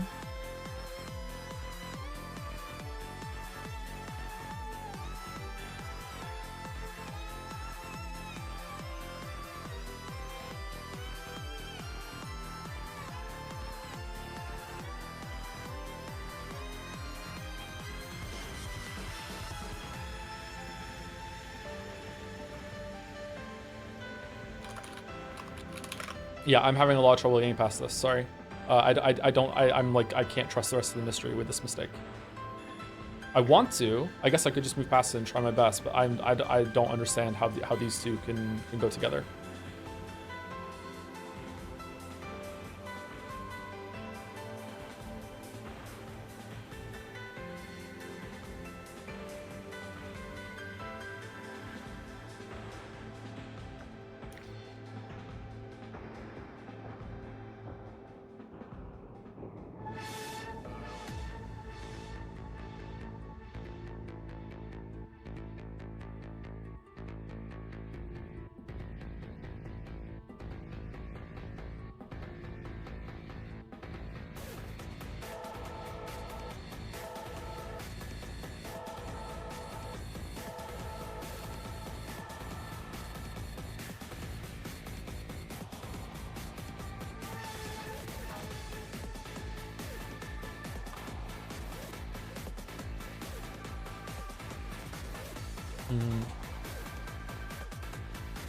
I don't really know what to do.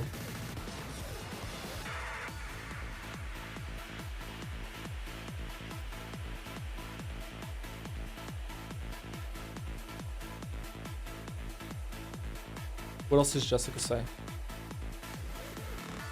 The owners and doors were all locked, making it a locked room. We made sure that no one would be able to enter or leave until the police arrived. So I went outside to look for them. At least regarding Shannon's death, it was impossible for George's son to be the murderer.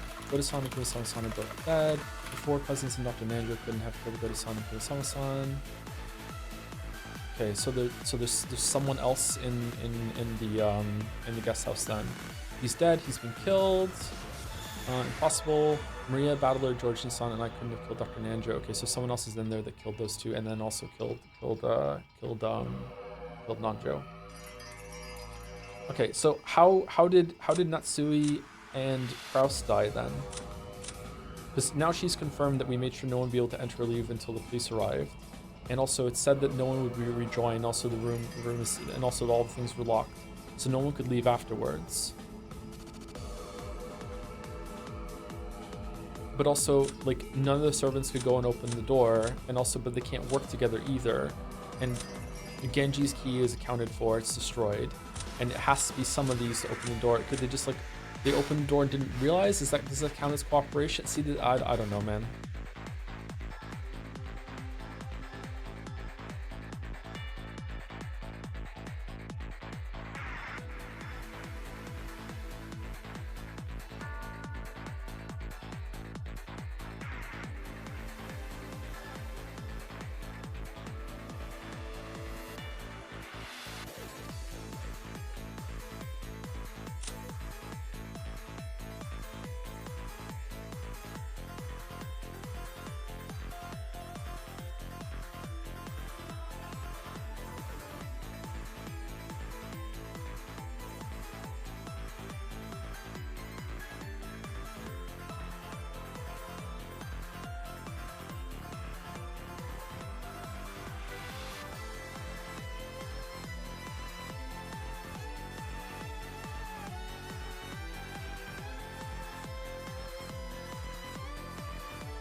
Like, I don't know, man. I just don't feel right, like, adding what's before it, because if this is the case, it's like, it's clear that no one is hiding. He said right here, all of us are here right now. Well, that can't be everyone, because if everyone is here, then that means whoever wasn't killed in the first Twilight is here, and they're not hiding, which means they would be able to see them.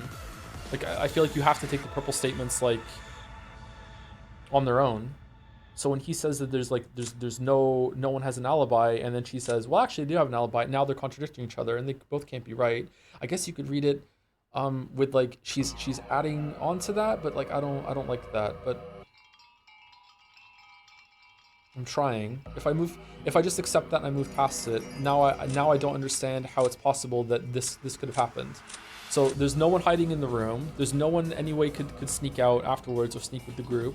And there's only one way for the door to be unlocked, and that's with one of the servants. The servants can't be doing it together because the servants can't be a mix of culprits and not culprits, because culprits can't cooperate with non-culprits. Genji doesn't even have a key anymore because it's destroyed, as Natsui's statement we can take as true, because Nanjo confirmed the death. I confirmed both their deaths, so it can be no doubt that they died instantly. Yeah, confirm both of their deaths.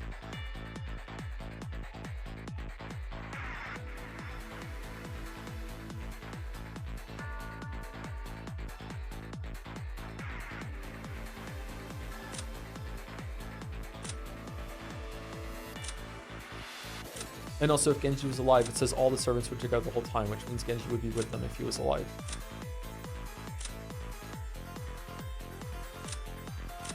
This is a nothing statement.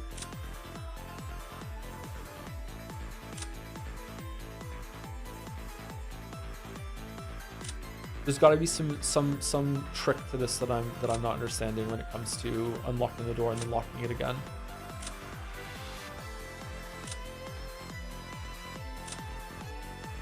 Fuck, I don't know what it is though. Oh well, I don't know what to do. Like I'm kind of like I'm trying my best to get past it. I can't, so I'm just want to read the hints and see what happens, or what? It's up to you. I can also help, or we can read the hints. It's whatever you want.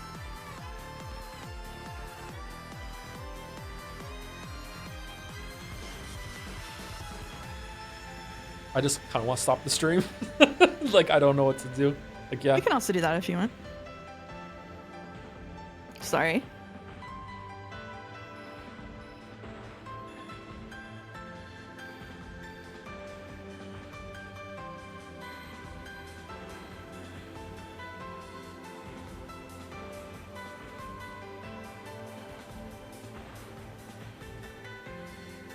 It is almost break time, so you could take a break, figure it out, and then come back and decide.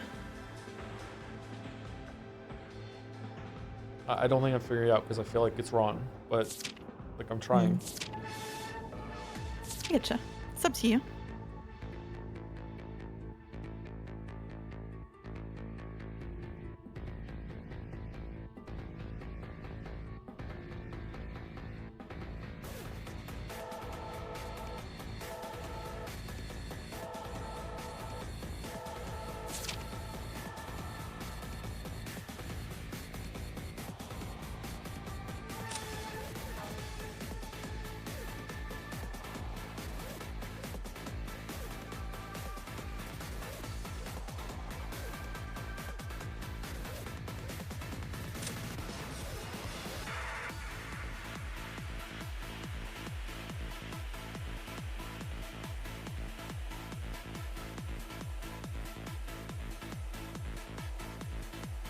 What does that mean? George Onichan could kill an adult, could kill a kid though. What the fuck does that mean?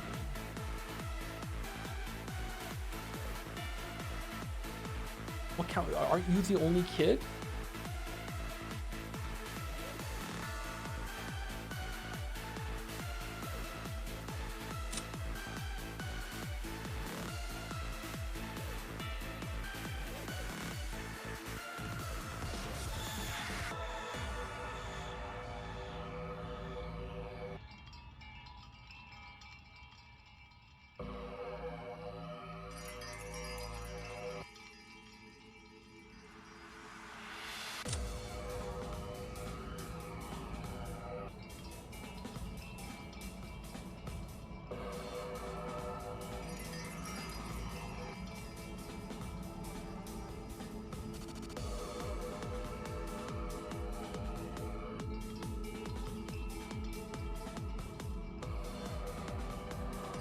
No one can kill Dr. Nanjo inside the guest house.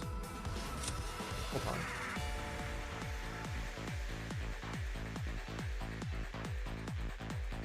Who said that the guest house was sealed? Who also said the mansion itself took refuge inside the guest house?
I took shelter in the guest house. They carefully sealed all doors and windows, locking themselves in a closed room. Okay.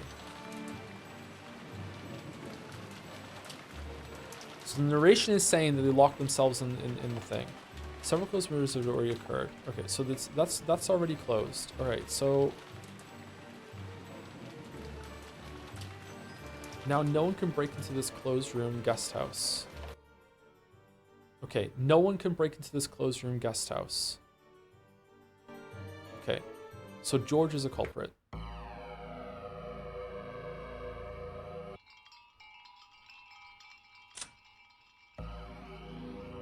George is a culprit because... Oh, hold on. Does it change?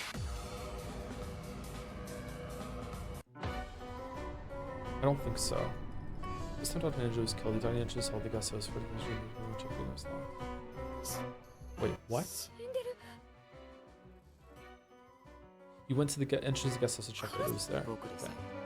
Instant death. This is the first room. Let me see what was on the impossible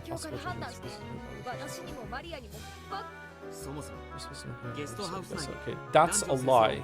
So you're lying. Okay, so you're lying. Okay, so George is a culprit.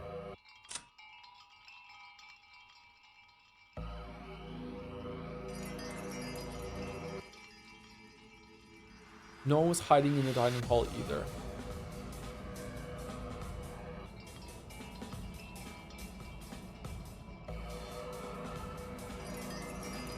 Okay, so you definitely killed somebody.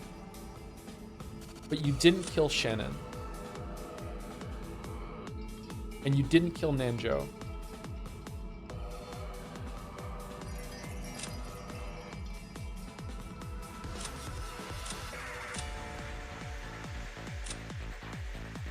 I don't think you could have killed Jessica. I don't think so. If you killed Jessica, then that means that Battler and Maria are also culprits. They also killed somebody. So if you didn't, let's say that's not true for the time being. So you didn't kill Jessica, you didn't kill Shannon, you didn't kill Nanjo, and you didn't kill Cannon. That means you had to have killed Kraus, Natsui, or Goda, Kumasawa, or these and them and or. In other words, the four of us cousins, Dr. Nero, could do. Okay, so you didn't kill Goda or Kumasawa, you didn't kill Shannon, you didn't kill Nanjo, you didn't kill Jessica for the time being. Maybe you did. So that means you killed Natsui and Kraus, or you killed someone in here. Wasn't this a closed room? Like, you're saying that no one was hiding in the dining hall either. You might have been hiding in the dining hall. But if you didn't do that, that means you killed Natsui and Kraus somehow. How the fuck did that, how the fuck does that happen?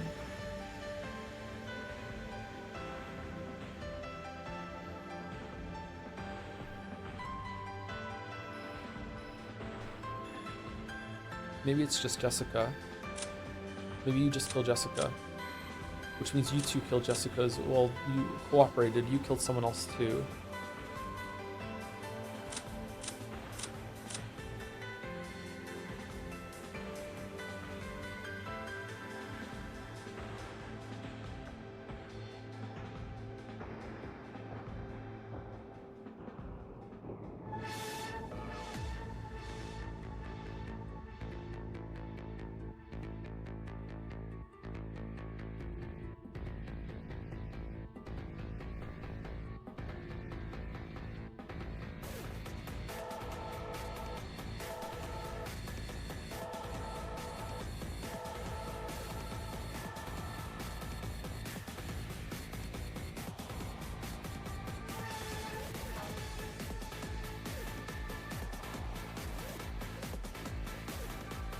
Maria Chen couldn't kill anyone. That could be a lie now, so Maria can kill somebody. George Oni Chen couldn't kill an adult. He could kill a kid though. Okay, so you're lying. What do you mean kill a kid?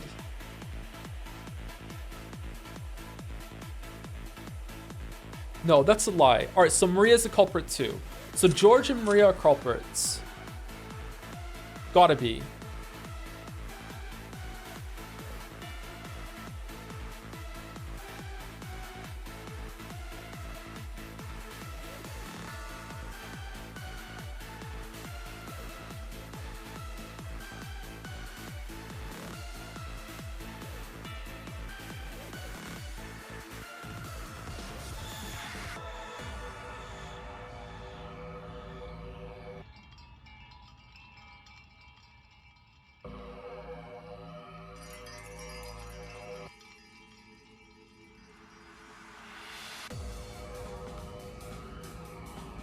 Because I know George killed somebody. Because I know he's lying. He's lying. Because he's lying, I know he's a culprit. Because he's a culprit, I know that he killed somebody or he kills somebody. Does Jessica count as a kid?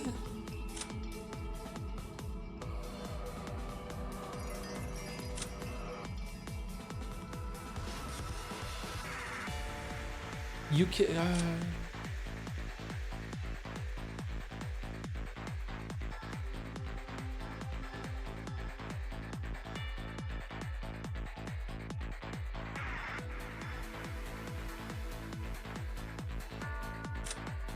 She is referred to as a kid throughout the story.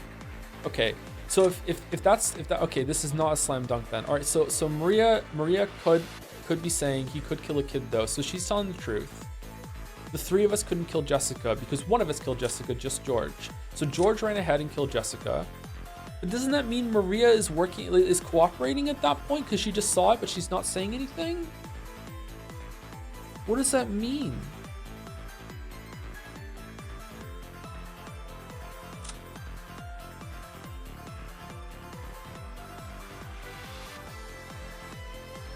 George and Nikki, Maria, and I couldn't have killed Jessica.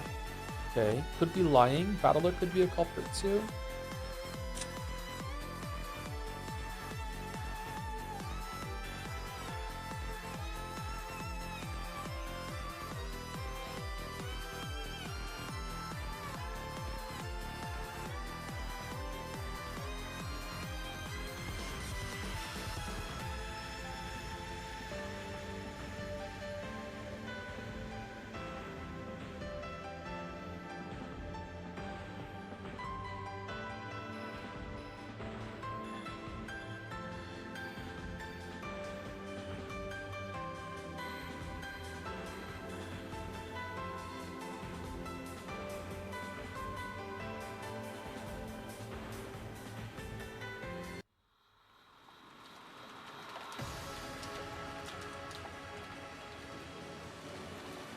George, Battler, and Maria hurriedly chased after her.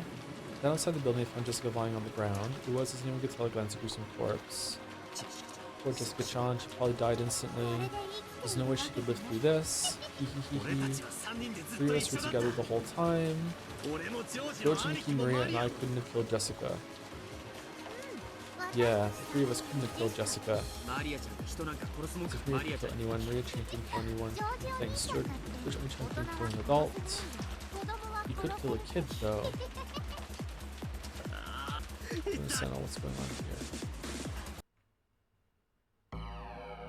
Okay, if Battler is a culprit, then that would make sense with Maria not being a culprit. So if these 2 are culprits, because Battler's lying about them being together, so George, Nikki, Maria, and I couldn't have killed Jessica. George could have, though. Is this like a statement like the 3 of us together couldn't have killed her, but 1 of us singular couldn't have? Because that's what it seems like. The 3 of us couldn't have killed Jessica because it was just 1 of us. You could kill a kid, though, which is Jessica. Because Jessica is the only kid that dies. That feels right to me.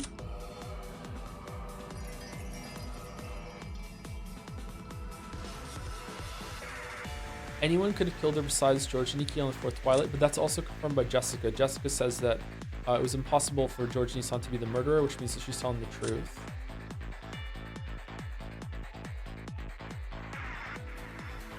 Okay, the master keys don't matter, I don't think. This is proof that Dr. Nanjo didn't leave the guest house. I don't think that matters because it was sealed, like that we know from the narration. Don't really feel like I'm any closer to figuring out, like, how Natsui and Kraus died then. I don't know what to do. I don't want to take break either, because if I have an epiphany while I'm on break, I'm going to get pirate software.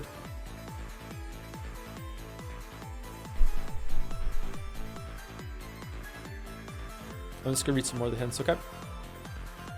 Okay, I'm still here. Butler, Nanjo to Jessicaの紫発言のチェックを終えたぞ。Battler, I've finished checking Nanjo and Jessica's purple statements. People whose deaths were confirmed by those 2 are definitely dead, and that means they can't be culprits, which in turn increases the number of purple statements we can trust. Let's start with Dr. Nanjo. He confirmed the deaths of the victims in the 2nd Twilight, Uncle Kraus and Aunt Natsui. Then, on the 4th Twilight, he also confirmed Shannon's death. On the 5th and 6th Twilights, he even confirmed Goda-san and Kumasawa-san's deaths.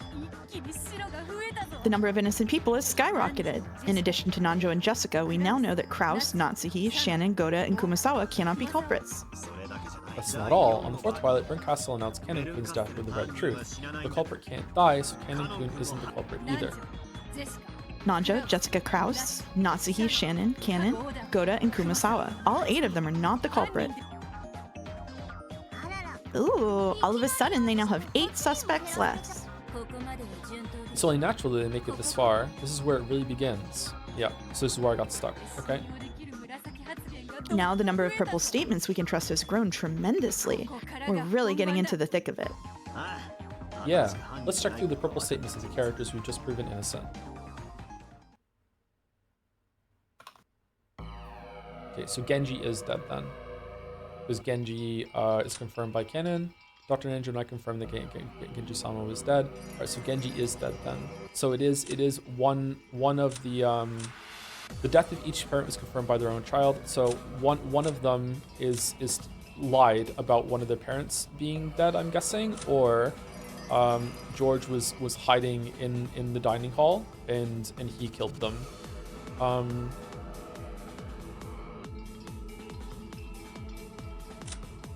Alright, let's do more hints. Okay.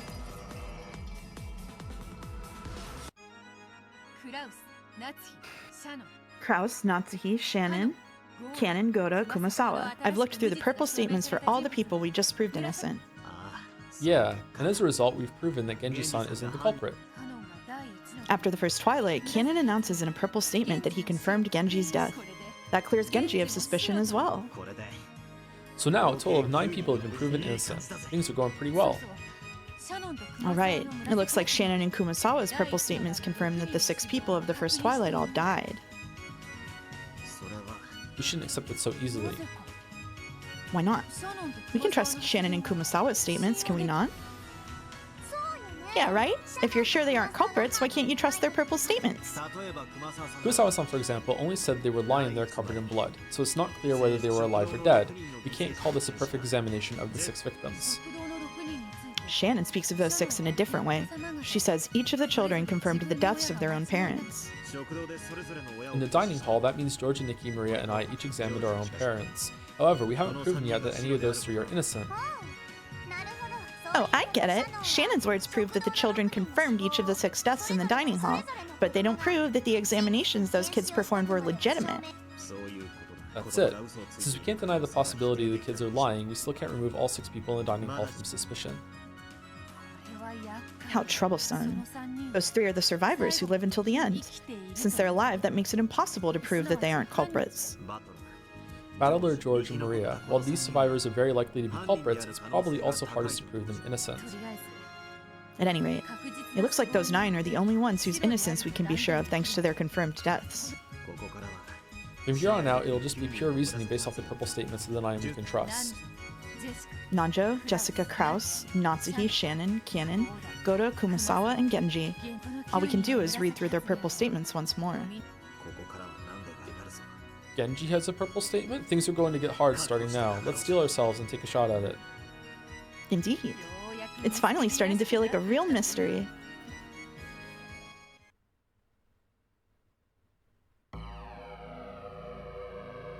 What are Genji's statements? Genji doesn't have any statements, okay.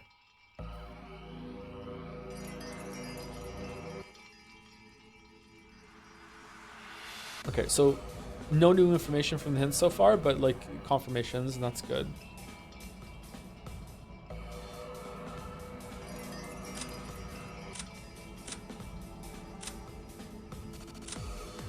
I mean, all 3 of them could be culprits, which means all these are all alive. 1, 2, 3, 4, 5, 6, 7, 8. That's enough for easily for. Whoa, is it? The culprits would have to kill. What if 2 culprits kill someone together? Does that count?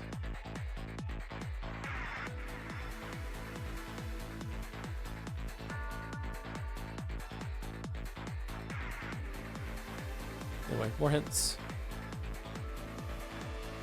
How many of these are there?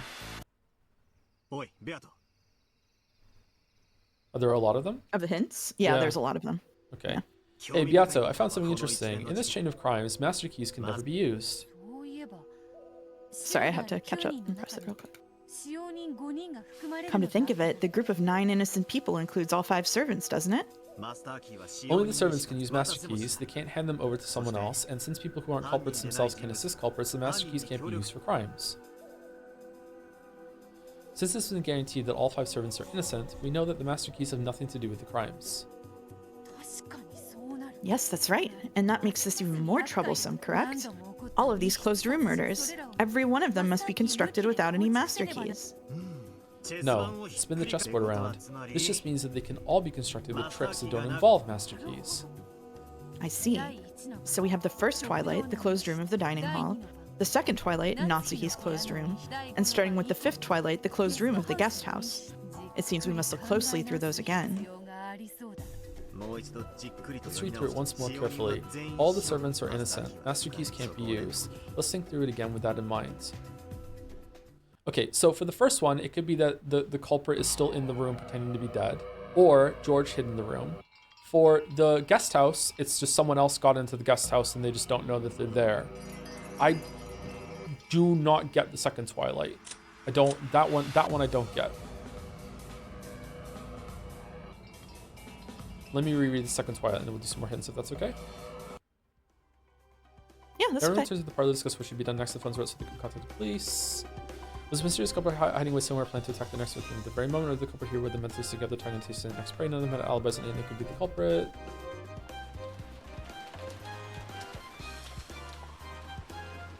However, that tense feeling didn't last long. By midday, everyone got tired of arguing, so they decided to take a break. Preston and Sue announced that they wanted to talk to each other alone and went up to the second floor. That was the beginning, and after that, everyone went their separate ways. Everyone went their separate ways now and then, such as to head to the bathroom or gaze at the endless rain. However, no matter how much time passed, Krause and Natsui were the only ones who didn't return. Calls were sent to both Krause and Natsui's rooms using the extension phone line, but there was no answer. Something might have happened. Everyone headed to Krause and Natsui's rooms together, and in Natsui's room, they found Krause and Natsui lying sprawled on the floor. Madame's room was locked, just like the dining hall. After getting everyone's permission, I unlocked the door. Krause-sama and Natsui-sama lay sprawled on the floor inside the room. Okay, that's true. Dr. Nanjo checked their pulse. Then he announced that the two of them had died instantly. Correct. I confirmed both of their deaths. There can be no doubt that they died instantly. I searched all over the room looking for a clue. In the end, I found that the windows and doors were all locked, making it a locked room. Another closed room. The servants all have the master key, so will be suspected again. But have no fear, after Madame began to suspect us, we started keeping an eye on each other. All of the servants were together the whole time. All the servants could prove an alibi for all the other servants. Now that's interesting. So you're saying this closed room is even more complete. In the case of the closed room, no one had an alibi, so in this closed room, all of them have alibis.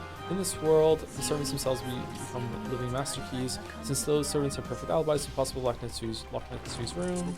We decided to preserve the crime scene as it was. We put duct tape all over the outside of the doors and windows, sealing them. I'm sure the culprit left some sort of clue in this room.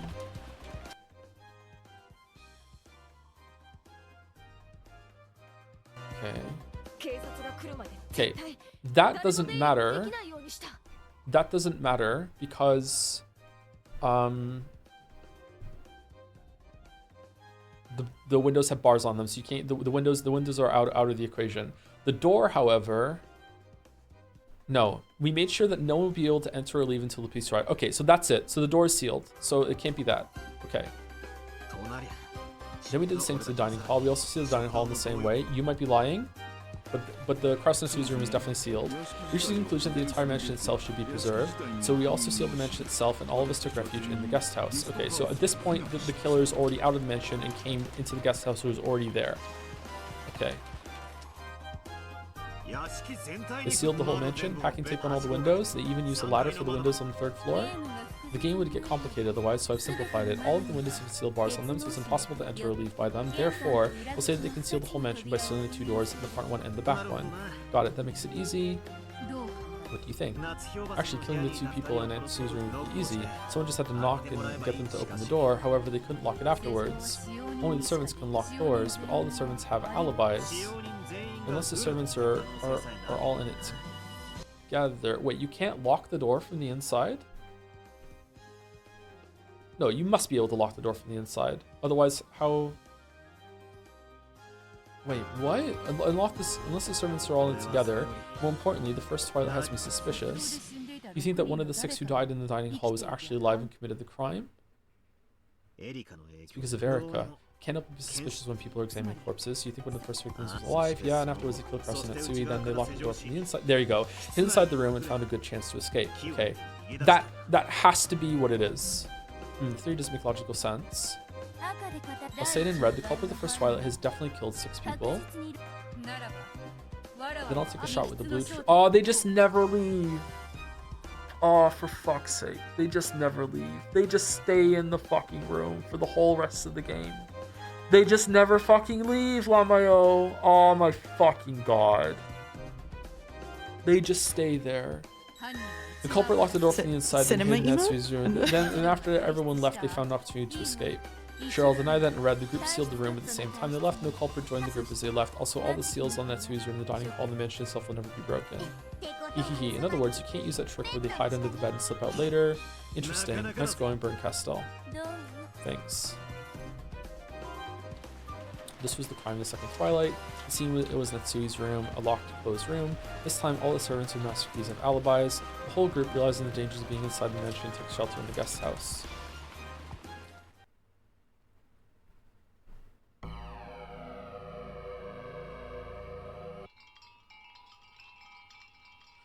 Okay, so I know he's a liar. I know he's killed somebody because I know that he's lying about the no one could kill Dr. Nanjo inside the guest house because someone clearly had to. But I know from Jessica that it wasn't them unless there's some shenanigans going on. So 4 people were killed in this one. So that means because it was 4 people, I don't think they can cooperate or whatever. So I'm guessing that Maria actually did confirm that Rosa was dead, Genji was dead. One of the parent pairings is still alive. That parent pairing goes up here. So technically the 2 of them together have killed 1, 2, 3, 4, 5, 6 people. I'm guessing that's what it is. And then so I'm guessing it's these 2 because that's that. One of them goes up here. The other one goes somewhere else. Would that make sense? Or would both of them go over there? Someone goes into the guest house. There has to be a pairing of 2 that goes there. Or no, I don't think it would be both pairings. I don't think that George and Battler would both be lying about their parents. And it says that whoever's the culprit of the first Twilight, I guess George could have killed the other one and then got one of his parents to hide, and then to pretend. And then the parent that is contending goes up and kills these 2, and then George goes and kills one more person, which is Jessica. 1, 2, 3, 4, 5, 6. So that's 6 deaths that are there. But then who killed the other ones? There has to be another culprit, right? So, but if it's like George didn't kill Shannon, so someone else has to be out here, and they can't get out of the room. Okay, so my guess right now is that it's Ava and Hideyoshi. One of them goes up here and hides in the room and never leaves. The other one kills Nanjo, Shannon, Cannon, possibly Goda and Kumasawa. Yeah, possibly Goda and Kumasawa. So that would be 1, 2. Does that count? 3, 4, 5. 5 dead. And then also 4 dead here, 5, 6. So this is the same one that killed these 4, killed these ones for the 6. The other one kills these 5, who knows? And then George kills Jessica, which means that Maria is telling the truth. But now that doesn't make sense with Battler. Shit.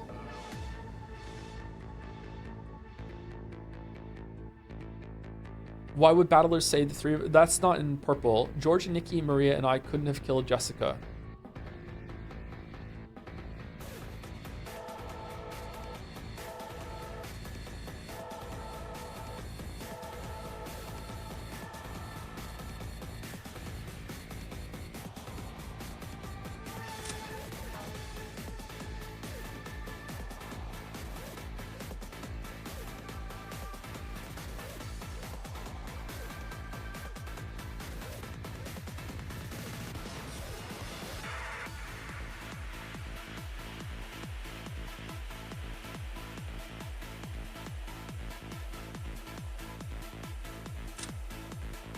Battler has to kill someone in order to be lying here.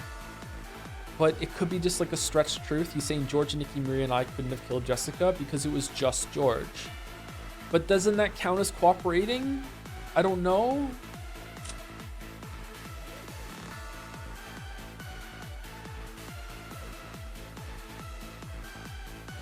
Okay, so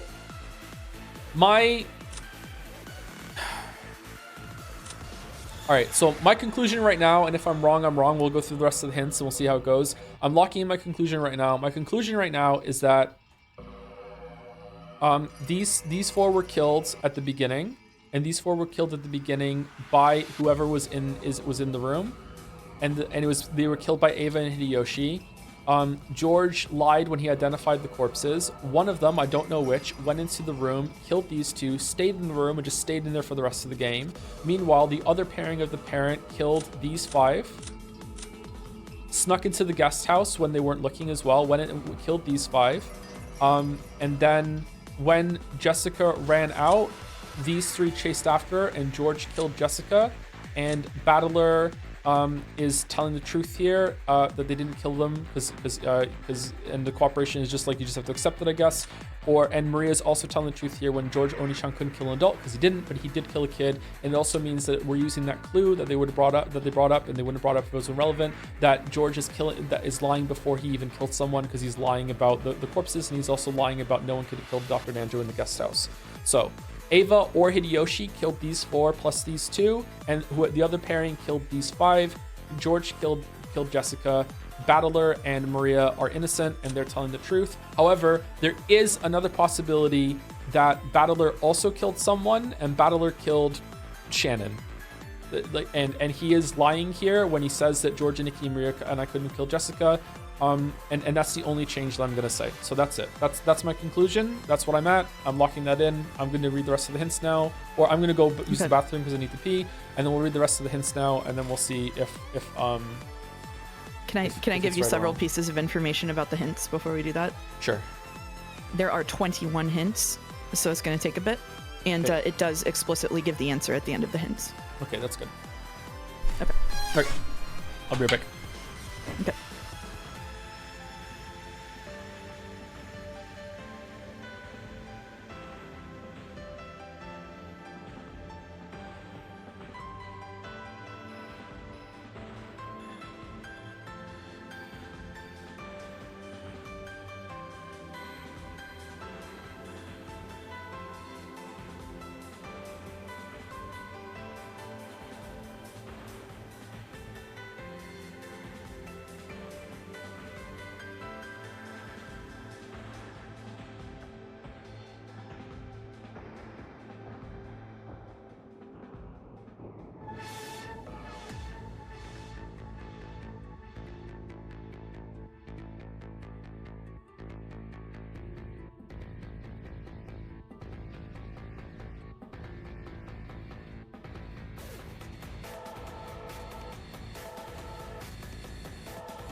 All right, hello chat. Sorry, I'm not sure if I muted us properly, so I'm not sure if any of you heard us talking just now.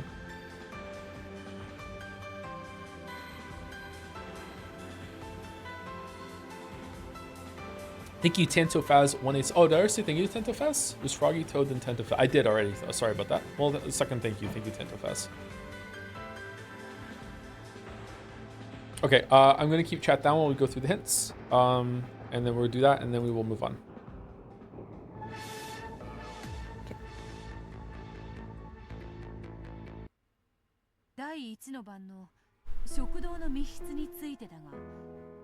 I think I have a theory about the closed room of the first Twilight. Let's hear it. The corpse examinations of the victims in the first Twilight still aren't certain. In other words, Sumari, what if one of them was really the culprit? They killed the other 5, locked the dining hall from the inside, and played dead. True, they could create a closed room without using master keys that way. That leaves us with a problem, though. What problem? Remember? When we were talking about the second Twilight, Berncastel said this with the red truth. The culprit of the first Twilight really did kill 6 people. Yes, now that you mention it. Moo. Because of that red, it seems all 6 people in the dining hall were dead after all. So how did someone lock the dining hall from the outside? Without using a key?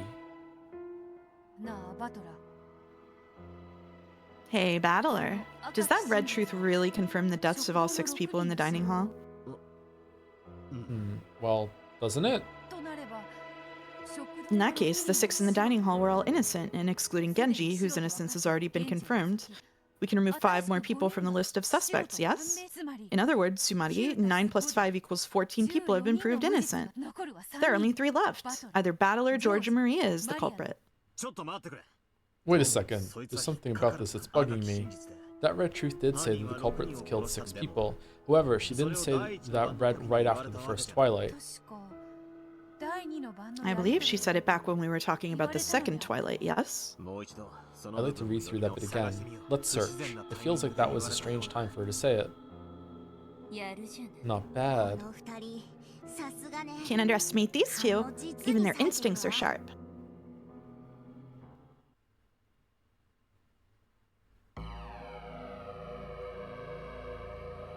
Are we just gonna go through them? Yeah. I'm done. I locked in my solution. It's fine. It's probably wrong, but like that's the solution I got. I've been thinking about the second Twilight's closed room, but no matter how many times I try, I keep ending up with the same theory. You mean someone killing the pair of them, then locking the door from inside and hiding? Yes. Since the master keys can't be used, the door must have been locked from the inside. So it only makes sense if the culprit was hiding somewhere in Natsuhi's room. Right. That is weird. It says this in the narration. No matter how much time passed, Kraus and Natsui were the only ones who didn't return. And then it continues. Everyone headed to Kraus's and Natsui's rooms together. If Kraus and Natsuhi were the only ones who didn't return, that implies that everyone else did return to the parlor. That's right. If the criminal locked themselves in Natsui's room after committing the crime, they shouldn't have been able to return. And yet, everyone except victims did return. That would make this crime impossible for all the survivors. So maybe we really should follow up on your theory of someone in the dining hall surviving and committing crimes later. Come to think of it, when I mentioned that theory, I was hit with the red truth. My theory was that someone in the dining hall was alive and killed Kraus and Natsui. That theory was countered by this red. The culprit of the first Twilight really did kill 6 people. Well, that red is hardly surprising. After all, the culprit went on to kill Kraus and Natsuhi, so they've killed a total of not just 6, but 8 people. Huh? Hold on. They wanted to kill Kraus and Natsui, which means... Ooh, stylish there. That's cool.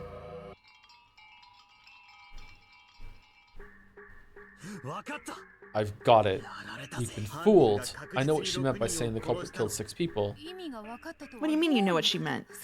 Explain yourself. The culprit of the first Twilight really did kill 6 people. If she'd said this right after the first Twilight, I probably wouldn't have found anything odd about it. However, since she said it after the second Twilight, a new possibility shows itself. You don't mean that the 6 people who were killed includes the murders of the second Twilight? That's it. The culprit really was hiding among the 6 in the dining hall. Later on, they snuck out of the dining hall, killed the 2 people in Aunt Natsui's room, locked the door from the inside, and hid somewhere in the room. The culprit could have only killed 5 people at most in the dining hall. However, if we add on the victims in second Twilight, they would definitely have killed at least 6 times. I see, now it all adds up. You can construct the closed rooms of both the first and second Twilights without using master keys. Well, you think so, but that reminds me of something else. Aunt Natsui's room was sealed immediately afterwards. Yeah, come to think of it, Lady Burn Castle used the Red Truth to say this. The group sealed the room at the same time they left. No culprit joined the group as they left. And she also said this, all of the seals will not be broken. In other words, Sumari, the culprit is trapped in a closed room again. That theory might explain the first and second Twilights, however, the culprit would be sealed inside Aunt Natsui's room, unable to leave. And that means they wouldn't be able to carry out the fourth Twilight and onwards. Yeah, I thought it was such a nice theory, but I guess it's wrong. I don't think we're wrong about this theory, but maybe it just needs some more tweaking.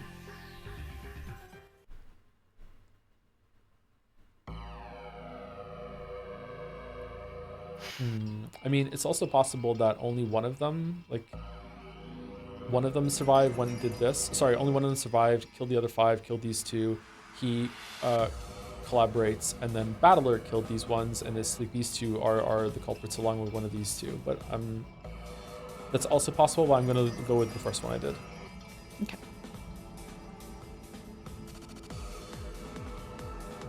I like seeing Battler and Beatrice figure this out together. It's cool. Yeah, it's fun.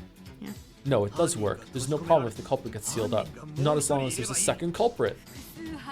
A multiple culprit theory? Yeah, that does seem to be the only way. That way, even if one culprit is sealed up, the other can continue murdering. If you think about it, the theory needed an accomplice from the very beginning. In the first Twilight, Aunt Ava, Uncle Hideyoshi, and that old bastard Kirei-san and Aunt Rosa, in other words, Sumari, everyone who hasn't been confirmed innocent had their deaths confirmed by people who also haven't been confirmed innocent. Unless those people were fellow culprits, no one would have been able to play dead. You're right. After all, the rules say that only culprits can cooperate with other culprits. Culprits are capable of lying even before they commit murder, so we have ourselves a theory. The culprit who carried out the first Twilight murders also carried out the second Twilight, then locked themselves up in Natsuhi's room. Then, the other culprit who lied about the first culprit's death carried on with the murder starting at the fourth Twilight. Yes, it all matches up that way. So, which one of them was it? Unfortunately, so far, any of them could be a culprit. However, we can say for sure that the crime wasn't committed by a single person. And we know that the culprit locked up in Natsui's room was one of those 5 victims in the dining hall. And we also know that the person who continued with the crimes was one of the first who inspected the 5 suspicious corpses on the first Twilight. One of those who inspected the 5 suspicious corpses in the dining hall? That would be... Battler, George, or Maria. We know that one of those 3 committed the murders later on. Excellent. Let's focus on those 3 and find the truth about those later crimes. Was that new music? I don't remember that one. It might be, yeah. The next crime is the fourth Twilight. Shannon Chan was the one to be killed. No one has an alibi, with one exception. George. Jessica, who's been confirmed innocent, used the purple text to say it was impossible for George to kill Shannon. So doesn't that mean either Battler or Maria must have killed her? I like to think that, but it's too soon to be sure. Battler, Maria, and every other person except George lacks an alibi. I managed to prove that the crime wasn't committed by a single person, but I didn't prove that there were exactly 2 culprits. At this point in time, it's still too soon to be sure. I see. There might be a culprit for the first and second Twilights, a culprit who lied about the first culprit's death, and another completely separate culprit as well. Yes, it was a mistake to overlook that. The murder of Shannon Chan was possible for anyone, with only one single exception. Also, that fact alone isn't enough to prove that George and Nikki is innocent. I thought this would be an easy one since there's no closed room, but on the contrary, we have no suspicious circumstances and no information to lead us to the culprit. The pace of the crimes picks up starting here. Instead of getting stuck on this one part, we should start taking a look at the 5th Twilight too.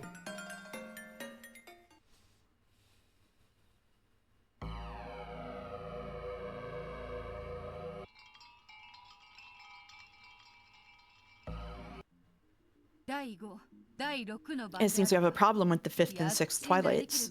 We can trust Jessica's purple statements, and she said this. The 4 cousins and Dr. Nanjo couldn't have killed Goda-san or Kumasawa-san. The 4 cousins and Nanjo, in other words, Sumari, all of the survivors at this point in time. On the face of it, that makes this crime impossible. That wording makes me think the battler can't be lying, has to be lying at the end, so maybe he did kill someone then. However, that's where we can spin the chessboard around, correct? You've got it. This actually gives us a simple answer. This Twilight proves that there's a culprit who isn't Dr. Nanjo or one of the cousins. Other than these survivors, everyone's supposed to be dead. And yet, it was impossible for the survivors to commit the crime. It's absolute proof that one of the culprits faked their death. And since there exists a culprit who faked his or her death, that's absolute proof that there were multiple culprits. Only a culprit can fake an examination and lie. The 5th and 6th Twilights may seem to be perfect, impossible crimes, but this one incident alone tells us so much. Impossible crimes are a double-edged sword. They have the power to make your opponents surrender, but they also make it possible for theories to break deep into your lines of defense. Long ago, you would surely have surrendered. How far you've come! Which is so gross. It's all because you've trained me so well. The pair grinned at each other. They had been to the brink of death and back in their many intellectual games before now. They wouldn't be discouraged by a riddle like this. Now let's move on to the crimes in the 7th and 8th Twilights. I think we're getting pretty close to the core of things. Yes, let's get ourselves ready and go.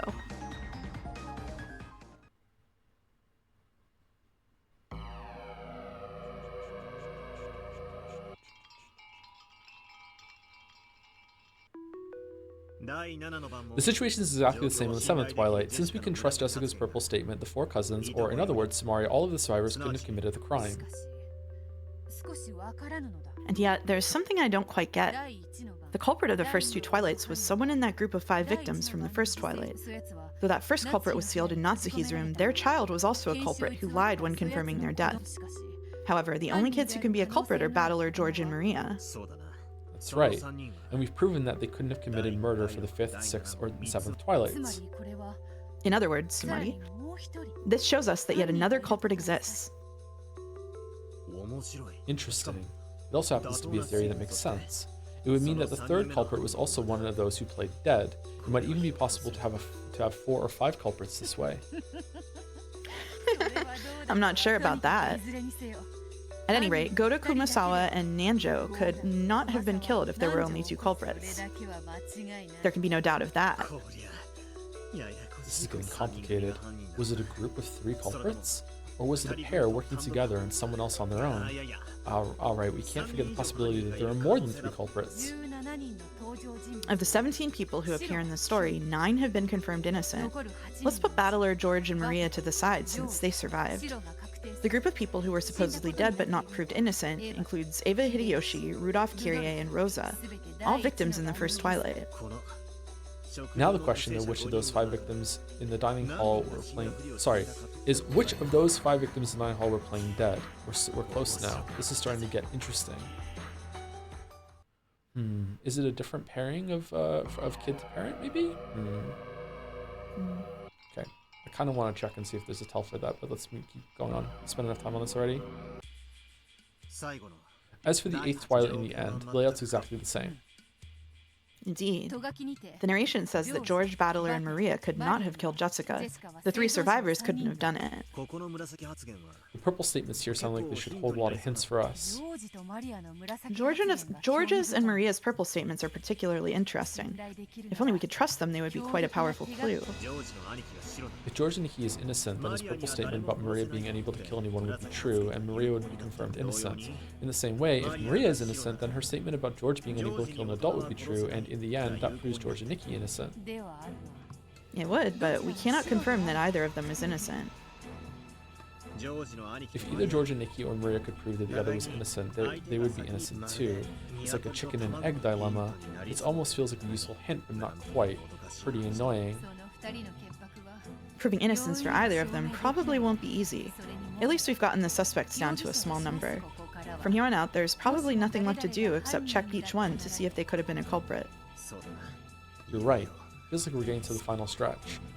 If there's no tell for it, maybe it has to be the same parent, because otherwise, how can you decide like, let's say it's like George and Battler are both culprits, right? And they both lied about one parent each. How could you ever know which parent it was?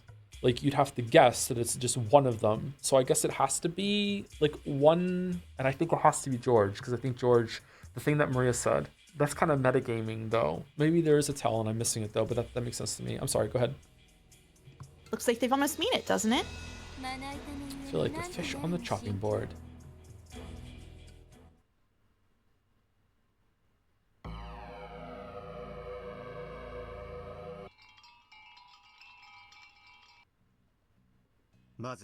First, let's start checking theories with Maria as a culprit. If she's guilty, then Rosa could have been playing dead. She could have carried out the crimes on the first and second Twilights. Then she gets locked in Atsui's room and Maria does the rest of the murders. It was impossible for Maria to commit any of the murders in the guest house, so the most Maria could do was kill Shannon. Which means a third culprit would be needed for the guest house murders. The third one would have to be Eva Hideyoshi, Rudolph, or Kyrie. That means we would need a fourth culprit too, correct? You're right. In order for one of those 4 adults to play dead, the child who checked them would have to be a culprit too.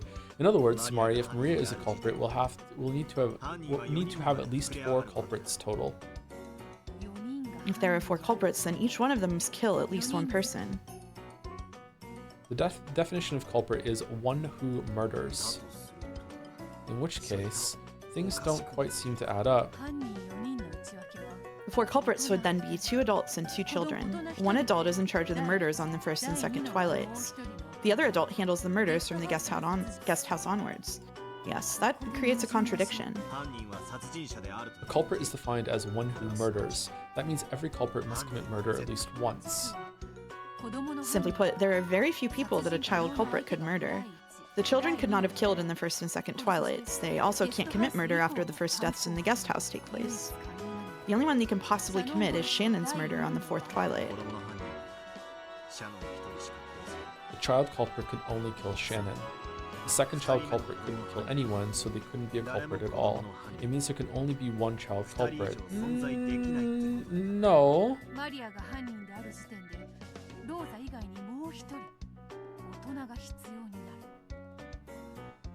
As soon as we pick Maria as a culprit, we need another adult culprit besides Rosa. However, it's impossible for there to be a second child culprit to lie about their parents' death.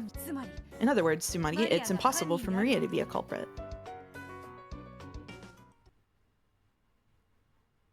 Because Battler could kill Shannon and then George could kill Jessica at the end. I think.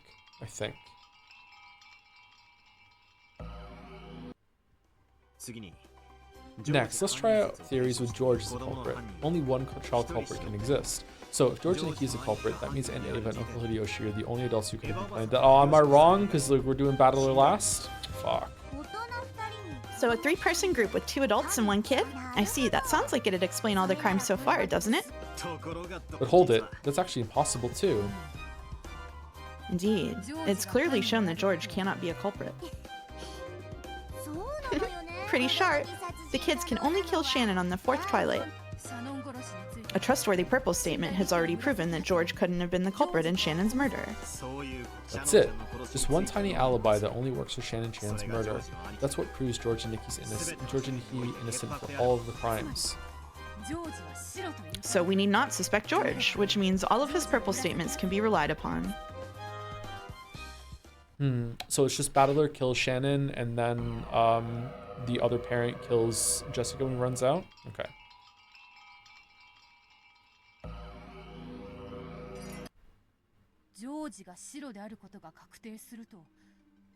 Once we're sure that George is innocent, that automatically makes Maria innocent too. Yeah, it confirms George and Nikki's purple statement saying Maria couldn't kill anyone. Since she couldn't kill anyone else, she can't be a culprit. No, but George has to be lying because his statement was a lie about no one in the house could have killed Nanjo. And the narration confirmed that the house was sealed, unless I missed a... because that's why I got on George, right? So unless there's a line explaining that I missed the narration somewhere, George has to be guilty of something, right? I think? That's how I got on him. Okay, maybe I missed the line. Maria couldn't kill anyone. Since she couldn't kill anyone, she can't be a culprit, so Maria is also confirmed innocent. Since George and Maria are innocent, that also proves that their examinations of their parents' deaths were trustworthy. That's That's right. No one will mistakenly confirm a death, and people who aren't culprits can't lie, so the deaths of their parents have been confirmed, and those parents are also innocent. We've gotten rid of almost everyone. The answer is already clear, is it not?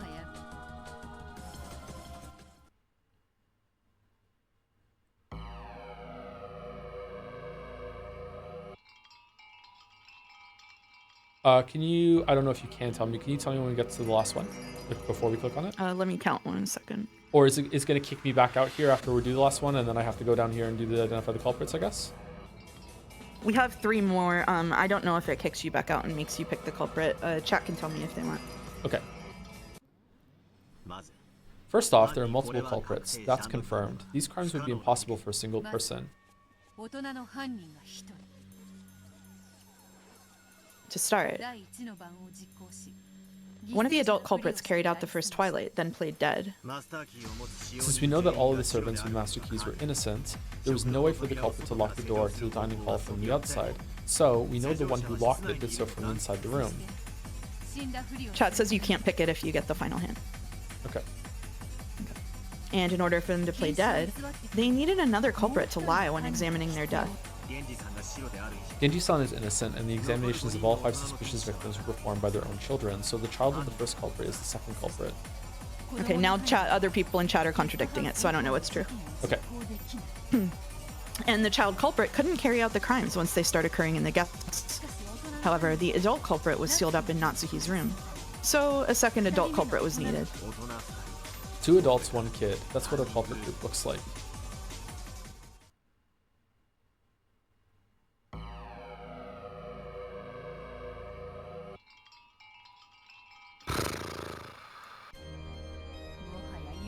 Okay, let's save it.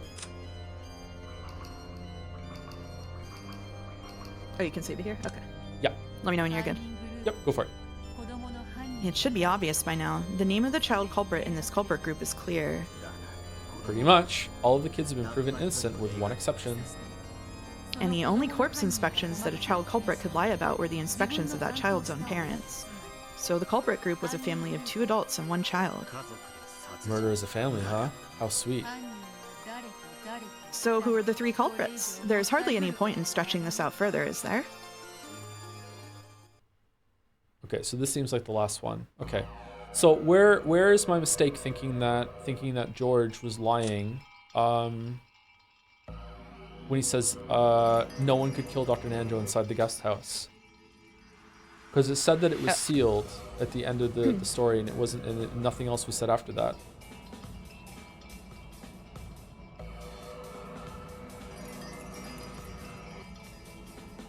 Right? Hold on, let's go to the end here. Apparently this is what the people in my server have been arguing about, like, for the whole stream about whether this is fair or not. Oh. So there's that. Okay. All right, well, chat can come back then. All right. Can I have a Captain Holt vindication fucking gif? All right, there we go. It's to people in my server, not in your chat. Just so you can look at my server. Okay, so there's at least 1 big mistake in this, possibly 2. Okay. Well, that fucking sucks. This is a really cool exercise still, though. I like it. I like that they're solving it together. I like that they can go through it. I like that you actually get something to solve, like that has like some real meat to it with the rest of it. But yeah. No mistakes. There is a mistake, chat. I'm sorry.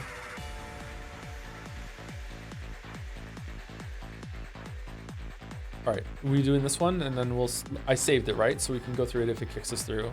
Oh, sorry, my bad. Before we do that, is it different if I identify the culprit versus the hints? I'm not sure. And people in chat don't seem to be sure either.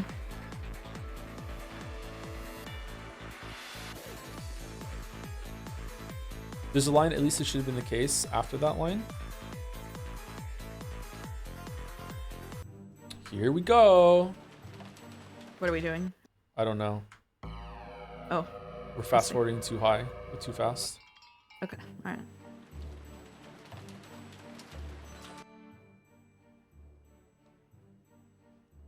Now no one can break into this closed room guest house. At least that should have been the case. So the narration is not allowed to lie to you. No one can break into this closed room guest house. So as of this, the information is given us. The guest house is closed, so no one can get in. And then no one can break in. Yeah, Nanjo's dead, right? Nanjo's dead right away, which means that the person who killed Nanjo, right? The person who killed Nanjo is already in the guest house. Because the person is already in the guest house. No one could kill Dr. Nanjo inside the guest house. This means that Nanjo have to go outside and be killed and then dragged back in.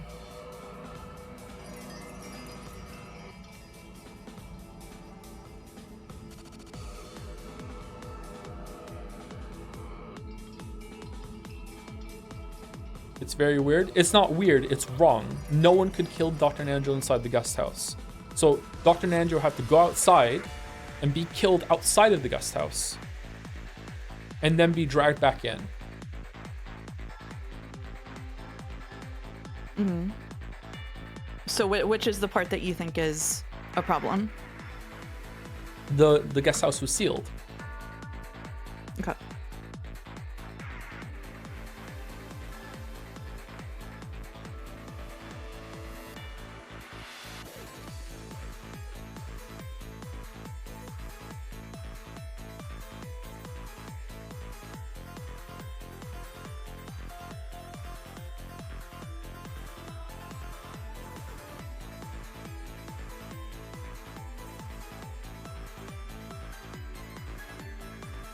And the next time we read the story, he's already dead.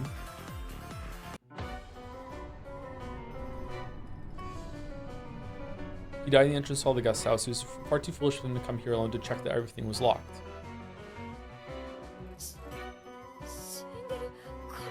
So he went downstairs to check everything was locked, and then he was killed.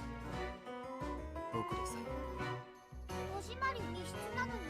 じゃあそれ状況がそもそもしかもつまりこいつはなんじゃあ南條なのに。 No one could answer an innocent question. This was the seventh Twilight. Once again, the crime scene was a closed room known as the guest house.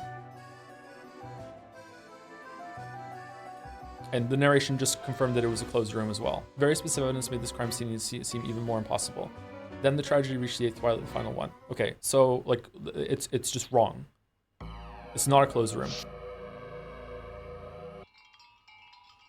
But battler, it doesn't matter about the battler. The narration can't lie.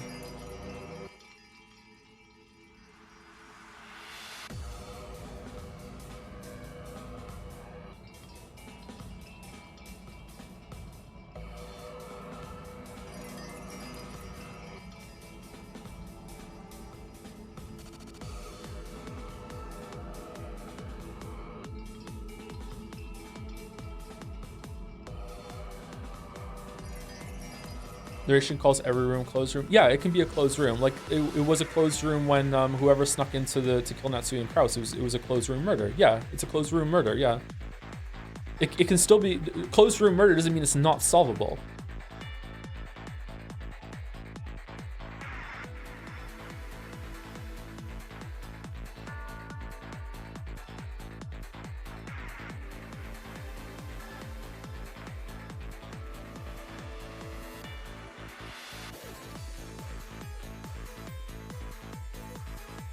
There's a closed room here too because Battler closed it back up. Battler can't, isn't the killer though. Are you saying he helped afterwards? I don't think that fixes it.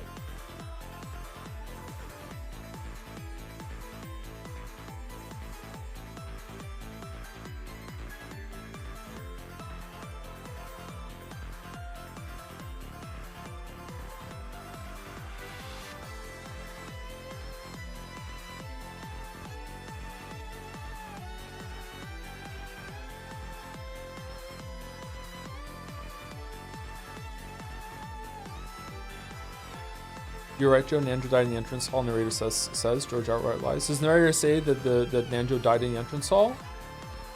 I don't think it explicitly says that actually. It does. It says, this time Dr. Nanja was killed. He died in the entrance hall of the guest house. It was far too foolish of him to come here alone to check that everything was locked. Oh, okay. Then it's completely wrong. Yeah, sorry. Yeah, it's completely wrong. This is this George is lying when he says no one could have killed Dr. Nanja inside the guest house. It's completely wrong. Sorry, I'm getting overwhelmed with chat. Not in a bad way, just overwhelmed. Yeah.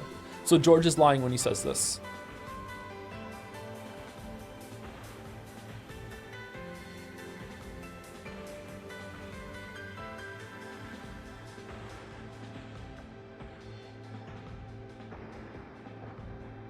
Yeah, this is what my Discord was hung up on. I think the solution to Nanja's murder is murder shooting through the window and Batter closing the window after. Is it gonna say that? Maybe that could work? Maybe? I don't know. Maybe Nanja didn't die instantly. George says that it was an instant death. And Chad is arguing right now. I'm sorry, not chat. The opposing argument of what we're trying to find right now is that George is telling the truth. So if the answer to George telling the truth is that it was an instant death, then George is now lying about a different statement.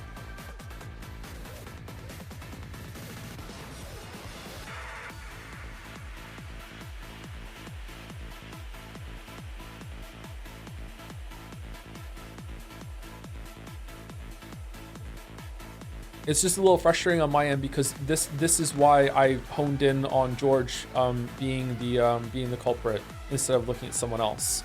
This is a weird thing that Maria says though. He could kill a kid though. This is just misdirection. That is like chef's kiss misdirection if that's the case. Yeah, it's like, really good misdirection. Like wow. Like that is such a like I'm honing in on this. Why would it be worded this way statement? That is a really really good red herring.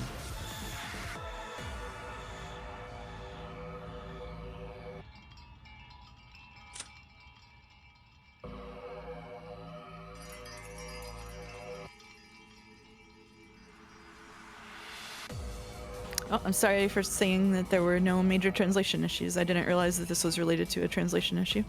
Maybe it's not. Maybe it's just how it is. Hmm. It's okay. Anyway, so is it I don't know if anyone knows, is it better to use the hints and then identify, or just go to identify now? Like, not in terms of like I mean, what's the better narrative, or is it not different at all? I really don't know. I'm sorry. I didn't come prepared with the answer to this. Let's finish the hints then and see what happens. We can reload it. Okay. Oh, come on. What a messed up answer. Looks like I was the child culprit. Even in my games, battler culprit theories were some of the most popular, weren't they?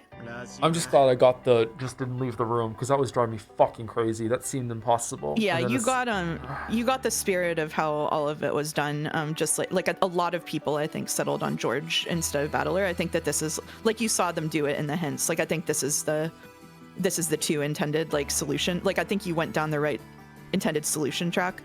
It's just that there were things in it that tripped you up at the end. It seems so. Sheesh. Why does everyone think I did it? If you're a culprit, that automatically makes your parents culprits too. There's no need to worry anymore. We've already won. There's no need for any more discussions or hints. Let's move ahead with the answer. Is it over? Well done. It seems the mystery of this level wasn't enough to beat those two after all.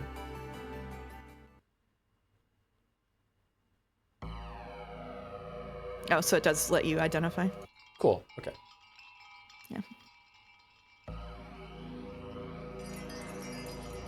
So it's Battler, Rudolph, and Kyrie, right? It's these three. He lied about his own parents. Or... All right, oh shit, I already clicked it. Don't do or. I already clicked it. Smash. Okay, so this Blue Joe chapter would have is still like picked George. probably. This chapter is like an hour and a half long, so we might want to just have you do this on a follow-up stream and do a Tuesday stream. Is there like a Unless good you wanna go super late. stopping point a little bit?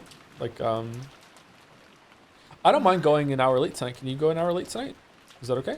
I could, yeah. Yeah, we you can could? do that. Okay, Yeah. let's Do just... we want to... Oh, we took a break, right? Yeah, we took a break. We can just read until the end of this chapter. I think that sounds okay. Yeah. Okay, you can do I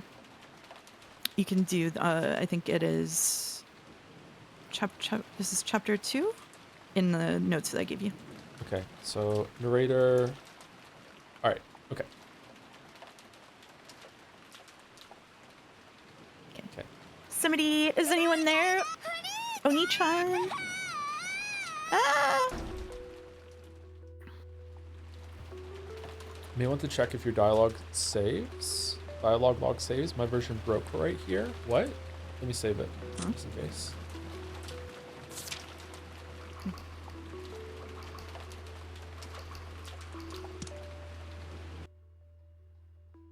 Seems like it's okay. The visitor who came late. Angie flew out of the guest house sobbing. Is there anyone still alive on this island?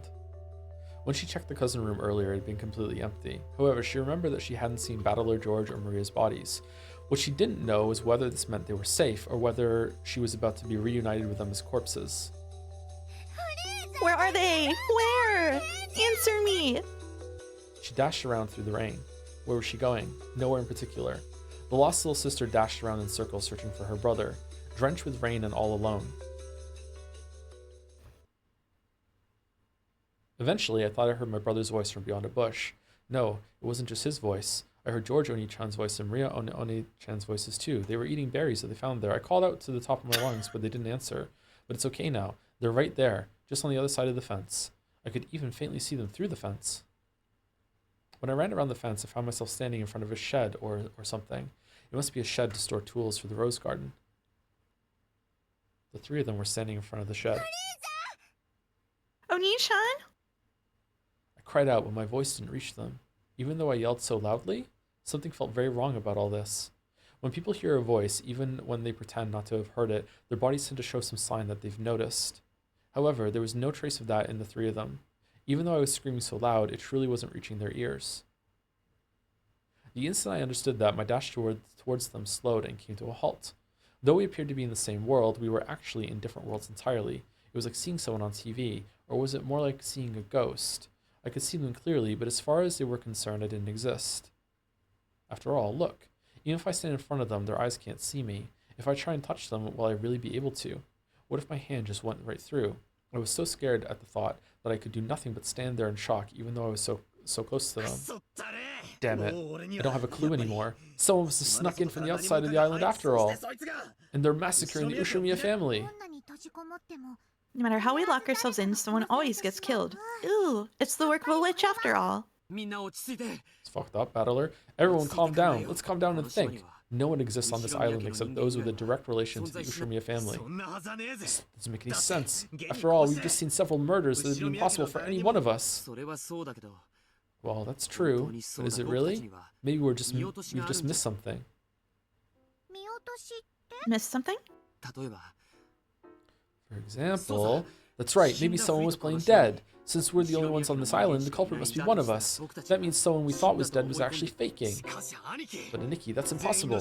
Every one of the corpses was checked by someone. There's no way any of them were faking. I don't want to think about it, but what if those corpse inspections were also faked? Your ooh is way better than mine. I don't know why chat wants me to do the oohs. It could have gone like this. There were multiple culprits from the start. Then one plays dead and the other lies and confirms that the first culprit died. Then the culprit who played dead keeps on committing crimes, creating the illusion that some strangers snuck onto the island. Do you still suspect someone in the Ushimiya family of being the culprit? Dr. Nanjo was killed, so it's probably safe to say that he isn't a culprit, and we can consider the examinations performed by a doctor like him to be the most reliable. If so, then it's fair to say that the people whose death Nanjo checked were almost certainly dead. Who did Nanjo check? Genji's corpse? Krauser and Natsui's corpses? Shannon's corpse? Oda and Kurosawa's corpses? Think back to the beginning and the bodies in the dining hall. Of those 6 victims, Dr. Nanjo only inspected Genji-san. But didn't the rest of us check the others? Yes, but Dr. Nanjo didn't actually inspect them himself. Because this is a story. What are you talking about? How the hell could our parents have survived after being killed like that? Anyway, what do you think you're saying, George and Nikki? Wouldn't that mean one of our parents is the culprit? That's insane. They were killed right at the beginning, and so many of them. How can you accuse our parents of being killers after that? I won't let anyone, not even you, suspect and slander our parents after they've been killed like that. Sorry. I know my mama was really dead, so does that mean George Oni-chan's parents or Battler's parents were the culprits? Let's stop this, Maria-chan. I must have lost it a bit back there. George Oni-chan wouldn't kill Shannon. It's enough. None of us would kill members of our family, right? So I don't think George Oni-chan would lie and say his parents were dead, not if they were really alive. There's no way George Oni-chan would help out in a crime if Shannon was going to be killed. Calmly, as though answering a quiz or a riddle, Maria spoke to George. Then, with a blank look on her face, she turned to Battler and spoke. Battler, you saw your dad and mom's corpses, right? We are on episode 8 after episode 1, and when Maria's talking and the screen goes to black, I am still terrified that scary, fucking terrifying teeth Maria face is gonna show up again for one last jump scare. Yeah, I saw them. We all saw them, right? Those pitiful, blood-stained... I think you're lying. Huh? Where the hell did that come from? Because that way it all makes sense. Back in the dining hall, Battler's parents weren't dead. One of them killed Aunt Natsuki and Uncle Kraus, locked the door from the inside, and waited in that room. The other one took over the murders after that. To break open the closed room of the guest house, they needed to have an accomplice inside. That was Battler. That explains everything. Enough! Stop it, Battler-kun. You too, Maria-chan. Finally, all the pieces fit together in the wolves and sheep puzzle in my head. The culprits are Battler's family. Ooh, am I right? What are you talking about? No. Correct. The voice came from behind Angie. She spun around, surprised. There, covered in blood, yet wearing cheery expressions, were Rudolph and Kyrie. Rudolph and Kyrie? I'm so glad you're After saying that much, George realized what his words meant, and his face twisted into an expression of shock and horror. Maria wasn't surprised. However, she showed no joy at having her answer proved correct. As for Battler, Angie saw it. That terrible expression, one that she would never forget as long as she lived. It was a demon's smile. A hideous demon that she'd never see again twisted its face in a foul grin, and the truly horrible thing was that she saw it on her brother's face. Rudolph and Kyrie lifted up the guns they had been holding behind them. The barrels pointed at the foreheads of George, who staggered backwards, and Maria, who grinned as though she was beyond caring what happened next.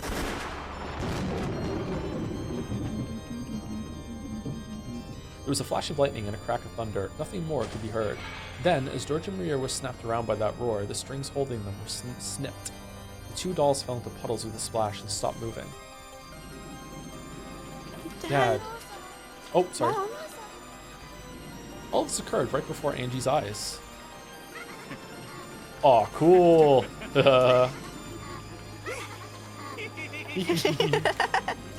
Angie, who stood stunned beside them, wasn't visible to their eyes.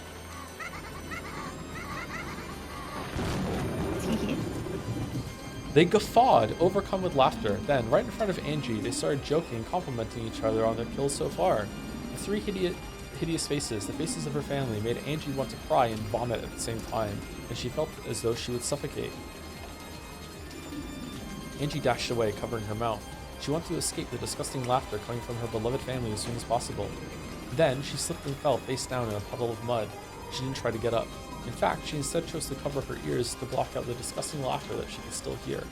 This is how Berncastle still won?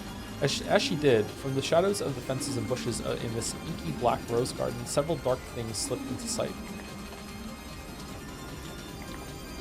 What did the goats mean?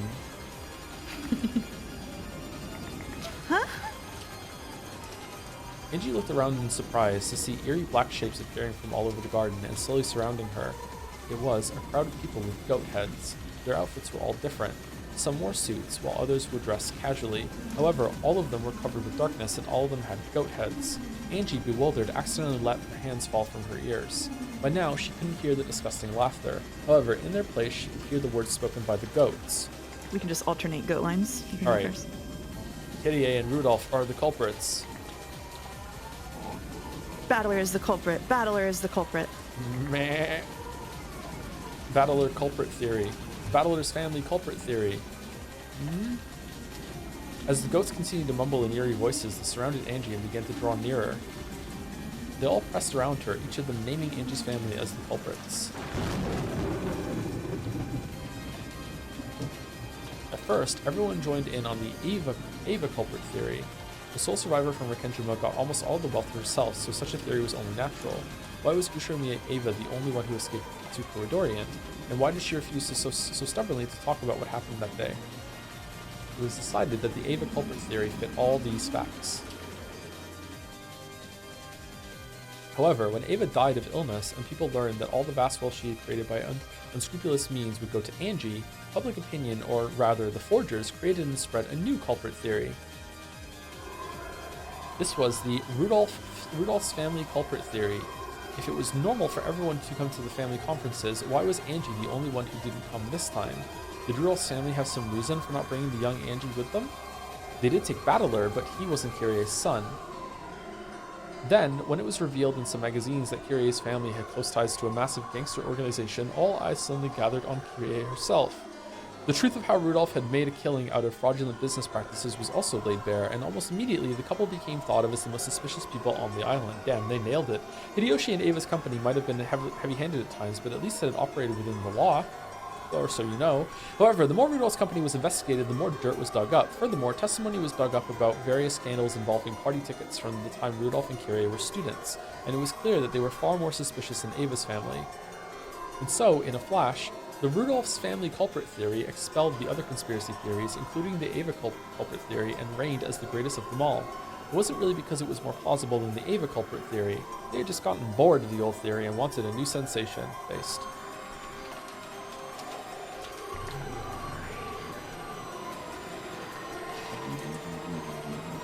The goats seemed to bend and undulate. The sky rapidly turned white, becoming a ceiling lit by fluorescent lamps.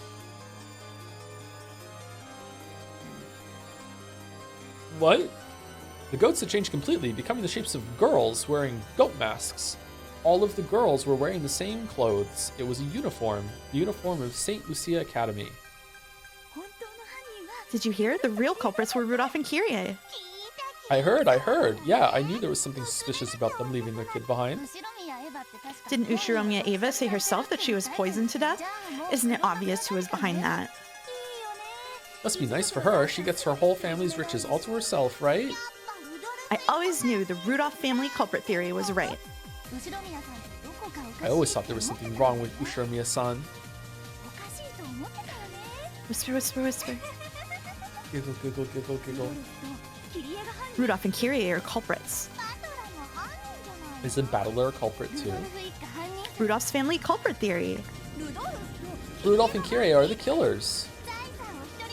They tried to get the family wealth all to themselves, but Ava killed them back and they failed.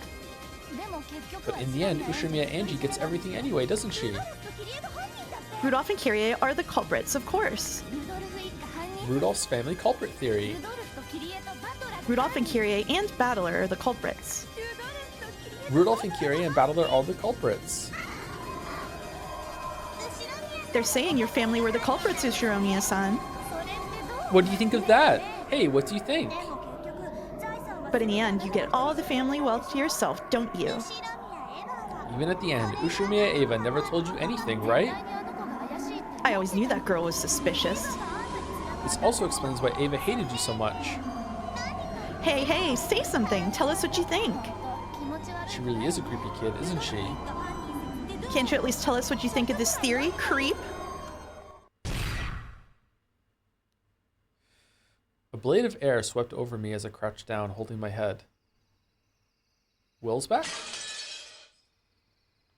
In a flash, the illusion of female students with goat heads that surrounded me shattered.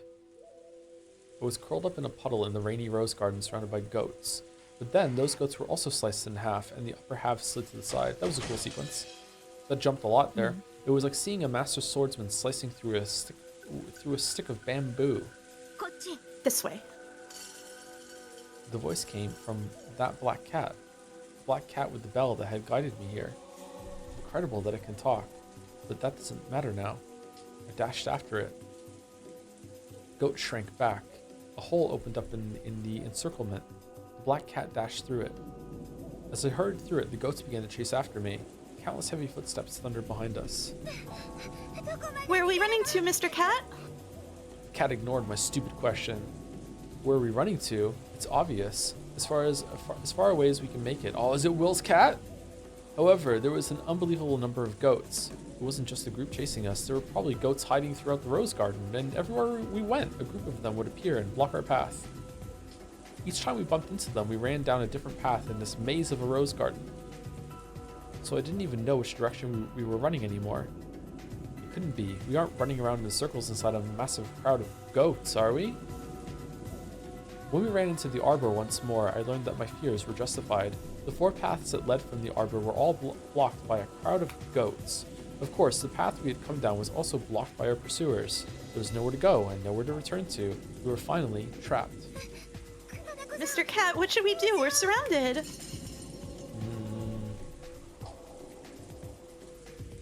The black cat glared at the goats that surrounded us, standing on guard. It's all over for us. At that moment, I found myself floating in the air. A massive arm, large enough to crush my entire head, had grabbed my collar from behind. Before I could even think or cry out, I saw, right in front of my face, a pair of strangely glowing red eyes and a massive mouth with jagged teeth and a foul breath. The mouth opened wide, and as though it was a separate creature, a bizarre tongue stuck itself out. Ugh. Then it spat words at me. Rudolph, Kyrie, and Battler are the culprits. Rudolph and Kyrie played dead, and Battler lied when he inspected them. Then, one of the parents carried out the murders up until the second twilight and hid under the bed in Natsui's room. Battler killed Shannon and then assisted in the murders in the guest house. The other parent carried out the guest house murders. This is the truth. Then, that gaping, smelly mouth slowly began to close over Angie's head. This is you. This is me? This is you. Counter. It's possible to form a logical theory other than the Rudolph's family culprit theory. A blue flash sliced off the top of the mouth that was trying to eat Angie's head, sending it flying. I fell into a puddle along with the goat that was still grasping my collar, but there was nothing left of it above its chin. Without any hesitation, the goat stretched out their thick arms as though they'd been given a second chance to snatch this prey for themselves, and they rushed towards me. All of them spoke in... Oh, I didn't see that until... Oh, fucking hell. Anything besides the Rudolph family culprit theory would be impossible. Absolutely impossible.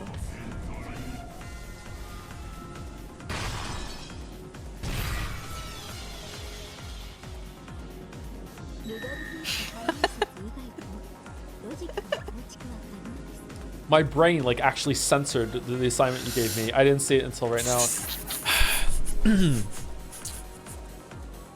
It's possible to form a logical explanation other than the Rudolph's family culprit theory.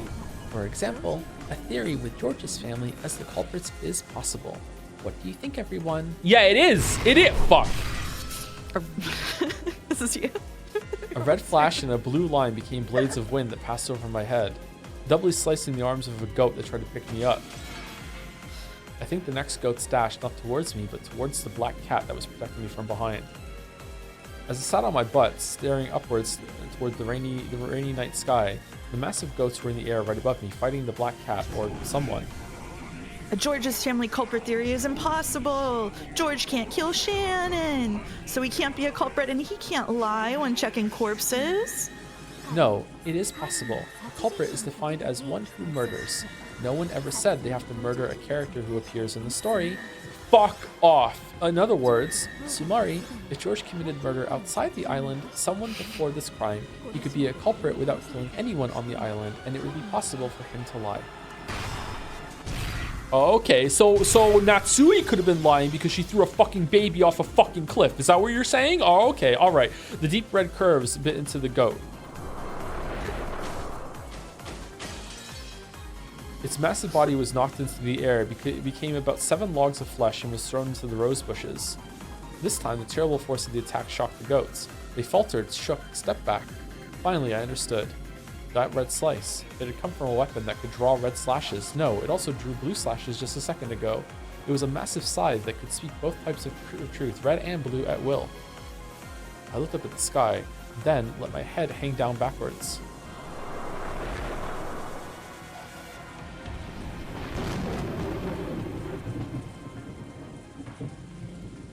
There was no black cat there.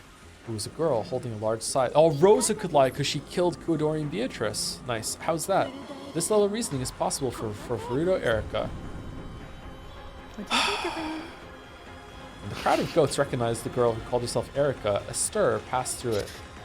It was clear this person had enough of a reputation to make them tremble.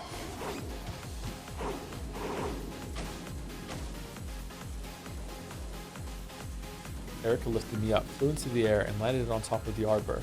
Then she let go of me, and, still wielding her scythe, made an elegant curtsy to the crowd of goats surrounding us. This is probably the first time most of you have met me. Allow me to introduce myself. Pleased to meet you, everyone. I'm Furuto Erika, the detective.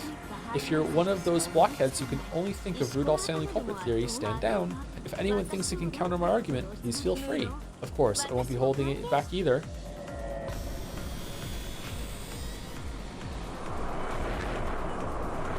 The goats all howled at once. It seemed to be a cry of shock, of fear, or possibly of awe. The goats surrounded the arbor, chattering, but not moving any closer. None of them had the courage to stand against the detective, this witch of truth called Furuto Erika. Good grief. All those thousands, and this is the best you can do? None of you has the courage to fight Furuto Erika in a battle of words? Too bad. Let's put an end to this. Then again, I, Furuto Erika, don't have enough spare time to counter all you blockheads one by one. I'll let her clean up the rest. You're up! When Erika cried out, red cracks opened in the dark night sky. They looked like the spiderweb-shaped fissures that appear when a glass window has been struck hard. Or was it more like a blood-red spiderweb? Wasn't this Avatriss's thing? A laugh rang out through the spiderweb-covered world. A witch's laugh. It sounded somehow familiar to Angie. And there, standing on the spiderweb and gazing down on the goats, who must have looked like trapped bugs, was the witch. You forget me, and you call him the ruler of Rakenjima? You forget me, and you think Rudolph is the culprit?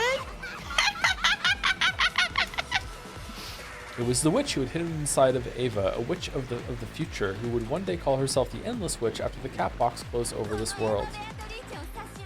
Who forgets Ava Beatrice and calls themselves the murderer of Rakenjima? How impertinent. On this island, who lives and who dies is totally up to me. All the wealth and gold is mine. Everything about October 4th and 5th in 1986 is mine to do with as I please. It all belongs to me, Ava Beatrice. Ava swung her one-winged staff at the crowd. Might want to get a different one. A foolish goats beneath her, proclaiming their deaths.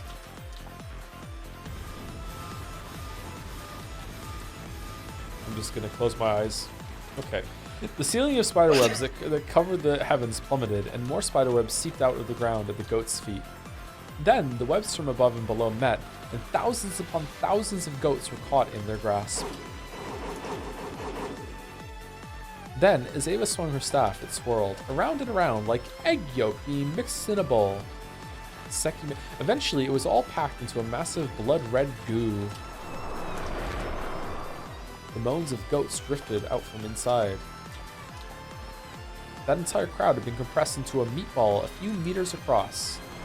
This is an artistic representation of the timeouts that have been happening in recent streams. Oh. So you morons doubt that I'm the culprit? Scran? Reaching the Ava culprit theory and giving up there is good enough for the likes of you. If only you just get crushed and disappear.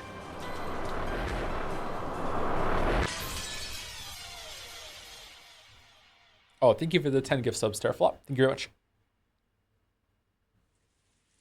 Oh man, there was a lot of polls. Mm-hmm. Huh. I mean, it did take me a while to go through all that, so I guess chat was entertaining themselves. Thank you very much, Terraflop. Buchin? Butchin? Buccini? Sort of a squelch kind of word. No other word could do that sound justice. After sucking in all of those goats, the spiderweb ball vanished into thin air with a squelch. After that, there wasn't even a trace left. The dark rose garden lay there without any sound but that of the falling rain. Eva drifted down from the sky. Your aunt will always be on your side, Angie-chan. I'll never let anyone insult your family. Aunt Eva? I know I should be grateful, and yet it really wasn't easy for me to believe that Aunt Ava was my ally. Ava realized that too. Don't worry. I'm not doing this because I want to be thanked, but I'll always be on your side. See you later. She giggled, spun around, and vanished. Man, we never left those quizzes and riddles in the dining hall, huh? Now that she had already left, I started to regret not saying even a thank you. So I figured I should at least thank the other person who had saved me. No, you don't have to thank her. No, okay. Thanks for saving me. Who are you? I already knew her name. What I was really asking was why she had saved me. I'm Fruit Erica, the detective. I saved you so I could just put you on blast for believing in magic. You just thought we fought goats? Absolutely no idea. We're going to sit here and I'm going to make you cry until you realize that this was all logical representation. And I'm also a witch. I have bad news about Santa Claus. A witch? A witch of truth. One who searches for the single truth. And so are you, right?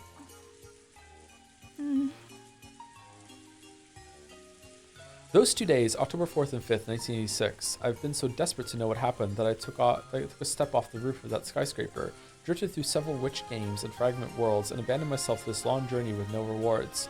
All I want is to know what happened that day. All I want is the single truth of that day. Is she still falling? Holy shit. Searching for something like that is what makes you a witch of truth. So, you're just the same as me. That's why I came to save you. I want to know just what happened on that day. No one will tell me. No one knows. But I know something happened that day. I'd give up anything to learn what that was. That's the one thing I need to know no matter what, even if it kills me. So tell me. You know, don't you? You know what happened on this island, right? Does a witch of truth expect to be given the truth? If I told you that so-and-so was the truth, would you really just accept whatever I said? No, I wouldn't. What did Battler-san show you today? Today, Oni-chan showed me a bizarre Halloween party. It may have been heartwarming and a lot of fun, but it definitely wasn't the truth. Didn't Battler-san show you something and say it was the truth? It's not. That couldn't be the truth. Sometimes other people will try to mislead us by claiming that they know the truth, but a real witch of truth must continue to pursue the single truth without being led astray. That's why you can't accept the fake truth that Battler-san's trying to force on you. You care about finding the one real truth more than anything. Yeah. Erica, we're trying to do something here. Shut the fuck up. Oni-chan is trying to confuse me. I felt that this whole time. Even though he knows everything about what happened that day, he won't tell me anything at all. How is he any different from Aunt Ava, who mocked me and refused to tell me anything, even until the very moment of her death? Why won't Oni-chan tell me?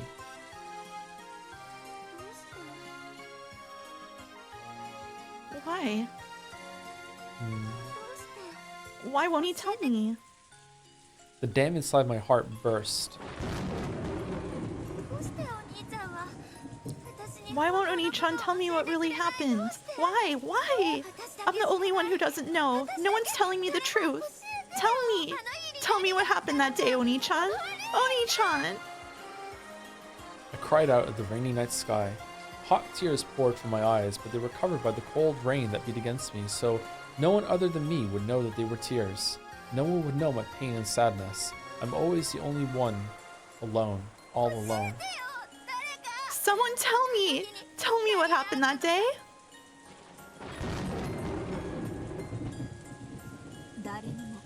No one can tell you. After all, you can only find the truth if you look for yourself. Where's the truth? How can I find it? Everyone's hiding it. They won't tell me. I'll find it myself, so please, just tell me where the truth is hidden. えてあげても Very well. I can tell you. As that voice rang out, the world bent and swirled. After blinking several times, I realized that the world had become a sea of stars. No, that's not quite right. There are stars up there in the sky, but those lights below me aren't stars. They're lights from building windows, street lights, car lights. I was floating in the dark sky over a city lined with あな skyscrapers. たに真実を教えるこ I と can't tell you what the truth is. However, if it's a question of how the truth can be reached, I can show you the way.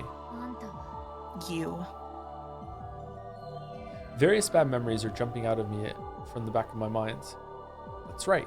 I was chained in a place in that strange theater and forced to watch a repulsive fragment where mom and dad committed murder. あれを真実だ I never said that. I never said that that was the truth. でもあんたは But I heard what you said with the red. I'll say it just for you, that this is all truth. あんたの大声でさえ You yelled out and interrupted, stopped me from saying any more. I was about to say that this is all truth. と続けようとしてる Fuck off, Burn. Fuck off, Cartman. Get fucked. Yeah, okay. どこまで私をもてあそぶ気なのよ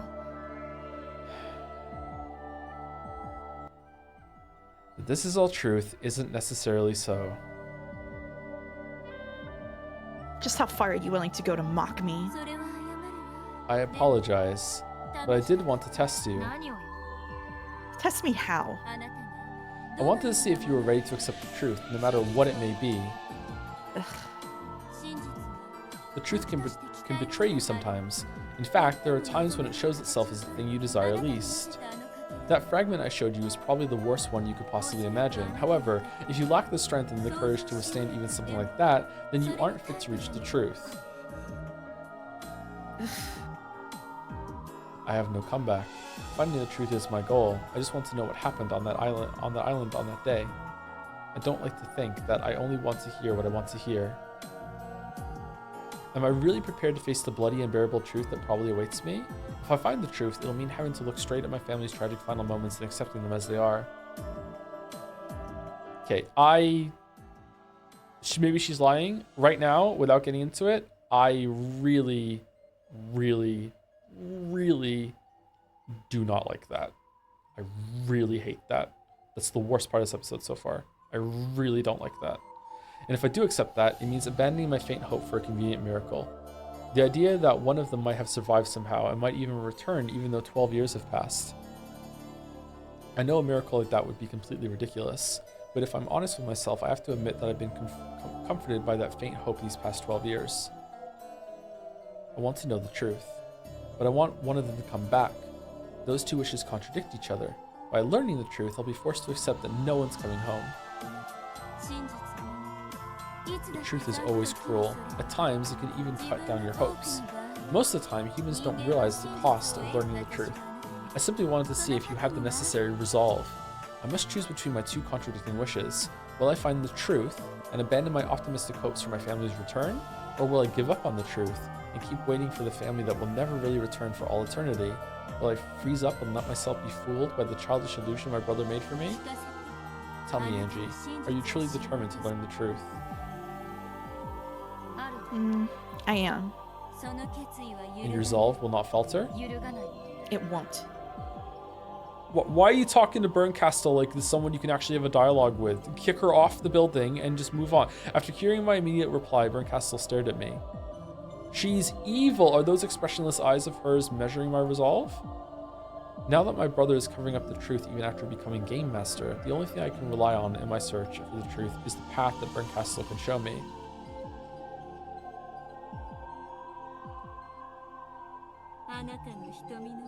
Deep in your eyes, I see the glint of one who seeks the truth. 教えてくれるの Will you tell me? Will you show me the way that leads to the truth? ええ Yes, I'll guide you. Did you forget, Angie? I'm your guardian, right? How long has it been since I last heard Berncastle use that word? About 4 episodes. Yes, I haven't heard it since the very beginning when I met her in this future world and became a witch with her as my guardian. That's when I became the Beatrice of 1998, the one who could defeat the Beatrice of 1986. あなたは You are the Beatrice of 1998. Angie Beatrice. I became your guardian and recognized you as a witch. However, you aren't an endless witch like Beato. A witch of truth. That's right. You're like Erica, a witch of truth who will seek the single truth, undeceived by any illusions. I guess the witch of truth, the NG Beatrice, has the power to reach the single truth. Yes. However, up until now, you have been unable to use this power. Do you know why? I do now. Even though I searched for the truth, I unconsciously resisted learning the truth. Exactly. Finding the truth was your goal. But at the same time, you were unconsciously afraid that learning the truth would mean losing that miracle of your family coming back. So you didn't have what it took to stretch your hand out to the single truth. You're completely right.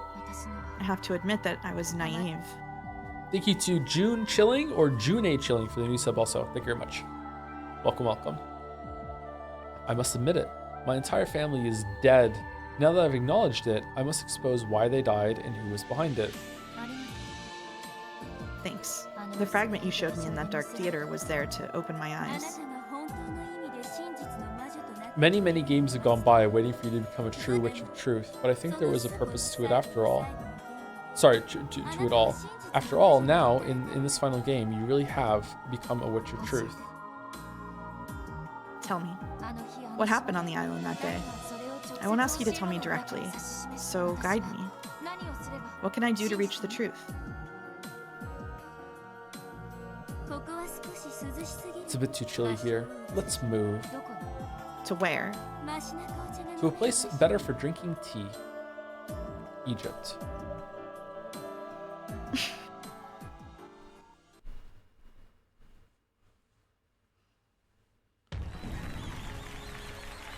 A massive applause filled the hall. It was an applause in honor of a good fight, an applause in honor of Bernkastel. Yes, Lady Bernkastel's game was another splendid one. We're going to reveal her game board to everyone here, so have a go at it. It's pretty awesome. But you solved it in the end all the same. A game that no one can solve isn't a game. The main point is whether it was fun or not. It's fun. I guarantee its quality. Same here. At first I thought there was no way anyone could solve it, but the way you can use one confirmed purple statement after another to narrow down the suspects made for a great puzzle. Oh, I gave you the wrong name. Come, everyone, gather, gather. Just what sort of game is Lady Bernkastel's mystery? That's for you to find out for yourselves! Yippee! Objects resembling chessboards are set out on several tables. Crowds gathered around each other, looking down with interest. Ho ho ho, it's like a logic puzzle. Quite an unorthodox one, don't you think? So this is what a witch's game is like. Looking at it like this, it's just a game, but for the pieces, it's a massive series of crimes. Indeed it is. It would not do to waste such a rare gift from Lady Bernkastel. Let us take this opportunity to enjoy ourselves. Still, this is a tough one. It almost makes you wonder if it was made to be solvable, doesn't it? If you don't start by believing that's made to be solvable, you won't get anywhere. The Battle of Wits doesn't begin until you trust the questioner and believe that it can be solved. And we guarantee that it is. Come on, have a go at it. With Battler's encouragement, discussions over Bernkastel's mystery game began at each table. The mix of humans and illusions and heated debate was truly a sight to behold. Beato and Bernkastel sat in a chair far off from the discussions. Would you like some tea? Any kind of calming black tea for me, with milk if you don't mind. As you wish. Is there anything you need, Lady Bernkastel? Please add some dried plums to some black tea. That's the trick to making terrible tea drinkable. Come now, don't sulk. We're honestly complimenting your game for being such a fun one. Beato, who had emerged victorious in the game Bernkastel had put all her heart into, was in extremely high spirits. What happens if you get it wrong?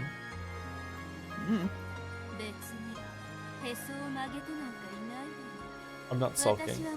My face just looks this way. そんな表情の中にベルン When I managed to spot Burn's own kind of warmth in that expression, I felt like I'd climbed to the pitch black top of a snowy mountain to find a beautiful star. 悪かったわね You just get a hint? Okay. Well, sorry for having an eternally frosty face. やれやれ How difficult it is to compliment Lady Burncastle. No matter what you say, she always takes it in a bad way. 大丈夫よ That's okay. She's the type who will keep thinking about it for hours later on. ほうほうベッドの中で枕を抱きながら噛みしめる Ho ho, タイ the type who lies in bed relishing it while hugging her pillow. そうそう Yep, that's Burn for you. Yato and Lambda Delta giggled together. Remember when they impaled Battler all the way through a fucking church and left him there for all eternity? That was fun. Castle shrugged and looked away. でもよ Seriously though, that really was a fun game with a twist. そう I'll take Burn for this part. Okay. You think so? Thank you. 解けないようにも作 You れ could have made it unsolvable, but you still made it to be solved. You couldn't have done that unless you planned on playing fair and enjoying the game. 私は絶対に勝てる I like games where I win no matter what. Games that I'm lose are just a pain. 今度は Later, I like to switch sides and try another one. I'll make a puzzle and we'll see if you can solve it. A game for you to win against me. もちろん Of course, I'll use all the know-how I've picked up in my fights with Beato to make it super hard. I'm not giving up my winning streak that easily. あんたもベアトも Both you and Beato have such an interesting way of thinking. 何が How's that? ゲームは勝敗を A game is just a means to decide who wins and who loses, right? そして When you create one, your own victory should be your highest priority. なのに So why would you go to all the trouble of making a game you might lose? 絶対に勝てるゲームなんだ What fun is there in a game you always win? That's not even a game. 勝つか負けるか Victory and defeat. It's fun because you're taking part in a fair competition, balanced between those two ゲー outcomes. ムってのは See, you have to have a fail state for it to be a game. Yeah, Jodeler. A game isn't a fight, it's communication. You have to enjoy the means, and if you manage to win in the end, well, that's just an added bonus. やっ Finally. ベアトたちと Finally, I 私は clearly understand the difference between how all of you think and how I think. 違いって What do you mean? あんたたちにはコミュニケーション For you, this is communication. 私に It は isn't そう for だよ me. お前 The world you live in must be pretty あん savage. ただって And what about you? Wasn't it the same for you until you understood Beato's game? 永遠のゲームは永遠の拷問 An eternal game is eternal torture. Have you already completely forgotten about that pain you suffered? 確かに There were days I did think that, but now it's all been resolved. I won't complain about stuff that's in the past. I'm impartial, you might say. It's fine. Who cares? 私 That is the critical difference between you and me, I think. あんたにとって Your eternal torture was something you could laugh off and forget. 私の Mine wasn't nearly so trivial. そういうことだ That's all there is to it. I don't know your history. It sounds like you had it rough. なりごまごと To think I'm getting あんたに sympathy from a mere 同情され former peace. I must be getting old. 私 Bern Castell, sipping the black tea that Genji had brought her, gazed up at the ceiling with a faraway look. Battler may not have known her history, but even he was able to understand a bit of how she felt. 今のあんたは Are you 誰かの拷問 being tortured by someone right now? まさか Just by this conversation, Battler. Are you kidding? 私は I'm as free as can be. I'm not bound by anyone's shackles. And that's a good thing, isn't it? At least things are better for you now. そうね True. 昔に比べて It's much better now than it once was, though I am on a long, endless journey to escape from 長 boredom. いな なら Then at the very least, us meeting here should have been a good thing for you. そうね Indeed, even the taste of defeat can keep my boredom at bay somewhat. No. Battler shook his head and laughed. We're friends who've enjoyed fighting in a fair game. だから So, もし If your days are filled with nothing but running away from boredom, feel free to drop by our place every now and then. We'd love to welcome a friend, and we'll be able to set up everything needed to help a friend escape from boredom. この大ベルンカステル you think you can prepare a welcome interesting enough to help me, the great Burncastle, escape boredom for even a single night? あ I そ do. れが That's what it means to be a friend. 今夜のゲームでは俺たちが勝った We won tonight's game, so the next time you come, we'll switch sides. This time, we'll entertain you with one of our games. Of course, we don't intend to let you win easily, because we're going to be spinning the consciousness of my family up into pieces to torture them just to make you entertained. But, you know, we'll challenge you to a devilishly twisted logic game. It won't be something you can solve in a night. It'll be good enough to make you stay for months, racking your brains over it. You would entertain me, the Great Burn Castle, as a friend? Yeah, we would. After talking with you, even this dried plum tea is starting to taste sickly sweet. What a pain. I heard from Beato. Sounds like this dried plum tea stuff is one of your favorites. Next time, we'll throw in some high-class dried plums covered in gold leaf, so make sure you come again. If you really plan to do that, try finding some better tea to start with. I'll never feel like coming again if you keep serving tea like this. Ah, come on. I guess the tea you're used to drinking is pretty damn high class. Next time, why don't you invite us somewhere we can drink some of that? Me invite you over? It's only fair, right? We've treated you. Now it's your turn. Yes, it would be only fair. Oh my god. We're gonna talk about her room like Rose talks about Raiden's room in Metal Gear Solid 2? Holy shit. So let's have the game be fair too. Let's switch sides and start a new game. I'm looking forward to it. We won this time, but who knows about the next. That's some confidence you have there, and yet I'm afraid you're mistaken on one point. What's that? My game isn't over yet. I wonder who will win in the end. After taking one more sip of her black tea, Berncastel set her cup down on the table, wearing a thin smile. The tea here is far too sweet. It was a mistake to have any. Thank you, Genji. Take this away, please. As you wish. Berncastel asked for her tea to be taken away after taking only 2 sips. Battler smiled, realizing that this was just Burn's way of being shy. No? You can have Burn again after this, by the way. Okay. Is this me? I guess so. Okay. Battler. Why are you smiling with such a foolish, optimistic face? If you really think this final game will be nothing but a happy epilogue, then I'll have to invite you all to a proper game for bringing this tale to a close. Battler, you forget too easily. Don't you remember in whose hands lie the key to this final game?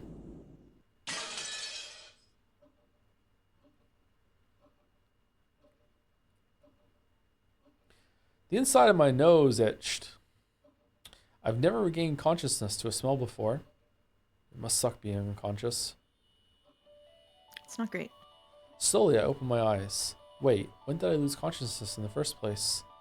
I don't remember going to sleep or falling unconscious. That's right. Berncastel invited me to come to a place better for drinking tea. That's when my memory gets hazy. And since the smell of black tea is what woke me up... I used to have fainting spells in grade school. It wasn't nice. Ugh. Where am I? Rora's study. I hate to admit it, but her taste in tea really is excellent. I was sitting on what appeared to be a sofa in a dimly lit study. Berncastel sat across from me, and right before my eyes was a beautiful cup filled with hot, steaming tea. Isn't this place... I remembered. I've been here before, wasn't it? How pleasant it is to see you again, child of man. Yes, that voice. Just hearing it brings back memories. Long time no see, my master.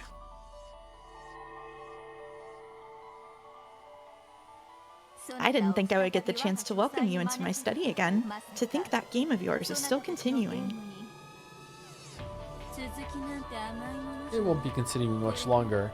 This is the end, the true final game. Heard that before.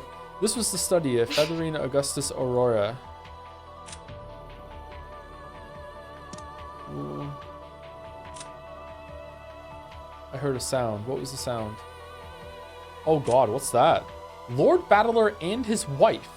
Battler, the territory lord of the game board, and his wife Beatrice, after their wedding in the 6th game, they became a happily married couple. In the past, Battler emerged victorious at the end of his long-lasting game with Beato, and he reached all the truths behind everything.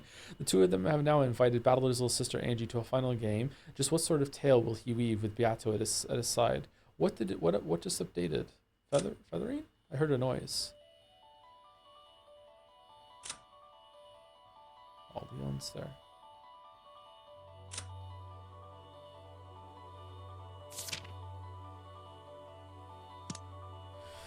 Sorry, this was the study of Featherine Augustus Aurora. The majestic witch of theater going, drama, and spectating. Once in the past, I was summoned by her and ordered to be her reader, her Miko. Don't tell me you want me to read again. I wasn't the one who called you here. My Miko brought the two of us together. Why? Isn't it obvious? To show you the path that leads to the truth. You will show me the way, Featherine? Well, I am the witch of theater going, though I dislike interfering with the actors on the stage. So, would you rather watch Battler's boring play, or my exciting one that manipulates the branching paths of fate? I know you can't stand even a minute of boredom. As Featherine rocked her rocking chair, she looked up at the ceiling and chuckled. She clearly holds some key to the truth I seek. And yet you are literally the one holding the key. I can do nothing but tell you where to find the keyhole, child of man. Aren't you pissed that she lied to you about showing you the truth and wasn't that for you? Or, oh well. I don't remember saying anything out loud, but Featherine answered my question as though I had. Come to think of it, that's right. Featherine can read the thoughts of a mere child of man like me as easily as she can hear me speak. Well, I guess that'll help us get to the point quicker. Oni-chan did give me this key, but then he just said something about how I'd know how to use it when the time was right. He didn't say a word about what it was used for. Do you two know? What is this key for? Oni-chan said it was something very precious. Explain, my Miko. No way. You explain. You demand that your master explain? You have to go on stage every now and then. Otherwise, you'll just get senile all the faster. My. And yet, I just enjoyed some long overdue time on the stage when Angie was reader, which should last me several centuries at least. Tell me, what is this key? A physical manifestation of the decision you are to make. This tale, this game, will end when you are asked to make a certain decision. What you hold there is the act of your decision embodied in the form of a key. The physical manifestation of my decision. Exactly. Battler was probably planning to end it by putting you in front of two doors, both of which can be opened by the key. Then, he would ask you to choose which door to open. He must have told you that much, right? He didn't tell me anything at all. He just kept saying things like, "You'll know when the time comes." No one will tell me anything. Not Oni-chan, not anyone. Battler probably wants to respect your right to make a decision of your own free will. But Angie, you should have at least started to figure it out by now, right? Figure what out? There's an answer Battler wants you to choose, isn't there? Those words made my heart jump in my chest. It was what I had been thinking. Oni-chan is clearly trying to trick me with a vague tale, almost like a daydream, that'll take me even farther away from the truth. Brother! At the 1986 family conference, everyone had a wonderful time as they faded away. Everyone is smiling down on you from heaven, so you don't need to feel alone, even in 1998. So give it your all and live on by yourself. I've clearly sensed Oni-chan's desire to end it like that. Every time I ask him about it, he dodges the issue and says something about how the decision will be mine in the end. That's right. It may appear as though Battler is giving you a fair choice, but he's actually scheming to get you to choose a certain one of those two answers. You've already seen the farce of a tale that he's using to do that, right? The bizarre Halloween party, with everyone acting so strange and friendly that it was almost sickening. I've already seen more than enough of that tale, so sickly sweet that it makes me want to vomit. Where Ushimiya Kinzo showered me with affection, where his children swore to support each other, where everyone was filled with happiness and hope. He's trying to trick me with those chummy scenes, so he can keep me away from the truth. He's such a coward. True, it might be easy to call him a coward from your perspective, but remember, if you are a player in this game, and if Battler is the game master, what does that imply? In the past, Battler was a player and Beato was the game master, and they each fought for their own respective truths. So, what's happening this time? I'm a player and Oni-chan's the game master.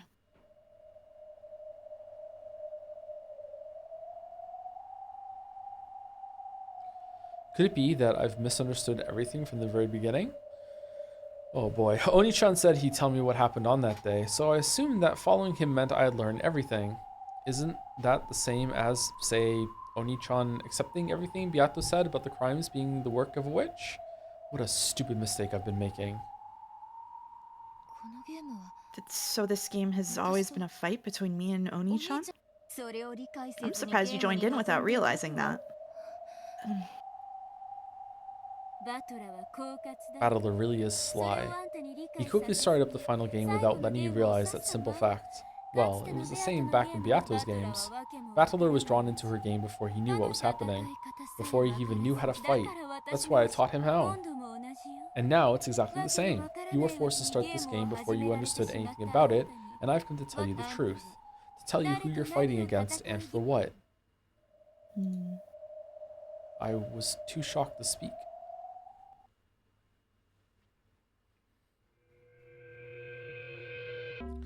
And finally, I realized what I needed to accomplish in this game. I've always been passive, so Anji's kind of dumb, huh? I was sure that Oni-chan would tell me everything, so I naively thought I just had to believe whatever he said. Runs in the family. She just wants her family back. I was wrong. That's not what this is. This is a battle between me and the one who wants to reach the truth. And I'm Oni-chan who wants to trick me and chase me out into a 1998 where I'm all alone. All this time, I've kept on saying that Oni-chan was foolish and naive, and now I see that I was more naive than anyone else. And yet, Berncastel didn't sneer at me. On the contrary, she looked at me with that cold gaze as if to say, "So, you've finally taken your first step. Now, do you understand your own purpose? And the purpose of that key?" I gripped the key Oni-chan had hung around my neck, and for a while, I shook with an emotion that even I couldn't understand. Now that I know Oni-chan tricked me, it would be easy to hate him, but hating him would be missing the point. After all, this is a game between me and him. Oni-chan has done nothing but make the optimal moves for winning against me. Games aren't a playful way to communicate. If they're the process that decides who wins and who loses, then there can be no fair games. The best strategy is to always trick your enemy into defeat without telling them the rules before they even know what's going on. In that sense, Oni-chan hasn't done anything wrong. He's using that sickly sweet illusion to trick me and force me out into a lonely future. They'll be the only ones having a good time in the cat box, and I'll be the only one chased out. Thank you. I'm grateful. I think I've finally been able to truly open my eyes. Please, don't hate Battler. After all, one-sidedly tricking your opponent is what game masters do. I know. Oni-chan took the best option from his perspective. That's all there is to it. So I need to make the best possible moves from my perspective. My goal is now clear. Oh no, excuse me. October 4th and 5th, 1986. Posture check, chat. What happened on Rekenjima on those days? I need to tear off the veil covering the truth. Nothing more, nothing less. Smash. Oni-chan gave me this key, probably because he wants me to put it into the keyhole of his choosing. That's why he keeps showing me this sentimental illusion. But I won't be fooled anymore. I'll open the door I want to open. Certainly, this kind of tale is more to my liking than one where Anji does whatever Battler says. Then this time, I'll let you run the show from here on out. Tell Anji. Tell her where the keyhole that leads to the truth is. Tell me, where is the keyhole? Very well. First off, have a seat. I'll go and get it for you.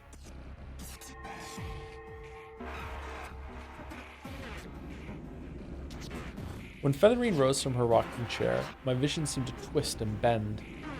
What is this? Some kind of interference? Why now, when Featherine's about to show me something important? Why is my head getting suddenly... I dug my fingernails into my knees, clenching my teeth to keep from losing consciousness. However, the world just kept twisting more and more. Except for the feel of the sofa beneath me, I couldn't sense anything at all.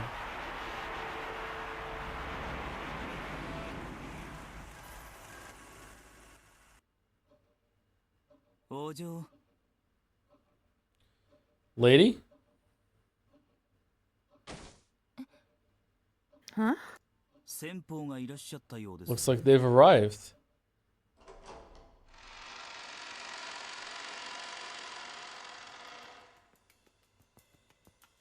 The door opened and Hachijo Toya appeared.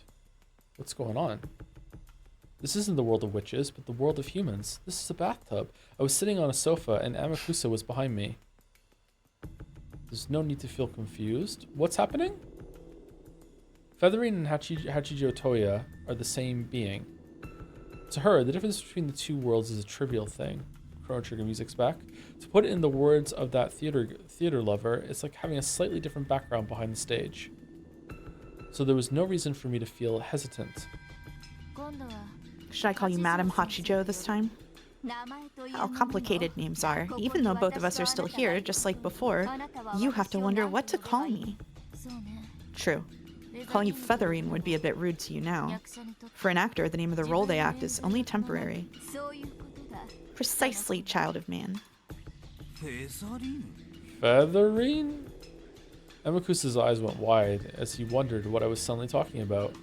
I ignored him and continued. So what are you going to show me? As I spoke, my eyes were caught by that heavy-looking object she held under her arm. At a glance, it looked like an encyclopedia with a fancy binding. Do you know what this is? As Feathering spoke, she set the heavy object on the table.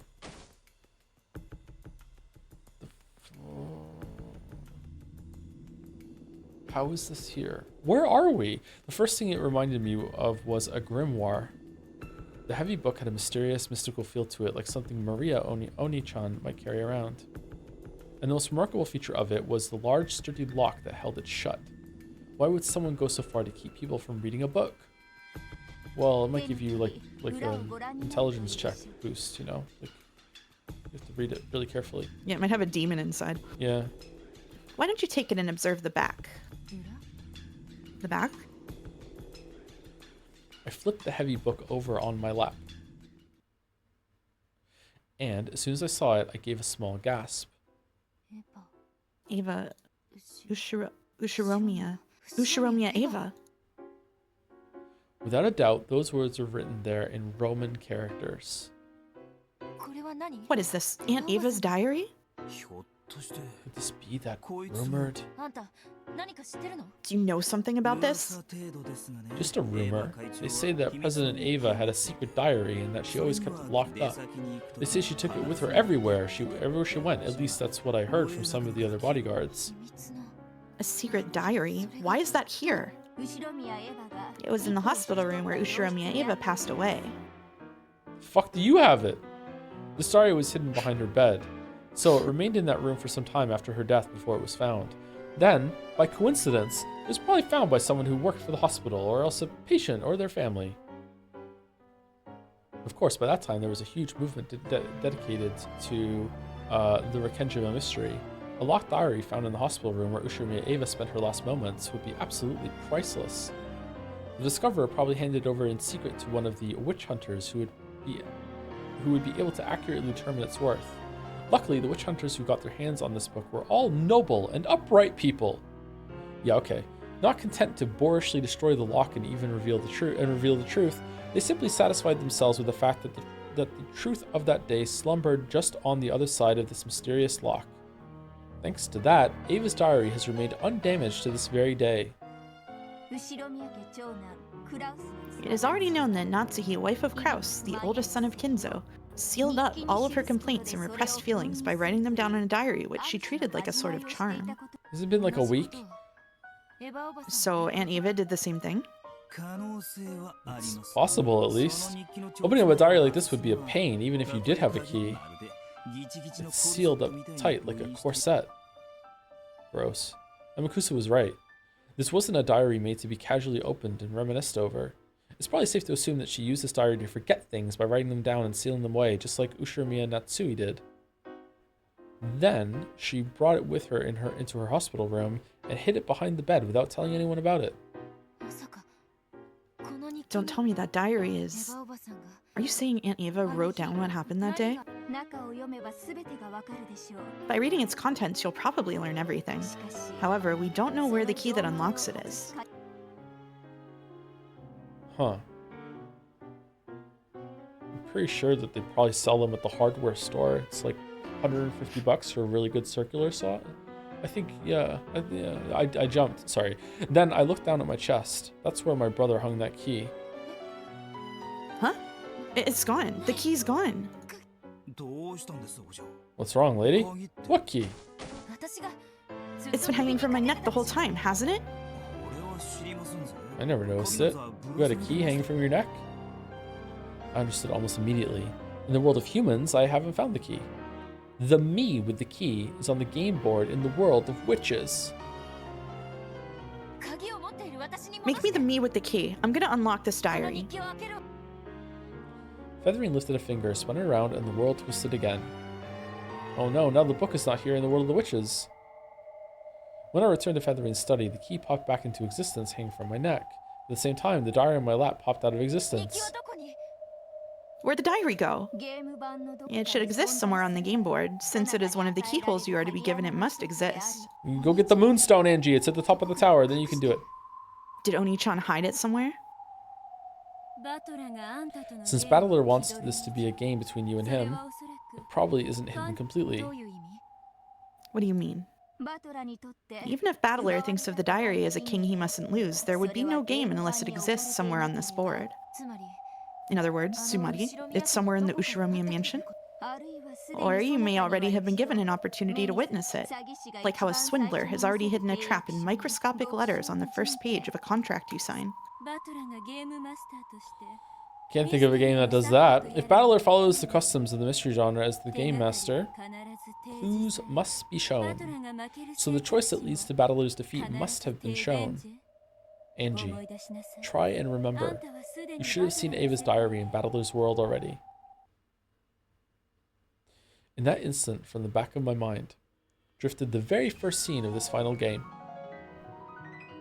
In the chapel, a book was lying on the altar, a book with a lock on it. As soon as I showed interest in that book, my brother suddenly grew stern and told me not to touch it. That was Aunt Ava's diary. That's right. Ushiromiya Ava's diary, the book of the single truth, with the truth that day written inside of it, and a lot of harsh words about Natsui. The book of the single truth. Is the truth really inside it? After all, there's a chance that it's just something Aunt Ava... I'll say it in red. Ushiromiya Ava's diary, the book of the single truth, has written within it the truth of Rikenjima during October 4th and 5th, 1986. And now we're done. Oh, we got through it a bit faster than we thought. Yeah.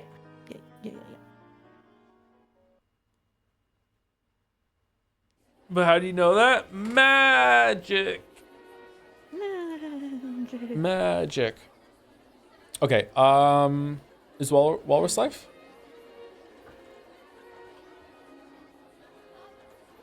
Good question. Yes, he is. Okay, I think Ray's going. All right, so I will talk to Mouse probably after this or at some point during the week about how many streams left. But I do want to have Jelly back on once more, and then Mouse and I will finish on the finale. Yeah. Sounds good to me. This stream is one of my favorites. Really? I thought this stream was pretty terrible considering how long it took me to go through that puzzle. Sorry about that. I wanted to give it a proper try though.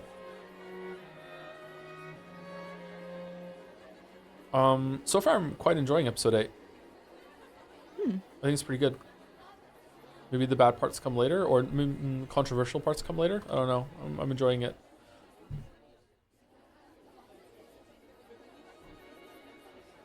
I'm having fun.